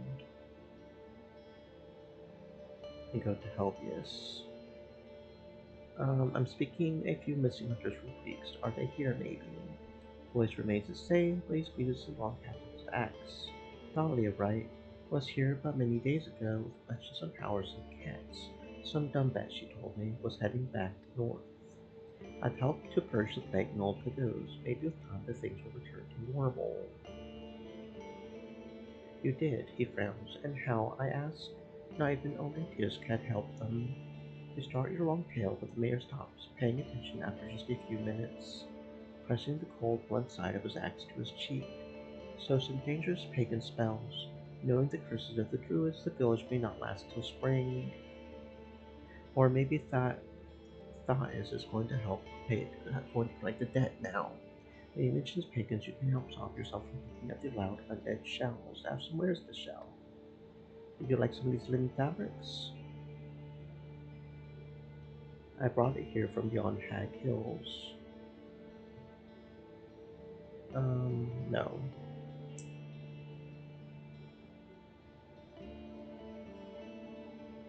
Balance, supplies I don't need. Sell 2 fish for 1. Ankle.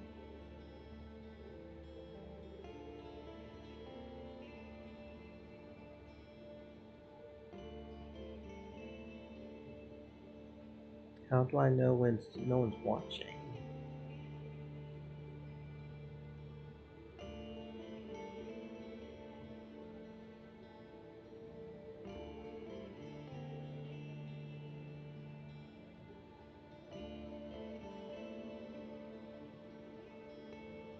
I want to spy on the place. Let me spy, please. Hmm.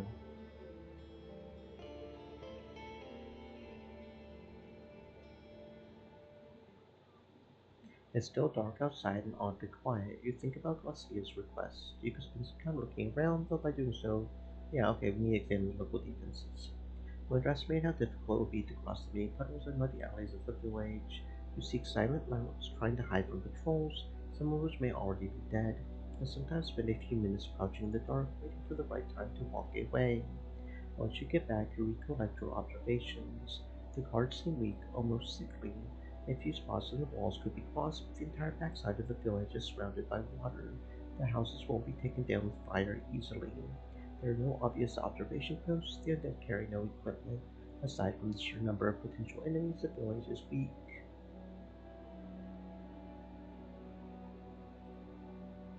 It may be better to strike them quickly before it's too late.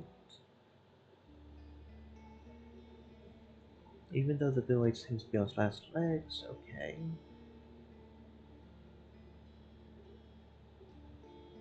Okay. Um,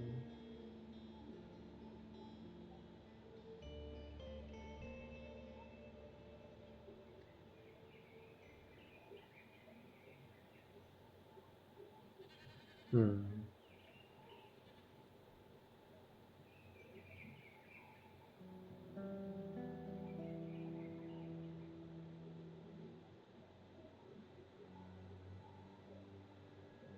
Wonder how often he stocks up on those.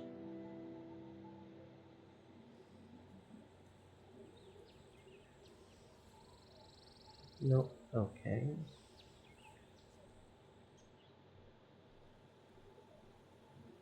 The roars of the sea reach you first, then the cold wind and the light. There are hardly any shrubs nearby, and as you ride downhill to the white and gold beach, the sunbeams hit you with full force. The sea here is not like the one from Hoblavin's port. The harboring waters most people see during their busy days are full of life. Ships, warehouses, traders, dockers. And of course there's Sickle, the barrier island that provides the city with its lagoon, but also serves as a home to dozens of species of birds, monkeys, and rodents. For most people, the sea is never silent, but if one travels to Sickle and looks west, or embarks on a boat and sails away, there's yet another view, a very different one. The never-ending blue, the emptiness, the humming waves, the monsters swimming to the surface just to take a breath, not even interested in the wooden vessels. Many say that if one jumps off a ship with a heavy stone, they'll drown before they touch the seabed.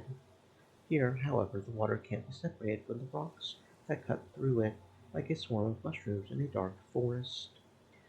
Their shapes and sizes vary, but it's a number that makes them unusual. If you were to name each one, you would have to make up at least half of the names. There's no doubt where the name of Gale Rocks comes from. The stones piercing through the surface of the water are shaped like beast fangs, as if they're asking the ships to dare and test their strength. Where it's possible, I keep to the greener parts of the beach. Sand is awful for hooves.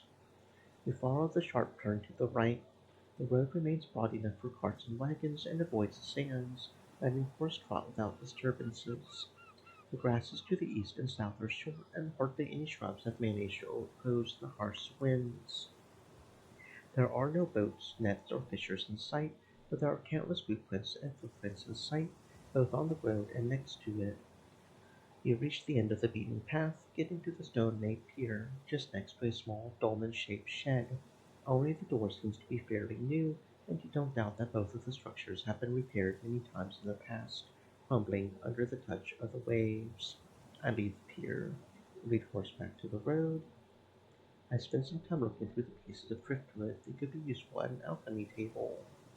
You stay close to your mount, observing the disorder of rocks, dead plants, and animal remains that are coating the sand. The pieces of wood, with their forgotten stories of foreign lands and sunk ships, are gathered in short stacks.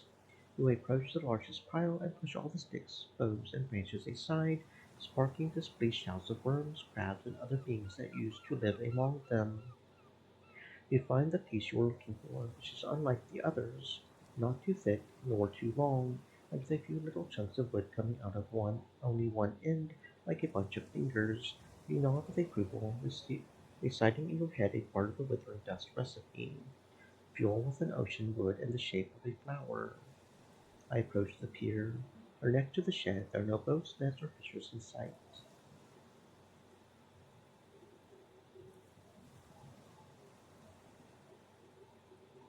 All right, let's get to Gale Rocks and seek shelter.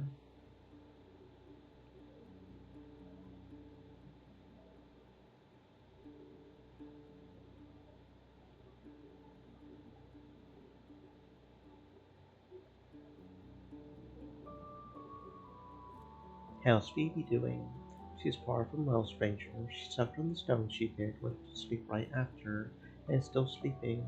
Nothing wakes her up. Touch water. Yeah, I warned you, bruh.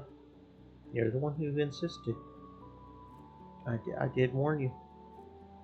I guess that is a type of death. Alright. Um, you get directions to one of the smaller buildings, which turns out to consist of only one spacious chamber. Like other caves in the village, it lacks sunlight, with the workbench standing right next to the entrance as well lit by an oil lamp. The old iron lantern is decorated with the shapes of seaweed and monstrous tentacles. On the counter you see threads, scraps of clothes, old tunics, and some boots. Behind it there's a mature woman, though you can't precisely guess her age. The flame, dancing because of her movements, distorts the shadows cast by her wrinkles and large nose. Her bright red tunic is light, made of something lighter than hemp or wool. The sleeves end at her elbows, allowing her hands to sew together two pieces of fabric. Greetings. She runs her dark yellow eyes over your clothes. Her hair may be getting gray, but the colorful wooden beads among them distract you right away. Cheers, stranger. You need something patched up. After you nod, she looks deeper into the store. Good, as I'm better at fixing tears than making locked togs. Take a look. Indeed, while there's plenty of shelves and cupboards covered with pants, tunics, jackets, robes, hats, boots, and bags, many of them seem old, or made from two or three combined pieces of garment. We buy outfits from other villages, explains the tailor, maintaining her bored tone, and just as they get worn and damaged, I turn them into something new. Do you have anything for sale? My neighbors walk in and put on whatever they feel like wearing. I ain't wasting our fabric on outsiders. Maybe you would like some jewelry. When you mention you'd rather take something useful for a traveler, she hesitates. Well, if you really need, I can pack you some old tools of mine. They would help you fix your armor and dogs without anyone's help, though it ain't as easy as you would think. Fine, let's discuss the price.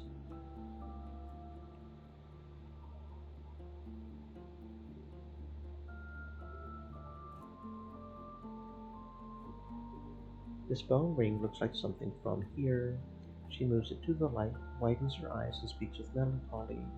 I made it myself, I did, as a little lass, for someone who used to be madly in love, was now taken by the storms. He was better at digging than sailing. She puts the ring on the counter. His wife is still around, though. Leave it with me for 2 coins. It'll be, yeah.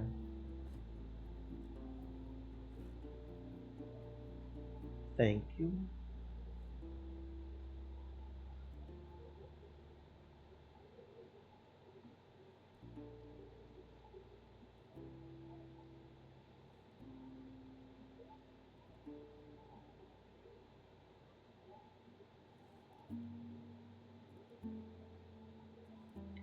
Okay, let's see. Um, what do I want to do? We really want to go back to the hideout mainly. Yeah, so let's just see if we can get something from the old forest garden first, since we're sort of passing that way. Then we go to the gate.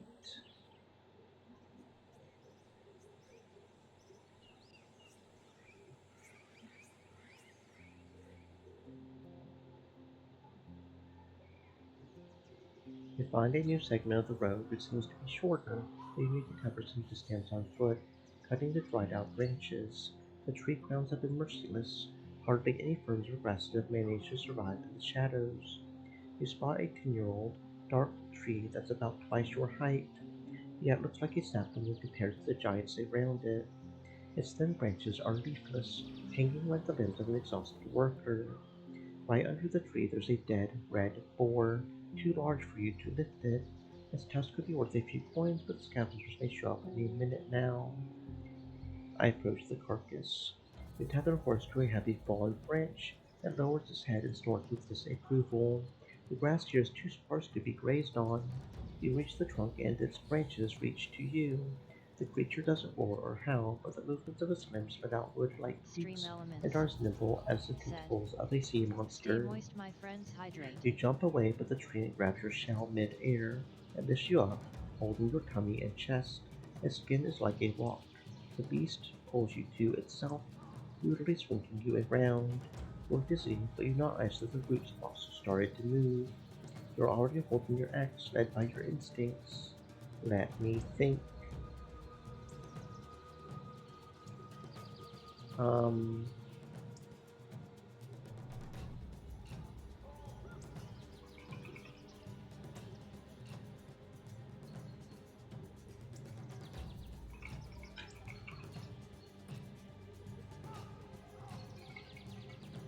you make an awkward swing at one of the limbs, but it's like hitting a wall made of stone.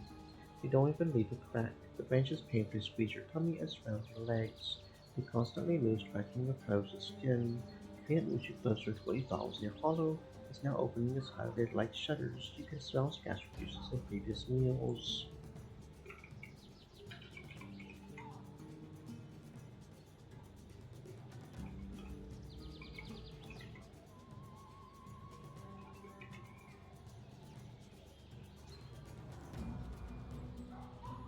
You make an awkward swing and hit one of the limbs. Don't even leave a crack. Squeeze your tummy, legs, shoulders, and start to touch your neck. Constant noise makes it impossible to breathe without screaming panic or holding your breath. Sink your shoulders into its mouth. Its bowls are almost empty. Bones and flesh remain in stew for the beast organs. To the side the creature's cell seems to move, and staying covered. As the creature loosens its grasp, you use all of your strength to move forward and take swings, leaving the blade in the flesh. A stream of blood spurts from the fresh cut. The creature pulls you out and throws you away like a splinter. During your fall, your ribs, legs, and neck suffer from each move. You grasp for air, almost choking on your own spit.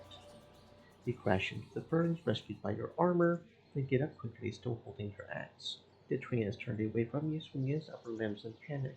The roots move in a couple directions at once, holding the beast in a single spot. After a breath or two, they crawl away from you, each one with its own rhythm or lack thereof.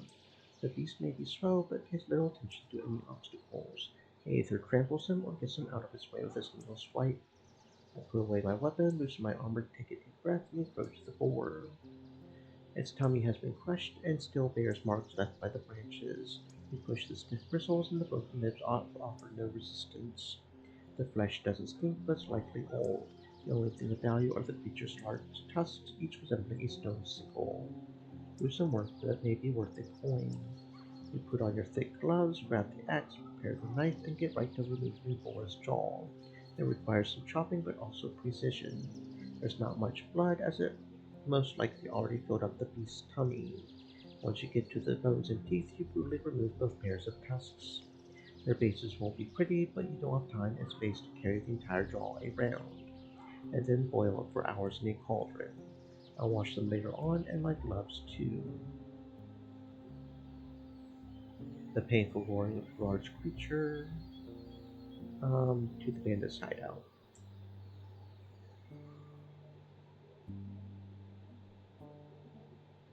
About the spying you wanted me to do. I've a lot to say. She nods for you to follow her outside the gate, then to the pond bridge, but since it turns out to be occupied by a few orange frogs, each one as long as your forearm, you instead enter the woodlands behind the palisade. Her guards are nearby.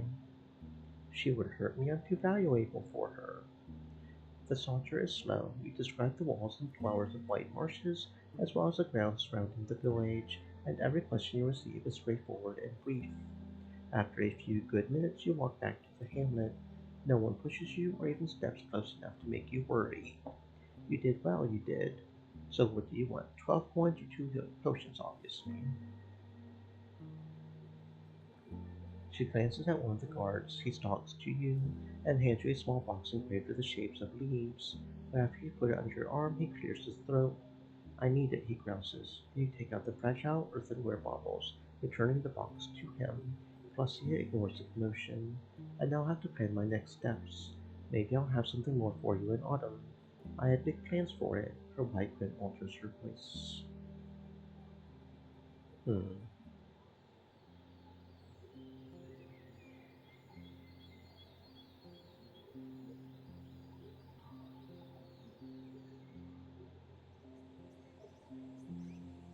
At the edge of the pond, you spot a moldy closed satchel hanging from one of the branches high above the trail, most likely taken there by an ape or a bird.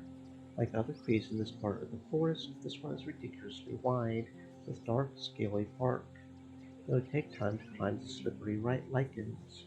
Well, good thing I've got a spear that can probably reach it, right? You stay in the saddle and make a single swift cut. After the bag falls on the ground, you dismount and spread the contents in the middle of the path. Foul smell hits your nostrils like a hammer. You ignore the old boots coated with maggots and eggs, as well as the moldy shirt. You kick away the small pouch. You cut it open only to find two dragon bones. Hey, two dragon bones is two dragon bones.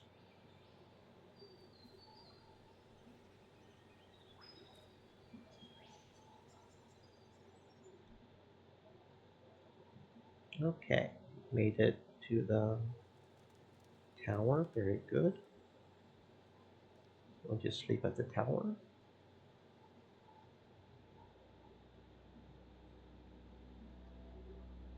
All muddy roads, for real, for real. Ew.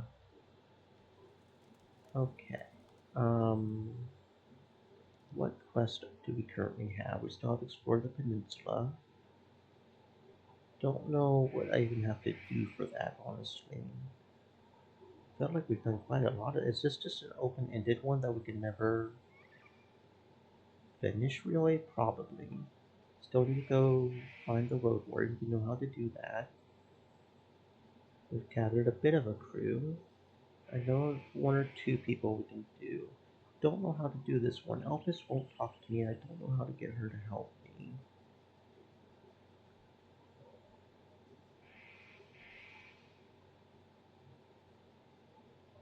Hmm.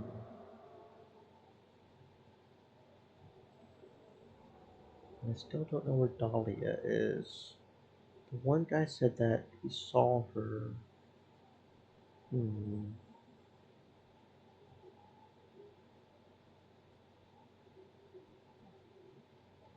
Hmm. Hmm.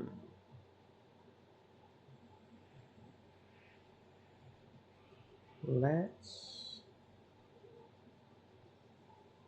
go over here.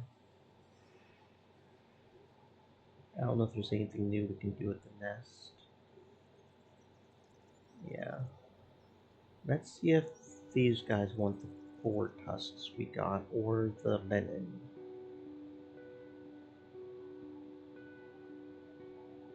Oh, they want the bronze. Oh, there you go. Okay, yeah, no, that makes sense. Bronze axe. You know what? Yeah, here you go, bronze axe. I didn't even think about it. I don't know why I didn't think about it. They took my other axe. So of course they would want the axe. Of course they would. That just makes sense. We need no more blades. Let me take a look. Bronze lasts for lifetimes as a gem while we're a loud horn. Okay then.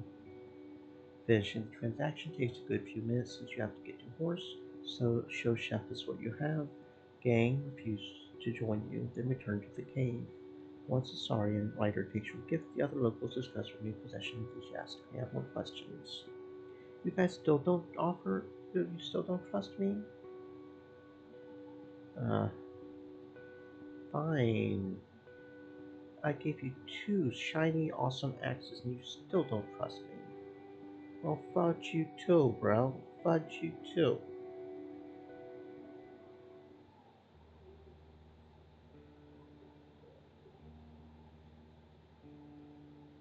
Hmm.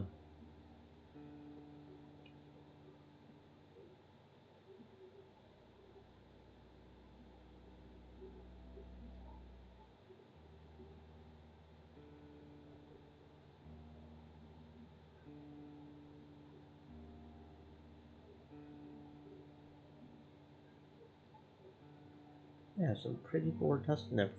Now I've got a dragonborn too. Don't know how much that's gonna be worth, but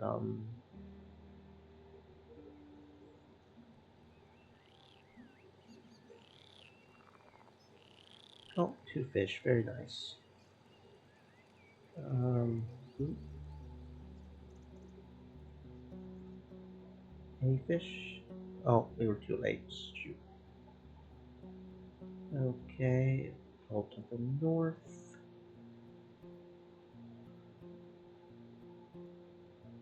Let's gamble. Ready when you are. We won. Very good. Um, hmm.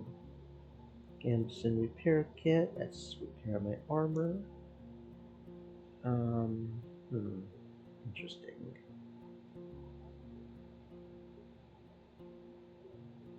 Hmm.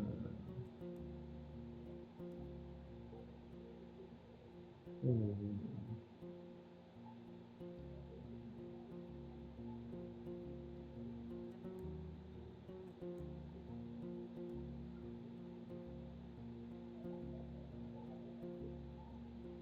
Oh, I see.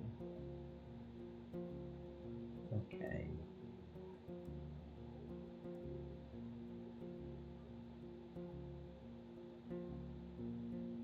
Um, add more fishing, and I'd like the food rations, please.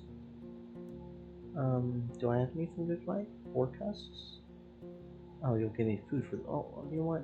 I might be willing to. But here, healing potion. One other healing potion? Oh, okay. You don't want that many healing potions. You know what? I'll go ahead and take. I'll go ahead and take the food for it. Um, Well, Glacia's man, I'm bringing good news, I guess. Glacia has only one target right for now, and it's the necromancers of White Marshes. You have nothing to worry about, at least when it comes to her. Frowns in disbelief, asking a few questions about what you've seen in her hideout. Before he finished the last answer, he empties an already prepared pouch. His gestures are impatient, but the amount of dragon bones matches his promise. You did what I asked for, so these are yours now. But try to hunt us north before fall. See if you were correct. Something worries you. He observes the flora for a bit, but finally waves your question off. Their camp sounds like a well-protected place and hidden in a dangerous spot. Raises his eyes, though only for a moment. If you're wrong, we won't get to them easily, but that's just a thought of mine. Okay. Nice acting, but I spoke with Glacia. You're working with her. Tulia glances at the innkeeper and gestures for you to lower her voice. Come on now, this is the only pass through Hag Hills. Recently there was a caravan with some tools and spices that was taken by force to be sold for ransom. Someone told them to turn east right into the band's trap. You want me to believe you bear no responsibility and saw nothing?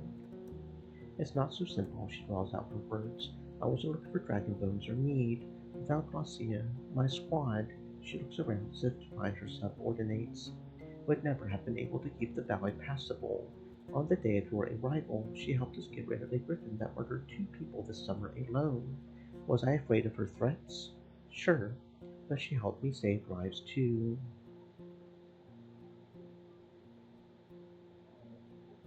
You didn't have a choice. I carry a share of hard decisions on my shoulders as well. She lets out a relieved sigh. Thank you for trying to understand. You know him? We never spoke while his boss was around. He used to stand in the shadows observing the area. I doubt he's harmless. You don't expect me to drag him all the way to the city, do you? I don't need any more loose tongues there. I need you to return the favor. I'm heading for High Island. Pulling me back in? Well, as long as it's not just the two of us, I'll prepare my stuff. Just tell me when you're ready. Alright, there we go. That's another dude. Bandit. Okay, I don't know how to get Tuvia to help me. Um,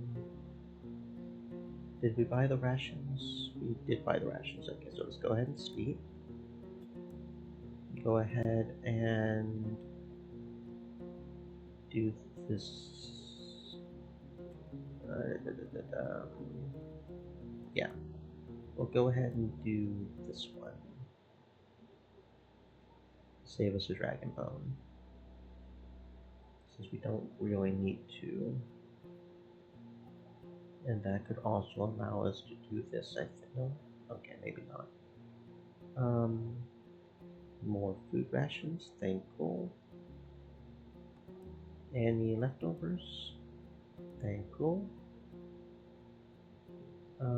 Outside, guards, axe throwing. Ooh, we won. Very good. Travel, steep house, fish trap. No, no good. Riverside turn.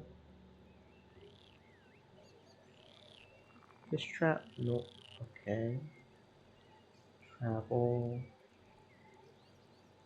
Woodland edge.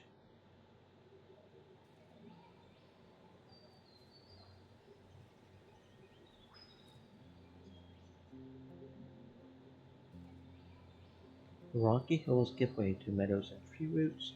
The saplings wake up beneath the remains of the burnt forest, competing with young grasses and ivies. At first, the nearby howls make you think of humans, not beasts, but the numerous throats make you reach for your axe. The creatures, not even waist high, come out from the taller grasses and the sparse bushes, surrounding you quickly. Despite their wolf-like heads, their front paws would fit a monkey. Their furs are mostly brown and short, but carry scars left by all sorts of cuts and scratches. Almost every knoll lacks a part of its shell, a limb, an ear, a nose, an eye. Some of them move on all fours and sit down on their rears, while others walk around on their hind legs alone, though with varying levels of confidence. If you have the grace of a determined robber, they more resemble the harbor drunkards. I can steer my options. While you may be able to take a few of them down, they will surely bite into horses' legs. You won't keep both of you alive. You could follow one of the old tales according to which the beast folk can be bribed with a gift of food. For now the beasts are keeping a distance, baring the teeth between grunts. Sitting in the saddle, you are 4 times taller than them. I throw them 3 food rations. The packages scare away the nearest gnolls, but then the braver ones get closer cautiously, smelling and poking their new booty. Suddenly they bite into the scraps of linen, revealing the fruits and scraps of meat. 3 of the largest beasts grab your gift, one with its jaws, 2 of their forelimbs, then run to the hills, followed by the rest of the loud, excited pack. If the stories are true, the gnolls should now spend some time away from the human eyes. I pat Horse's side and try to calm his nerves with encouraging tone. A boulder sticking out of the pond, only a few steps away from the bank. On top of it, you see a human-like shell, curled up with long feet leaning against the rock. The creature is a head taller than you, with gray skin and no hair nor genitals. Its feet are webbed, the legs are disproportionately long. Its yellow eyes, with large black dots in the center, are as round and large as the bottom of a mug, and draw your attention away from the supple nose and ears. It's looking straight at you, holding in the long fingers a raw fish. You make it stop in the middle of its next bite. I'm ready to defend myself. You size each other up until the monster resumes its meal, and the fish blood spills on its hands as it keenly follows your movements and swallows the flesh whole without chewing. I ride away, but don't give it a chance to sneak behind me. You just enjoy your fish, friend. I do understand the love of good fish. Okay,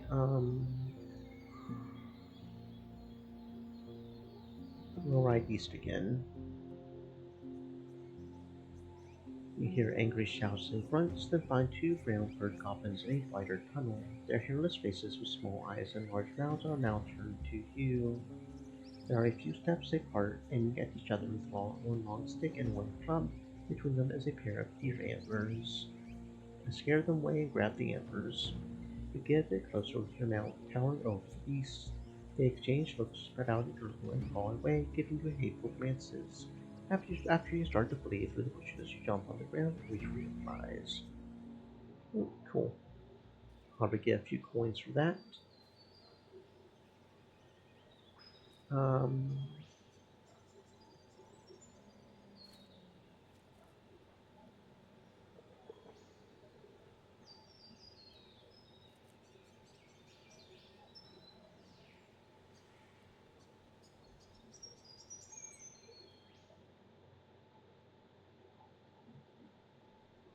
4 hours. Can we make it up to... Yeah, we can, okay. Go to the copper one, see if we can scrap some stuff first. Okay, we can't forage, cool.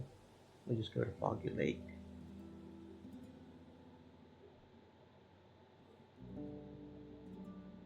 I saw a lot of mushrooms at the ruined shelter in the west, a lot of bugs too. They described them, struggling with naming the shapes and colors, but the foragers deciphered your attempts with ease. The man looks at the clouds, nodding. They smile. Should still be warm enough to dry them. Thanks, we'll get there soon.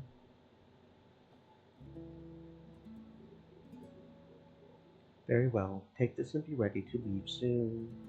Easy. I always have by my side what I'm going to take anyway.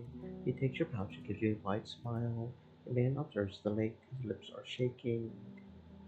Okay, so we're getting quite a few people. Um, Ballot, Runaway Bandit, Z, Quintus.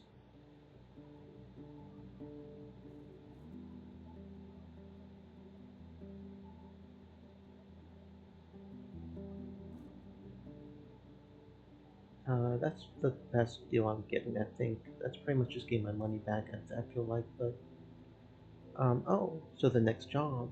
Still interested. I have a message to Iason, the innkeeper of Hell of the North. This place is in the far south, a huge bother for us to get there. A bother worth, let's say, 3 dragons. She sits down on a stool and looks you in the eyes. The scars and wrinkles on her thoughtful face could belong to a statue. Tell him, are we still trading? I'm running out of patience. Remember it well, I. Bring me the answer, only then you'll get paid. Tell me about Pelt. It's placed in what used to be an outpost of dragon hunters, older than mine, but finely renewed. Far away, near the pass that leads through Hag Hills. An inn, so you can rest there or buy yourself some food. Iason, the innkeeper, leads a group of big game hunters, though when they're together he's like a cloud above them. Otherwise they can be a lot of fun. They haven't been here long, must not be much more than 10 years, and they mostly keep to themselves. You don't pay me well enough, Foggy. Riding around talking with folks isn't what you're meant to do anyway. But fine, bring the answer in 2 days and I'll add a dragon to the pile. Okay, it may be better for you to tell me what this is all about. I don't ask you to negotiate in my name, though it won't hurt to tell you. Iason and I were thinking about working together. He would invest in my place and will get his share of profits in the future and a shelter for his hunters. He was meant to send me the first pouch of dragons, but has fallen silent. Okay. Do you want anything? No? Okay. Questions? No. Alchemy set.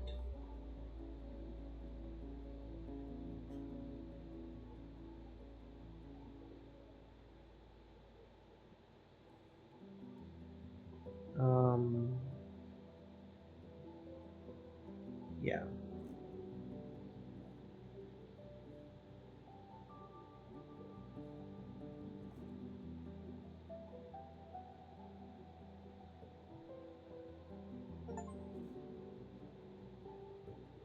Okay. I can't make another healing potion, but I've got quite a few healing potions now. I got 2 healing potions. That's good. That's pretty good. Okay.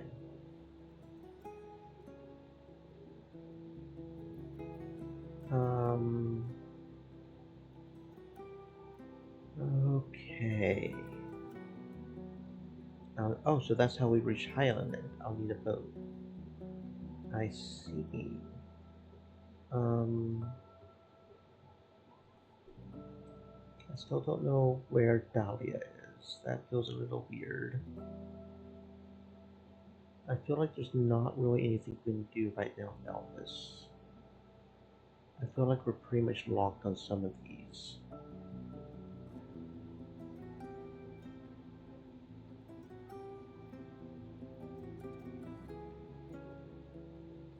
Um,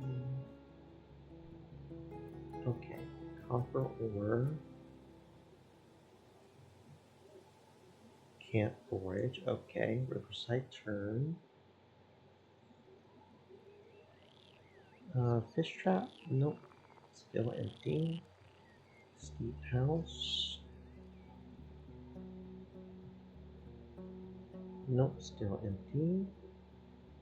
Out of the north. Guards. I've seen a weird human-like creature with gray skin. It was eating a raw fish at the pond at the heart of the woods. Any clue what it could be? She asks you about the appearance and actions of the creature, and after a pause, she looks at the boar as if she's asking for help. I ain't ever heard about such a beast, her voice turns into a whisper. Maybe it.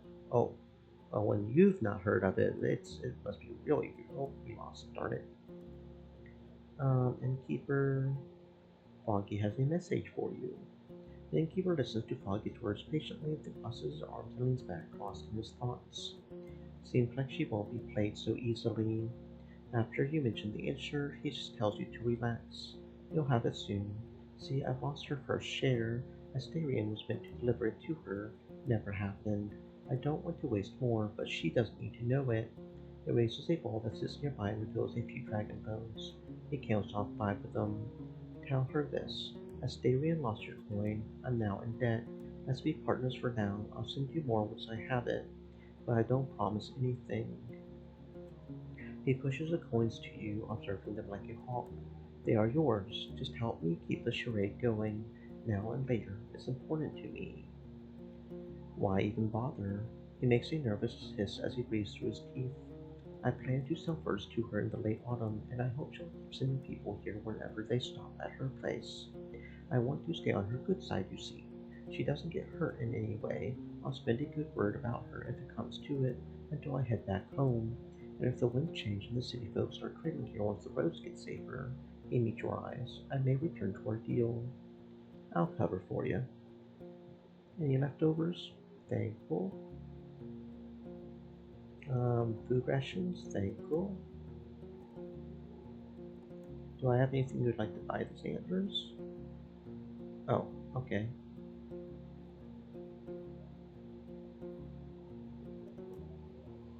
Mm-hmm. Before you leave the room, Easton knocks on the counter, calling your eyes. So far you've been rather useful. He looks into your eyes, closed shortly.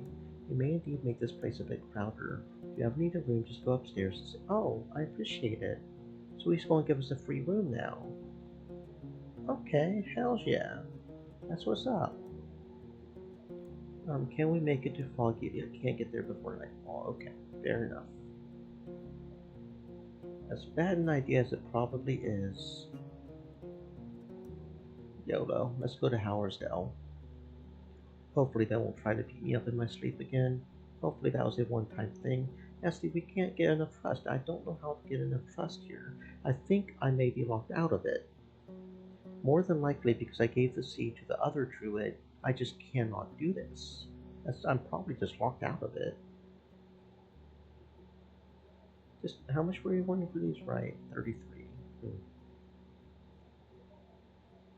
Still nothing for her. Thanks. Akikios. Do I have anything you want? No. Do you have for sale? No. Okay. Let's hope I don't get jumped in my sleep again. Half tempted to just sleep on. You know what? I'm just gonna sleep on a mothball tail and not even worry about it. Maybe she won't jump me if I'm not even in her head. No, they still jump me. Asses. So yeah, it's just a thing now that I get jumped whenever I come here. That's nice. That's real fucking nice. Okay.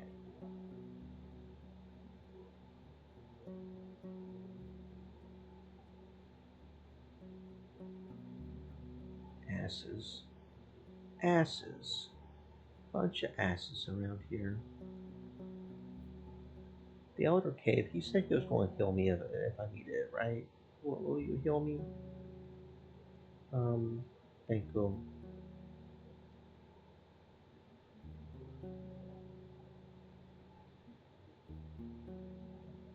Okay.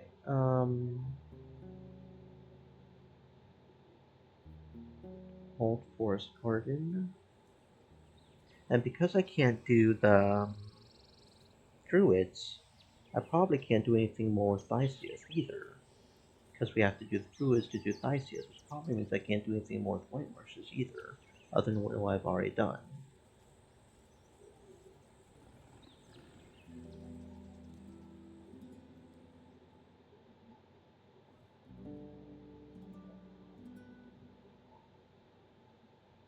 I had a talk with Eason. I cover up for him. After your tale, she scratches her knee. So you're saying Astarion is to blame? Fine, though I'd rather hear about it from the hunters themselves without waiting for them to wake up. Thanks, she pats her shoulder. That's a big help. She hands you the cold pieces of bone, 3 for the job, 1 for finishing it. I'm thankful. Let me know if you have anything else for me to do. I need a soul who I know won't steal from me, so you still don't trust me about that. A little confused about the trust system, if I'm being honest, but yeah, okay. I don't know what else I can realistically do other than pretty much finish exploring the road and maybe go save Asterion if it can be even saved.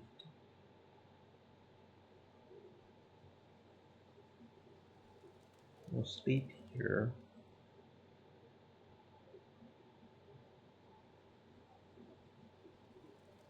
Eat some of these rations and then continue exploring over here.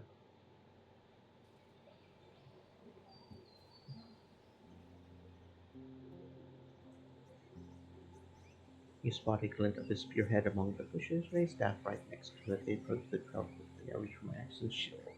The armed goblins with brown, gray, and black furs cease their onslaught a few steps away from you. Some of them move on all fours, while the others stand upright or lean on their weapons, balancing as they walk. They carry clubs, pointed sticks, rusty spears, a broken sword, a cart wheel. They fearfully observe your mount until one of the creatures steps forward and screams angrily.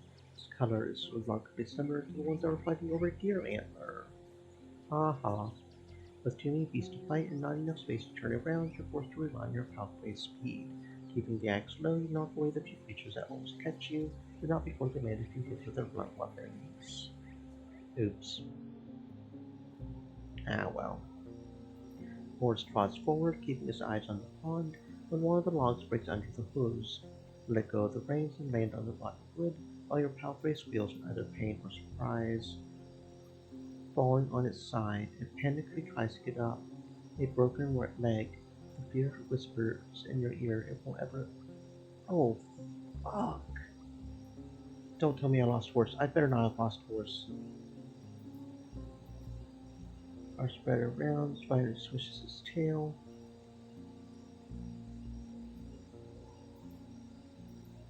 And lad smell my flask with chamomile oil. Relax, this won't be fine. I stay calm and breathe deeply.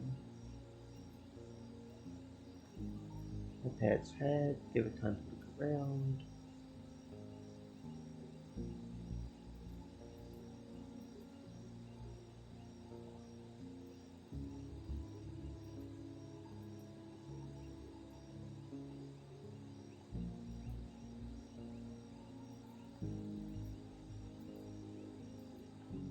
Oh, he's gonna be okay, isn't he?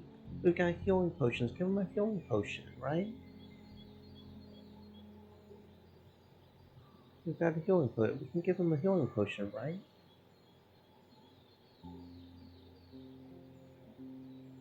Is he going? Mm,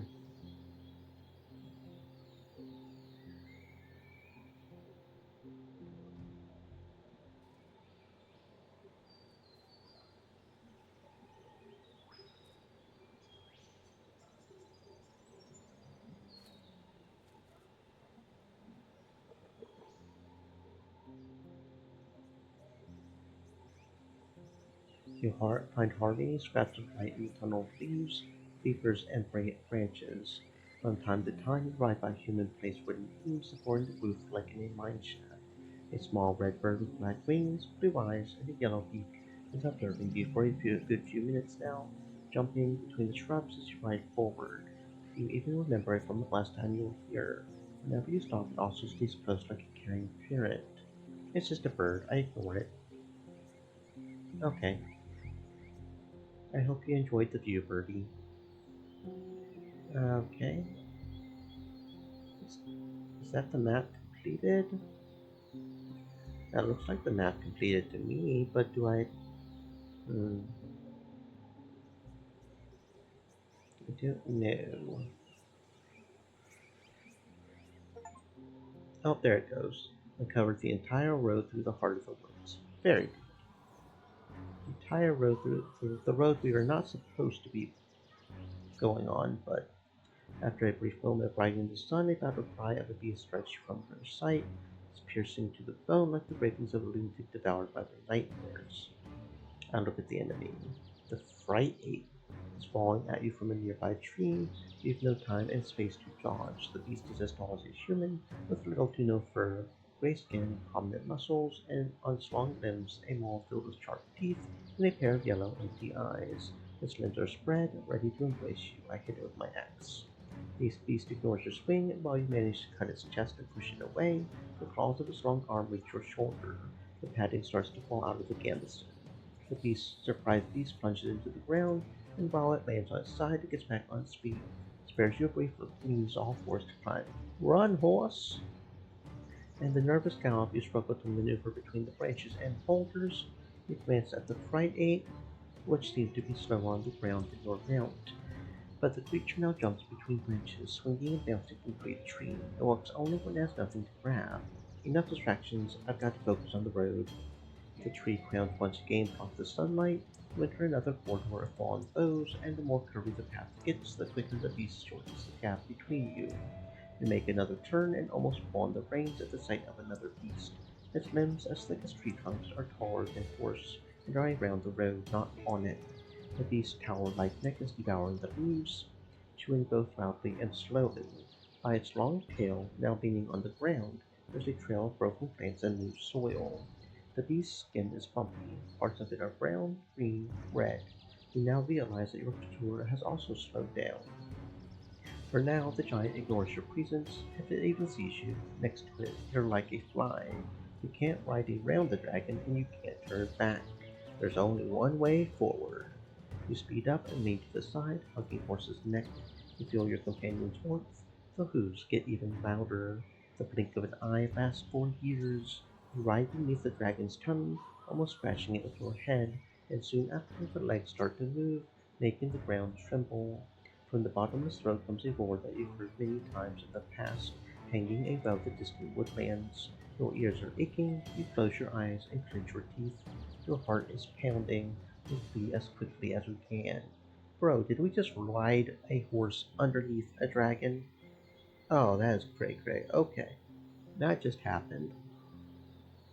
Okay, so what do we need to do next? Find the Roadwarden. I feel like we've gotten as big a clue as we possibly can. I don't think we can do Theseus' wand because we can't do Elpis. We burned our bridge with Elpis, I feel like. I'm fairly certain. I cannot find Dahlia. I don't know what's up with that. I feel like we've looked everywhere. So the only thing I could think of is maybe something with Thesis, because we got some information about her from White Martians. That's the only thing I could think. Unless that one lady who told us to go get her bag. The one lady who told us to go get her bag and we didn't give her the dragon bone that was in it. If that was her and we pretty much murdered her by telling the people in White Marshes about her, that could have been her. So I don't think there's anything more we can do with that. Orintius. And that's pretty much broke with the Thaz issue. Because we pissed her off. I thought we had enough evidence to blackmail her, but we didn't, and we just kind of messed that up. So I feel like we've more or less got everything we possibly can for right now. So where do we want to go? Now we just need to get the boat and go to Astarion, I think. I'd prefer if we could get the one guys, the Green Mountain people to say okay, but they are druids as well. So I feel like in order to get their trust up, we probably have to be the druids as well on that one. Like the druids in the city are like connected to that, right? That makes sense. That makes sense to me. Um okay, let's see. I'm just going to take a quick look at the achievements, see which ones I don't have. Roadwarden, which is I think where we need to find the Roadwarden, right? Oh come on, I said oh that's shit, not silly. I need to know which buttons I'm pressing. Da, da, da, no, that's just completing the game period. Okay. Da, da, da. Labyrinth, that's fine. Oh, the labyrinth is finding Asterion. Don't know how to stop the necromancers. The Inquisitor. Feel like we've kind of burned our bridge on that one, but I'm not sure. Hmm.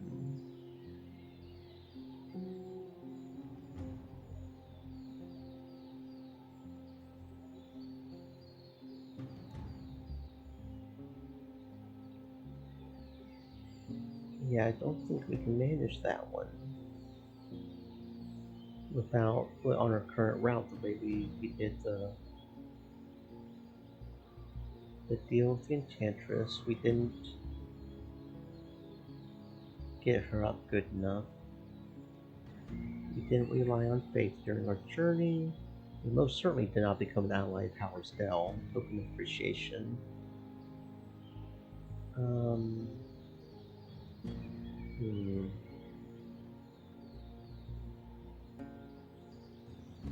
The Guts and the Judge.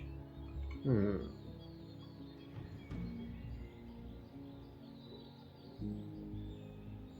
I don't know how to get better reputation with Gale Rocks.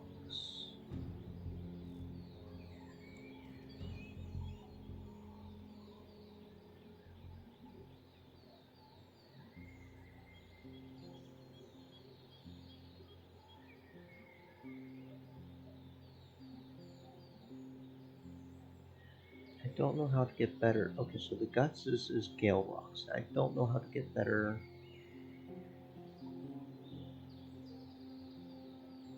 I don't know how to get better reputation with Gale Rocks. I feel like we've done everything. We did the matchmaker class, or did we go back after we actually confirmed the matchmaker? I don't think we did.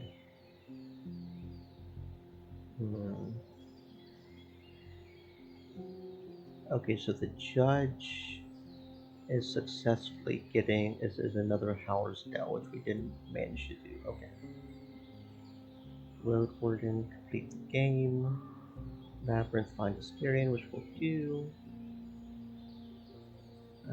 The Bright Night.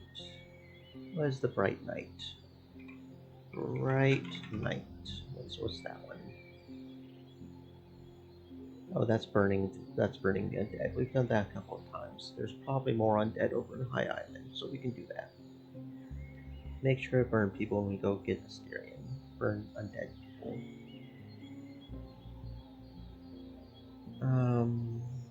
Okay.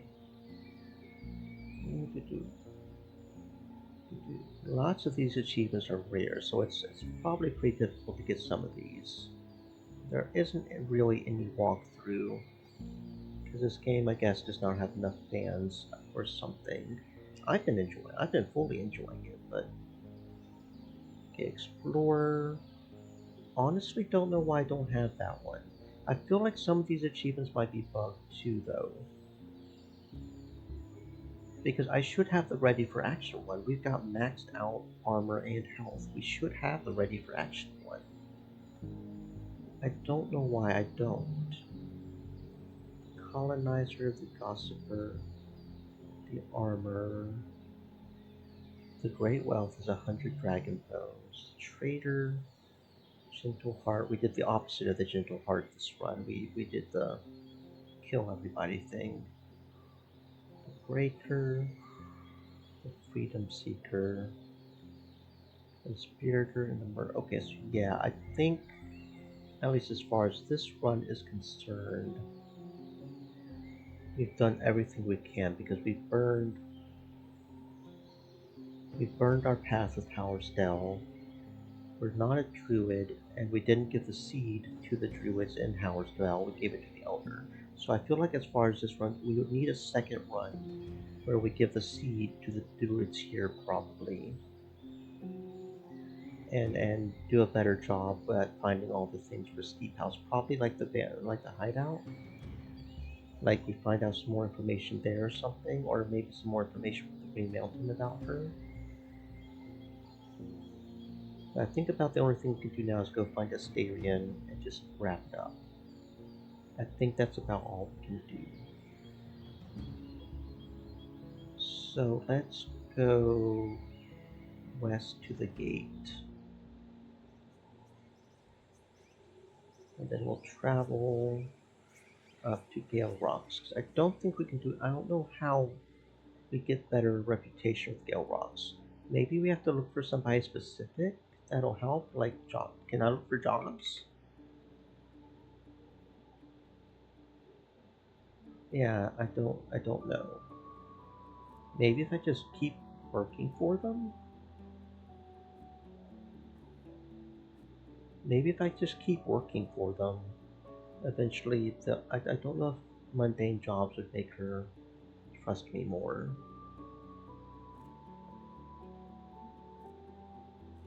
I guess we could give that a few days and just try to do mundane jobs or something. Let's see if it'll eventually get her to trust us. Inventory.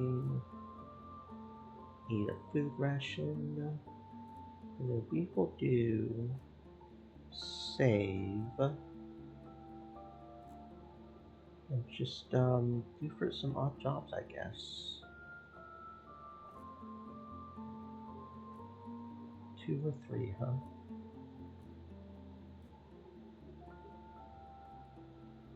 Oh, we even got some food from that. Okay. Flock of harpies tried to distract your companion to get some of the open barrels of fish, but your group managed to fight them off. Still, as a frontline fighter, you took a few serious scratches and bites. At least you received a fresh roasted fish. Oh, yay, thankful. Okay, dokie. Yeah, we can do that. Patch clothes. Patch the gambeson. Sleep.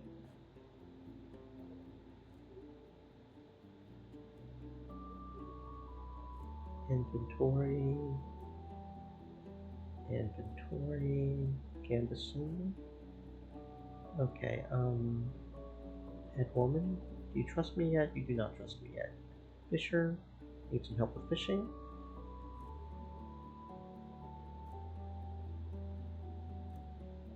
Don't have to do much. Hours go by. During the late break, you receive a fresh roasted fish. Tasty, tasty. Okay. You trust me yet? You do not trust me yet. At the very least, this could be an easy way to just get to 100 coins, I guess.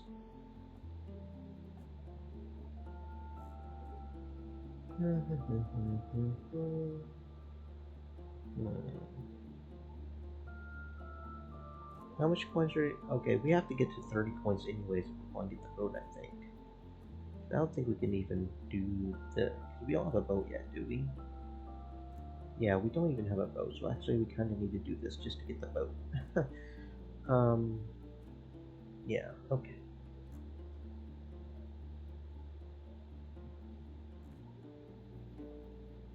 Good thing we've got free sleeping spot. Fisher, fishing. Look for 2 or 3. Another flock of harpies. Laters.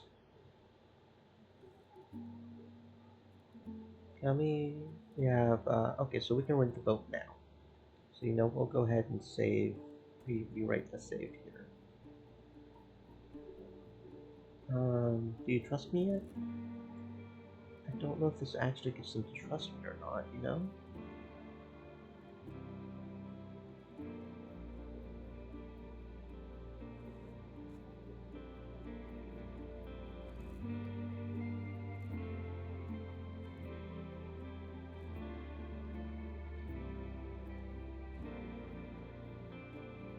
Another flock of harpies. So if the harpies come, we get 3 coins. If they and slightly injured, but they don't, we don't.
Okay, well there we go. We got the armor achievement. Become an expert in armor crafting.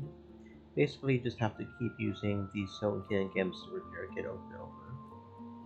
So that's got that one at least. There are a lot of achievements. There's 43 achievements, and we've only got like half of them.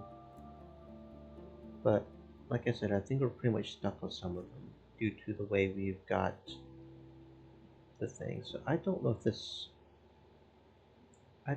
this will actually allow me to get their trust up or not. But we're going to keep going until we have 100 dragons.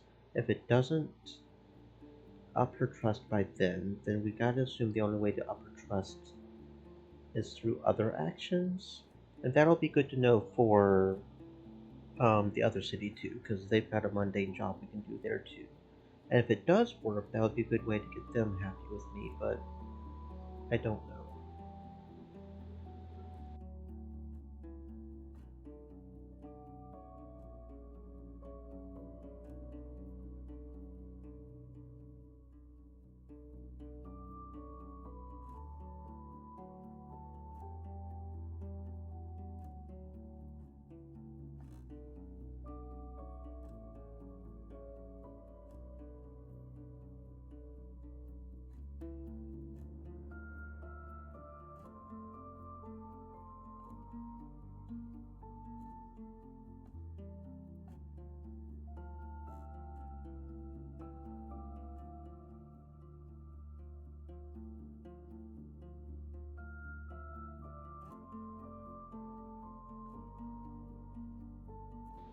I wonder if buying the outfit would also help.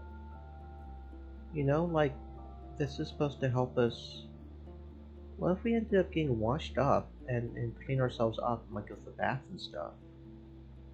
I wonder if that would help. You know, buy those fancy clothes down there in Howersdale that they should. I wonder if that would help. In which case, you know, getting all this would eventually help. I just thought about that.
Yeah, I'm thinking the mundane job does not help at all.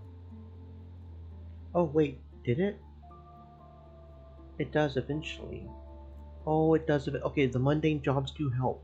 Okay, so that could be the trick to getting.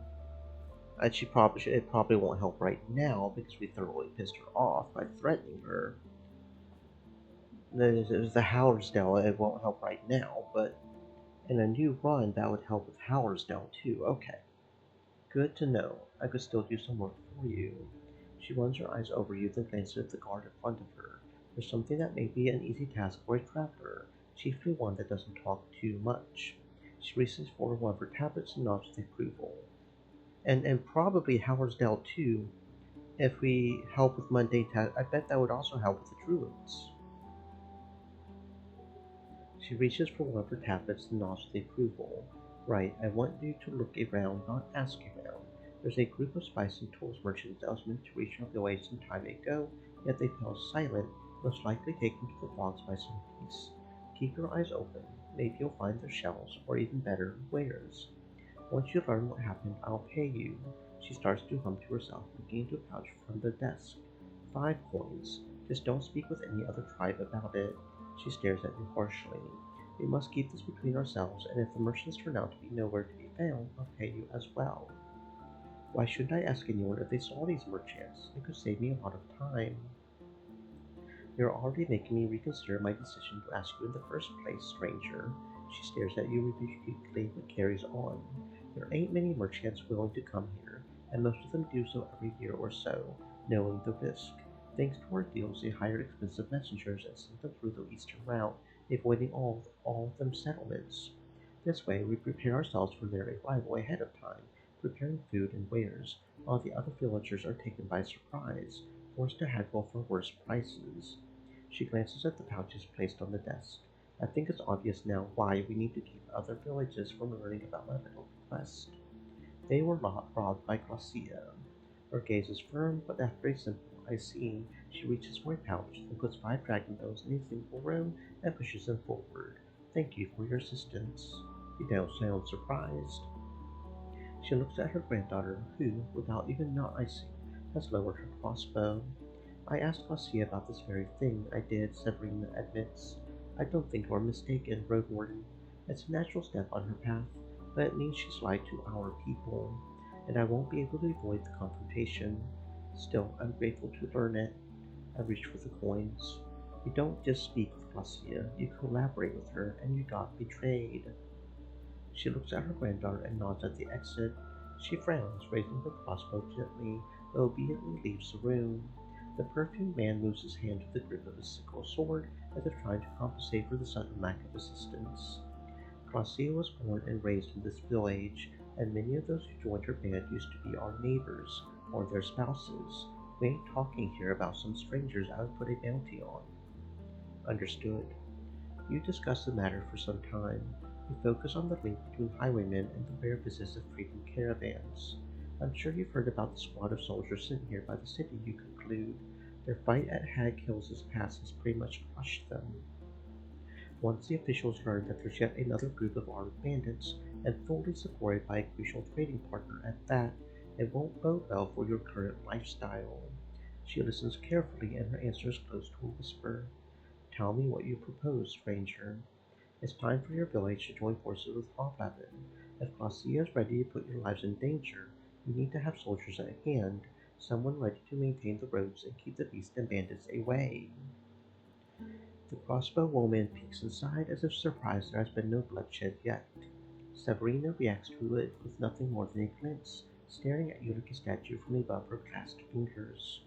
Is it too late to admit I was sure this is where you've been leading me with all your talk? I'm ready to ask the council to listen to you.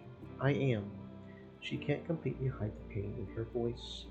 There's been more and more talk of such a treaty in recent years as our lives get harsher than they've been in many decades, and we even grow apart from our neighbors.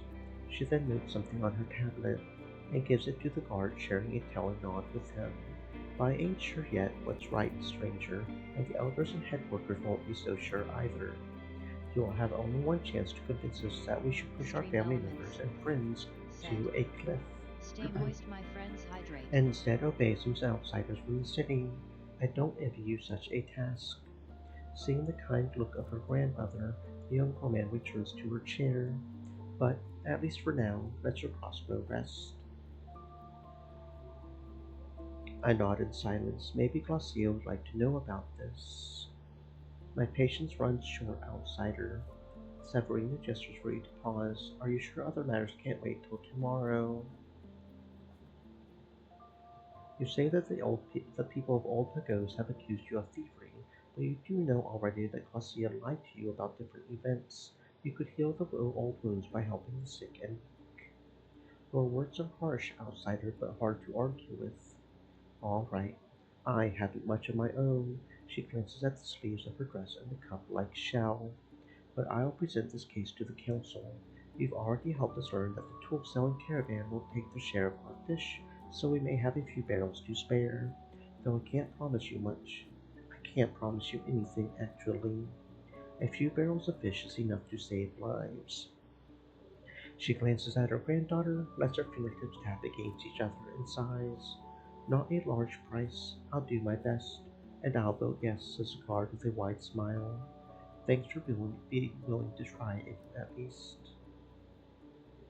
Maybe if we go tell Glacia about the whole thing with them, that'll get us some points with her?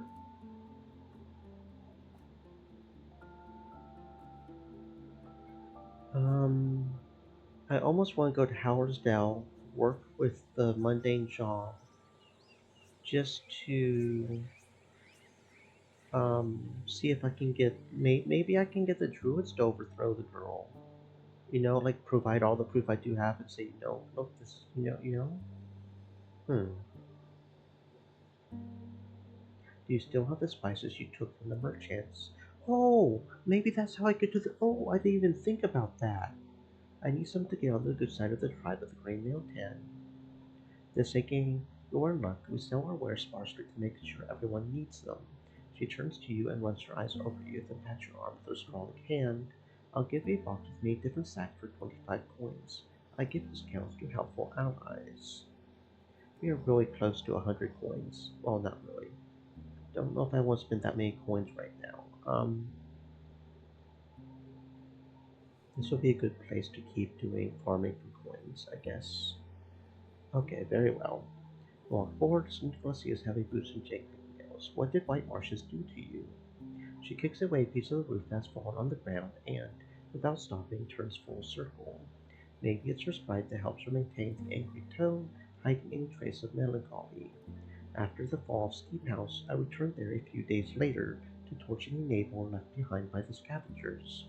Me, she glances at a few of her men, whose eyes are focused on the nearby grasses and nettles, and a few others who were hiding with me in a cave with raw meat and bark in our tummies, rags on our backs, and a sharpened flint in our hands. A root tries to rest on a wooden post next to her as it struggles to stay upright and rescues itself with a wing flap, then lands on Glacia's shoulder, though only for a few heartbeats. Once she carries on, her words flow slowly, dim and flat. We pushed the ashes aside, dug in the soft ground, even jumped into the stream. But there were no shells awaiting us. Ghouls, we thought, runners or goblins. We traveled far, far those days to warn our last few friends. A Woken will strike, we told them, make clubs, dig moats, and we waited in this very hamlet, seeking them and preparing ourselves. A year went by, then another. We saw the first enslaved shells in white marshes, the deeds of Orentius the priest. We thought little of it, not the first sin of our lifetimes, until we realized it wasn't merely their dead who they had awoken. Her voice cracks, but she manages to keep composure.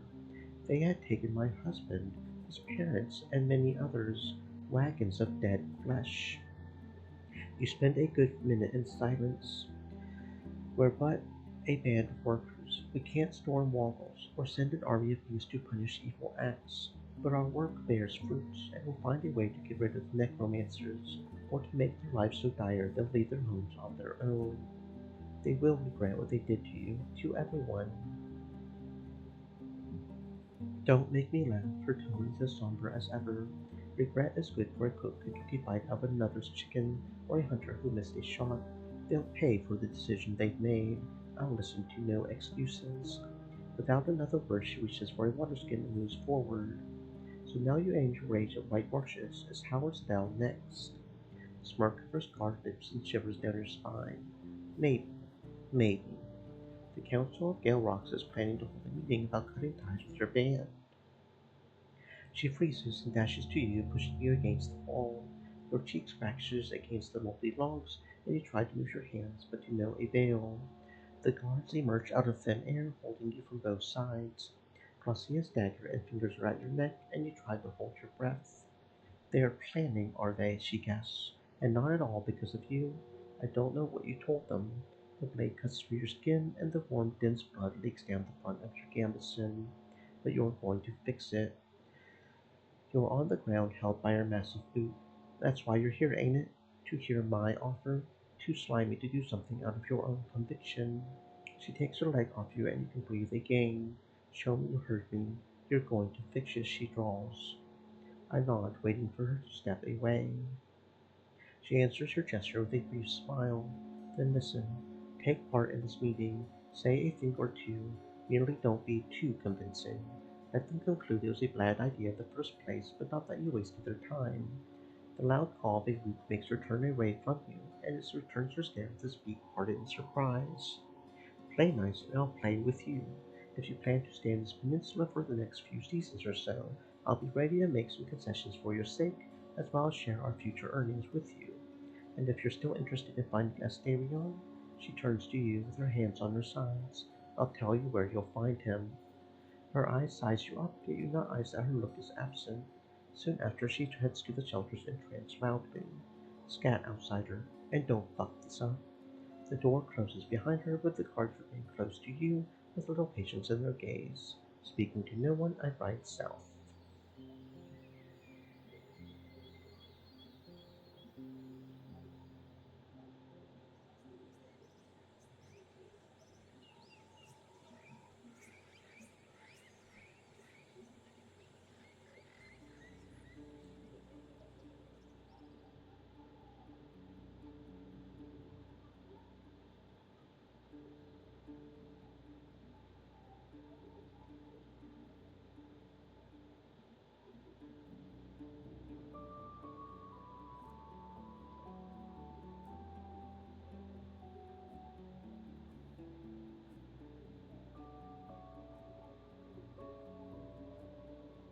I'm ready.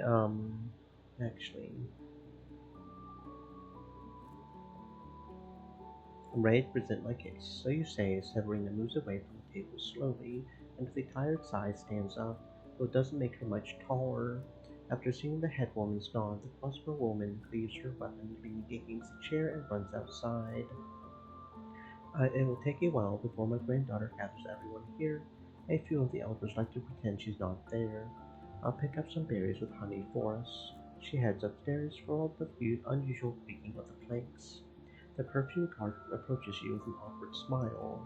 I won't ask you to leave your blade in another room, but it would be impolite to face the council. Well, he points at your accent, Gambson, like a thug.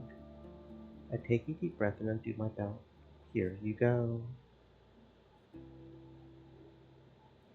Many sweetened berries later, the room feels crowded by comparison with your regular visits, even though there's less than 2 dozen people spread around the benches or sitting on the stairs. You're told to sit down in Severina's chair, facing the entire council. For now, they're mostly ignoring your presence, chatting about the increasing frequency of gatherings such as this one. We're not getting any younger, darling, says an elder, introduced to you as the previous head fisher, and Severina responds to him with a smile warmer than any you've seen from her. That's all right. No one here gets old quicker than I do behind this desk, she responds, and the man chuckles. You've met some of them already, but the perfume band is eager to announce every newcomer to you, dropping many names and the roles they are responsible for. Most of the elders are described to you by their past trades: artisans, overseers, fighters, and one storyteller, drawing a lot of attention with her hoarse, yet sonorous jokes. Even the faces you recognize look different, wearing elegant tunics, robes, and dresses, with jewelry that for once doesn't get in the way of their tiresome labor. Aside from them, there are a few younger people: the head salter, head cooper, head cook. Even though their backs are stronger, they seem more timid, not willing to interrupt the elders in their decades-old conversations. I observe the door, waiting for the last soul. Gasping for air, Photios runs inside, still buckling his belt, explaining that there was more work to do. No one seems surprised, and one of the other artisans pats his shoulder.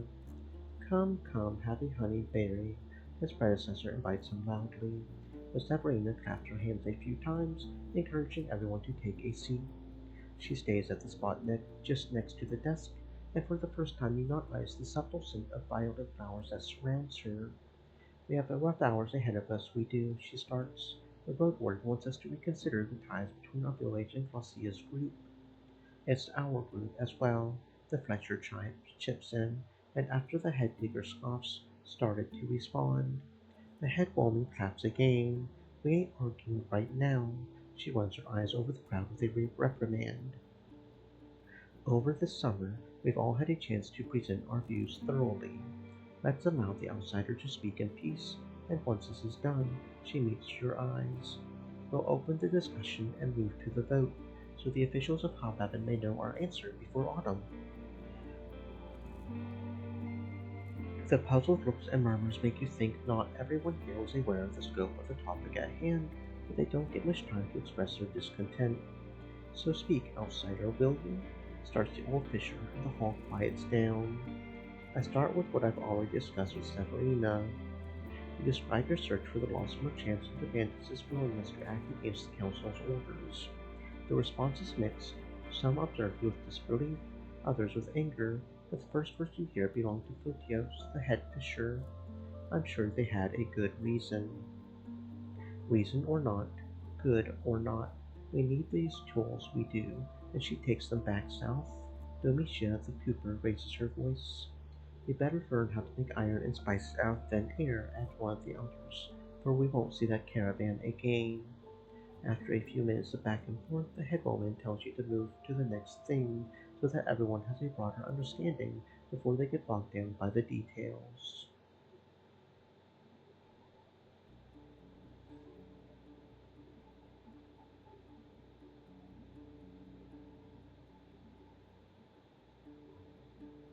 Even though Glacia's band knows only combat, they didn't move a finger to secure the tunnel in the south. It's no surprise to me that the wilds reclaimed the lodes with such ease. "Looking after roads is harder than it sounds, stranger," starts the head woodcutter. "We used to send dozens of souls every season or less, clearing and cutting. That ain't an easy task." Hearing that, you frown. You mention some of the deeds you are responsible for on the eastern path alone. How is it I could do these things all by myself, while she has an entire group that's familiar with the woods, yet does nothing? The silence is cut by the absent voice of Ino the digger. She wants the wilderness, she does. The people of Old Pagos no longer trust you. You've lost a valuable ally. "They call us thieves," Photios the fisher raises his hands in defense.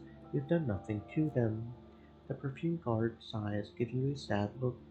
"After listening to the road warden, I've no doubt Glacia is to blame. She's a liar and a thief." One of the elders scoffs. "Without her in the woods, we would never have been accused in the first place. Now, after all the bandits got themselves killed by the city folk, every missing pie will be our fault." They argue for a few minutes, but it seems like most people are convinced that there is only one possible thief of the statue. Alcia's own people already see that she's going too far. I spoke with one of them. He left her band in secret. Once you finish describing him his perspective, the locals seem confused. Could it be? One of the elders starts, but Severina raises her hand. "Let's not name him at the moment. He tries to drop his past like—" She looks at the ceiling, allowing Domitia to finish. "Like a mere thug. Let's talk about him once the outsider scats," says the old fisher, and gives you a weird look, as if it's meant to make you vanish. Gracia is putting the lives of others into danger out of fear of her. I tell them about Quintus. She threatened him. The soldiers speak with disbelief, but Sabrina takes her claim seriously. "If we were to speak with this man sometime in the future, are you sure his testimony would not reveal you to be a liar?" Seeing or not, an uncomfortable grumbling spreads through the crowd. "At least they protect the gate," one of the elders starts, but Fulvia waves it off. "They could guard the gate on their own if they were keen to do so." A brief quarrel is cut by the headwoman who gestures for you to go on. Astarion is no longer around, but he also recognized the threat presented by Gracia. People are afraid of her. Eudocia, Eosin. "Trade can't go on like this." "Why do we care about Astarion?" You look for contempt in Domitia's eyes, but her question seems to be honest and doesn't find a clear answer. Fools are afraid of anything that doesn't boil in their pot. Portia, the cook, shrugs this topic off. When Gracia and I were little lasses, she wouldn't even break a squab's neck. A few other anecdotes follow, such as the one about her always caring for her parents, but Rufina calls for them to shut it. Don't speak of her as if she were a child. She's not the same. She went from a tailor to a bandit, from not even a mother to a leader. Haven't you talked with her in the last few years? She wears a different soul now. The locals exchange looks, but none of them argue with the tailor's statement. That's all I have to say. Right, so we've listened, we did, starts the old fisher, whose posture grows more lax the longer the gathering goes. But why do we trust with the outsider? He scowls at you, thinks of our matters. Severina doesn't look at you, but her voice is gentle. Our neighbors see the Roadwarden as a guest, not just a stranger. We have no promises to make. All we have to do is decide if we're ready to speak with the city officials. The artisans haven't spoken up with the Roadwarden about our trade, starts Albus the Salter. The city may see no point in sending their mouthpiece here at all. Portia, the cook, mentions that from what she's heard at her diner, we did really some good for the villagers. Photios admits, though isn't pleased that you've done for him what he asked of you.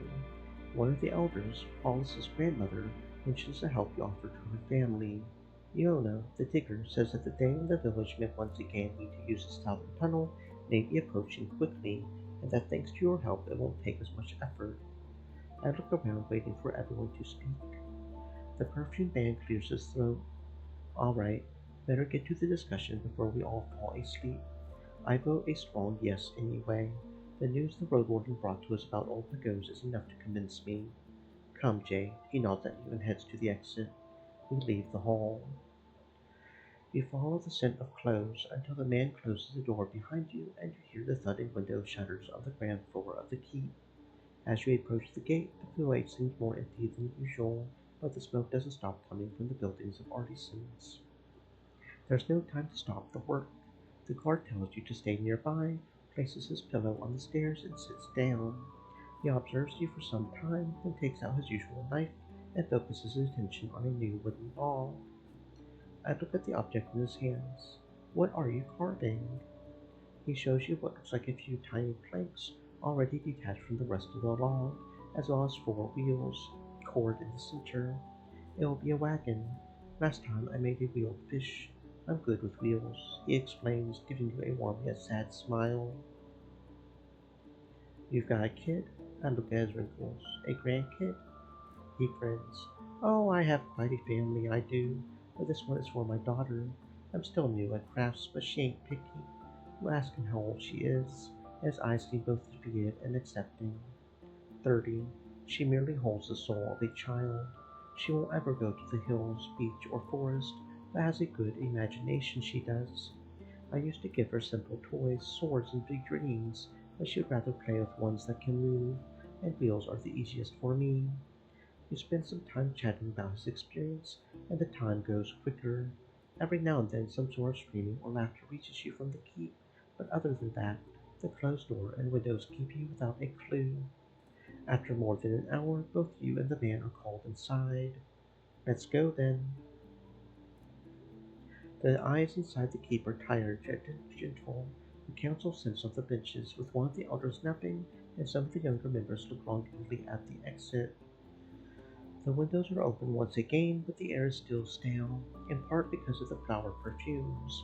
Severina is standing behind her desk, leaning on the top, glancing at you with hardly any emotion. You notice that many of her wax tablets have switched places, and half of them are open. The vote is done. Weak, yes, she states solemnly. If Lucia wants to remain one of us, she needs to bring her band here and stay free of robbery. We don't trust the officials and merchants, but we're ready to negotiate with them. Now let's disband and eat something. I thank the council. A few of the souls thank you for trying to make a change, while others congratulate you. The old fisher, who found himself something stronger to drink, feels it's necessary for him to take you to the side and explain that you shouldn't trust the guild or priest anyway. You mostly nod, not entirely paying attention. The younger members of the council help the elders cross the yard, and as they engage in friendly chatter, they forget about the gathering quickly. The head woman stops you before you follow their lead. There's one more thing, Jade, coming from your lips. Your name sounds strange to you. If you don't have to depart for Hobladen just yet, can you pass your decision to Glacia? And for nothing in return, I expect. Maybe some free baths and laundry? Aquila helps us the water, and he can ask someone to wash your clothes. His work has him walking around the entire village looking for him on the eastern bank.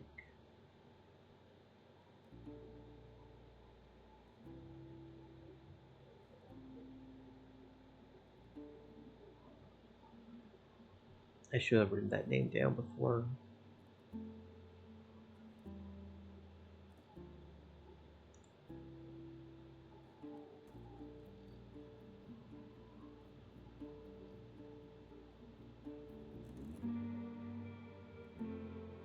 Aquila. Aquila.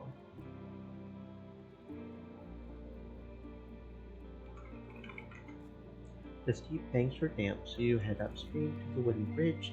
You can partly reach in the water with your fingers there. You consider getting undressed, but a sudden voice behind you tells you to quit it. This current is strong, it'll catch you, and bam! The man swings his arm, you crack your skull against the rocks. He points downstream. He's a large person with heavy boots that are dirty from mud, and a necklace made of a colorful shell as large as your hand. He approaches you, holding a few empty buckets, each one attached to a rope. He places them on the logs and crouches down, filling the buckets one by one. I ask him about washing myself at a well. He frowns. What, are you, a child? What's your name? After you introduce yourself, he gives you a gentle nod. And I'm Aquila. We bathe in tubs, right? I have warm water in the shed. He directs your eyes at the boulder next to the path, though in no way resembles sheds that one would find in the city. He straightens up and carries the buckets up the bank, one by one.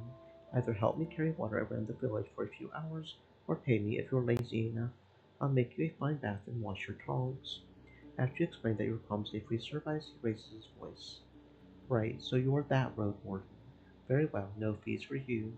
He places the last bucket next to the boat, and do not eyes that another man is already taking one of them to the eastern gate. I could also sell you a bottle of perfumes, though it won't be of much use if you have no soap. He grins with his yellow teeth as if there's a punchline hidden behind his words. We pick flowers of roses, violets, lavender, cherry. Good for the hair, ears, and wrists, just don't drink it.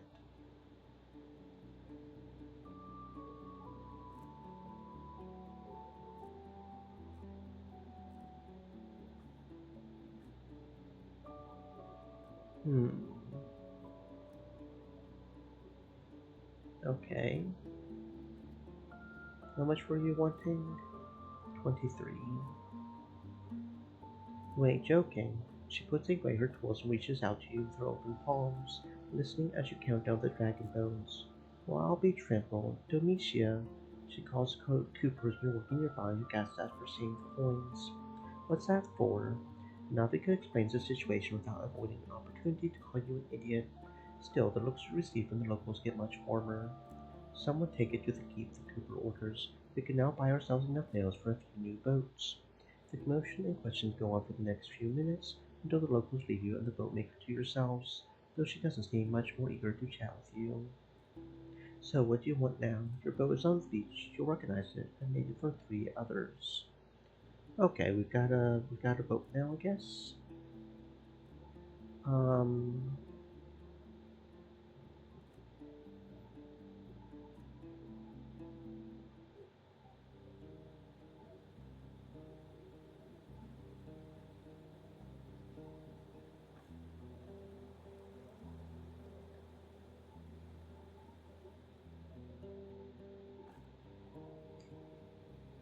Okay. Well, let's try this Howard's Dell thing.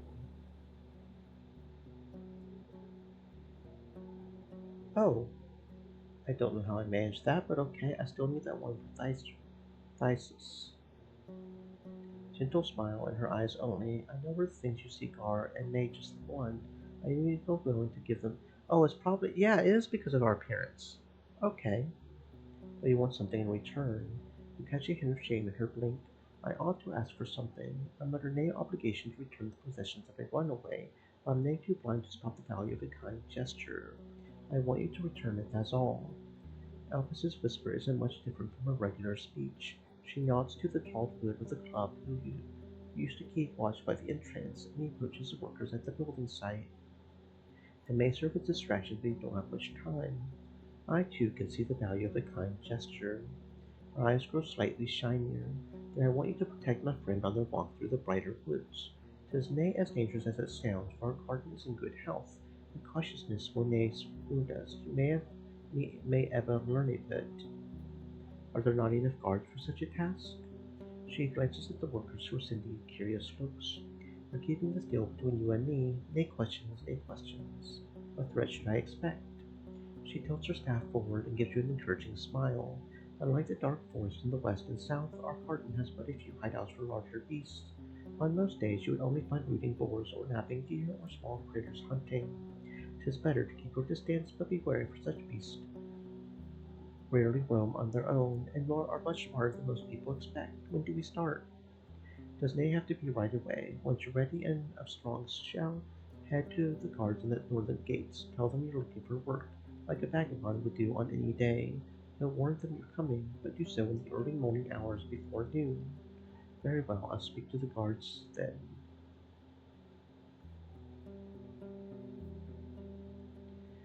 Does nay have to be right away? Once you're ready and of strong shell, head to the guards at the northern gates. Okay, maybe you could help me with High Island after all. There's a lightning in her blue eyes, and while the other poets give you suspicious looks, they say nothing. I wish I could teach you, but the truth is, she swallows, and you know I see a hint of shame in her voice. I do not know much about that place. There's but one forest speaker who carries his old tale, and 'tis the elder living in the cave in the south. Ask him. With every word she puts more of her weight on her staff, to do me a favor and teach you what I can lay.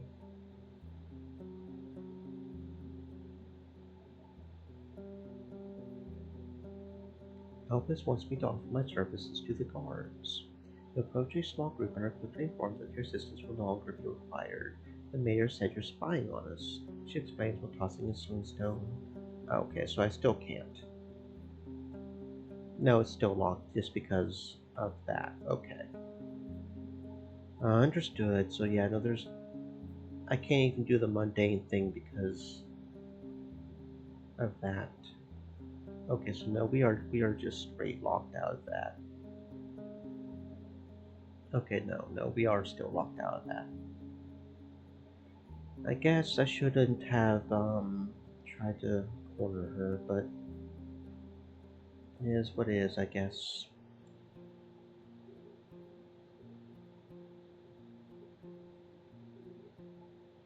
Oh, there we go.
What? Why can't I give him a gift?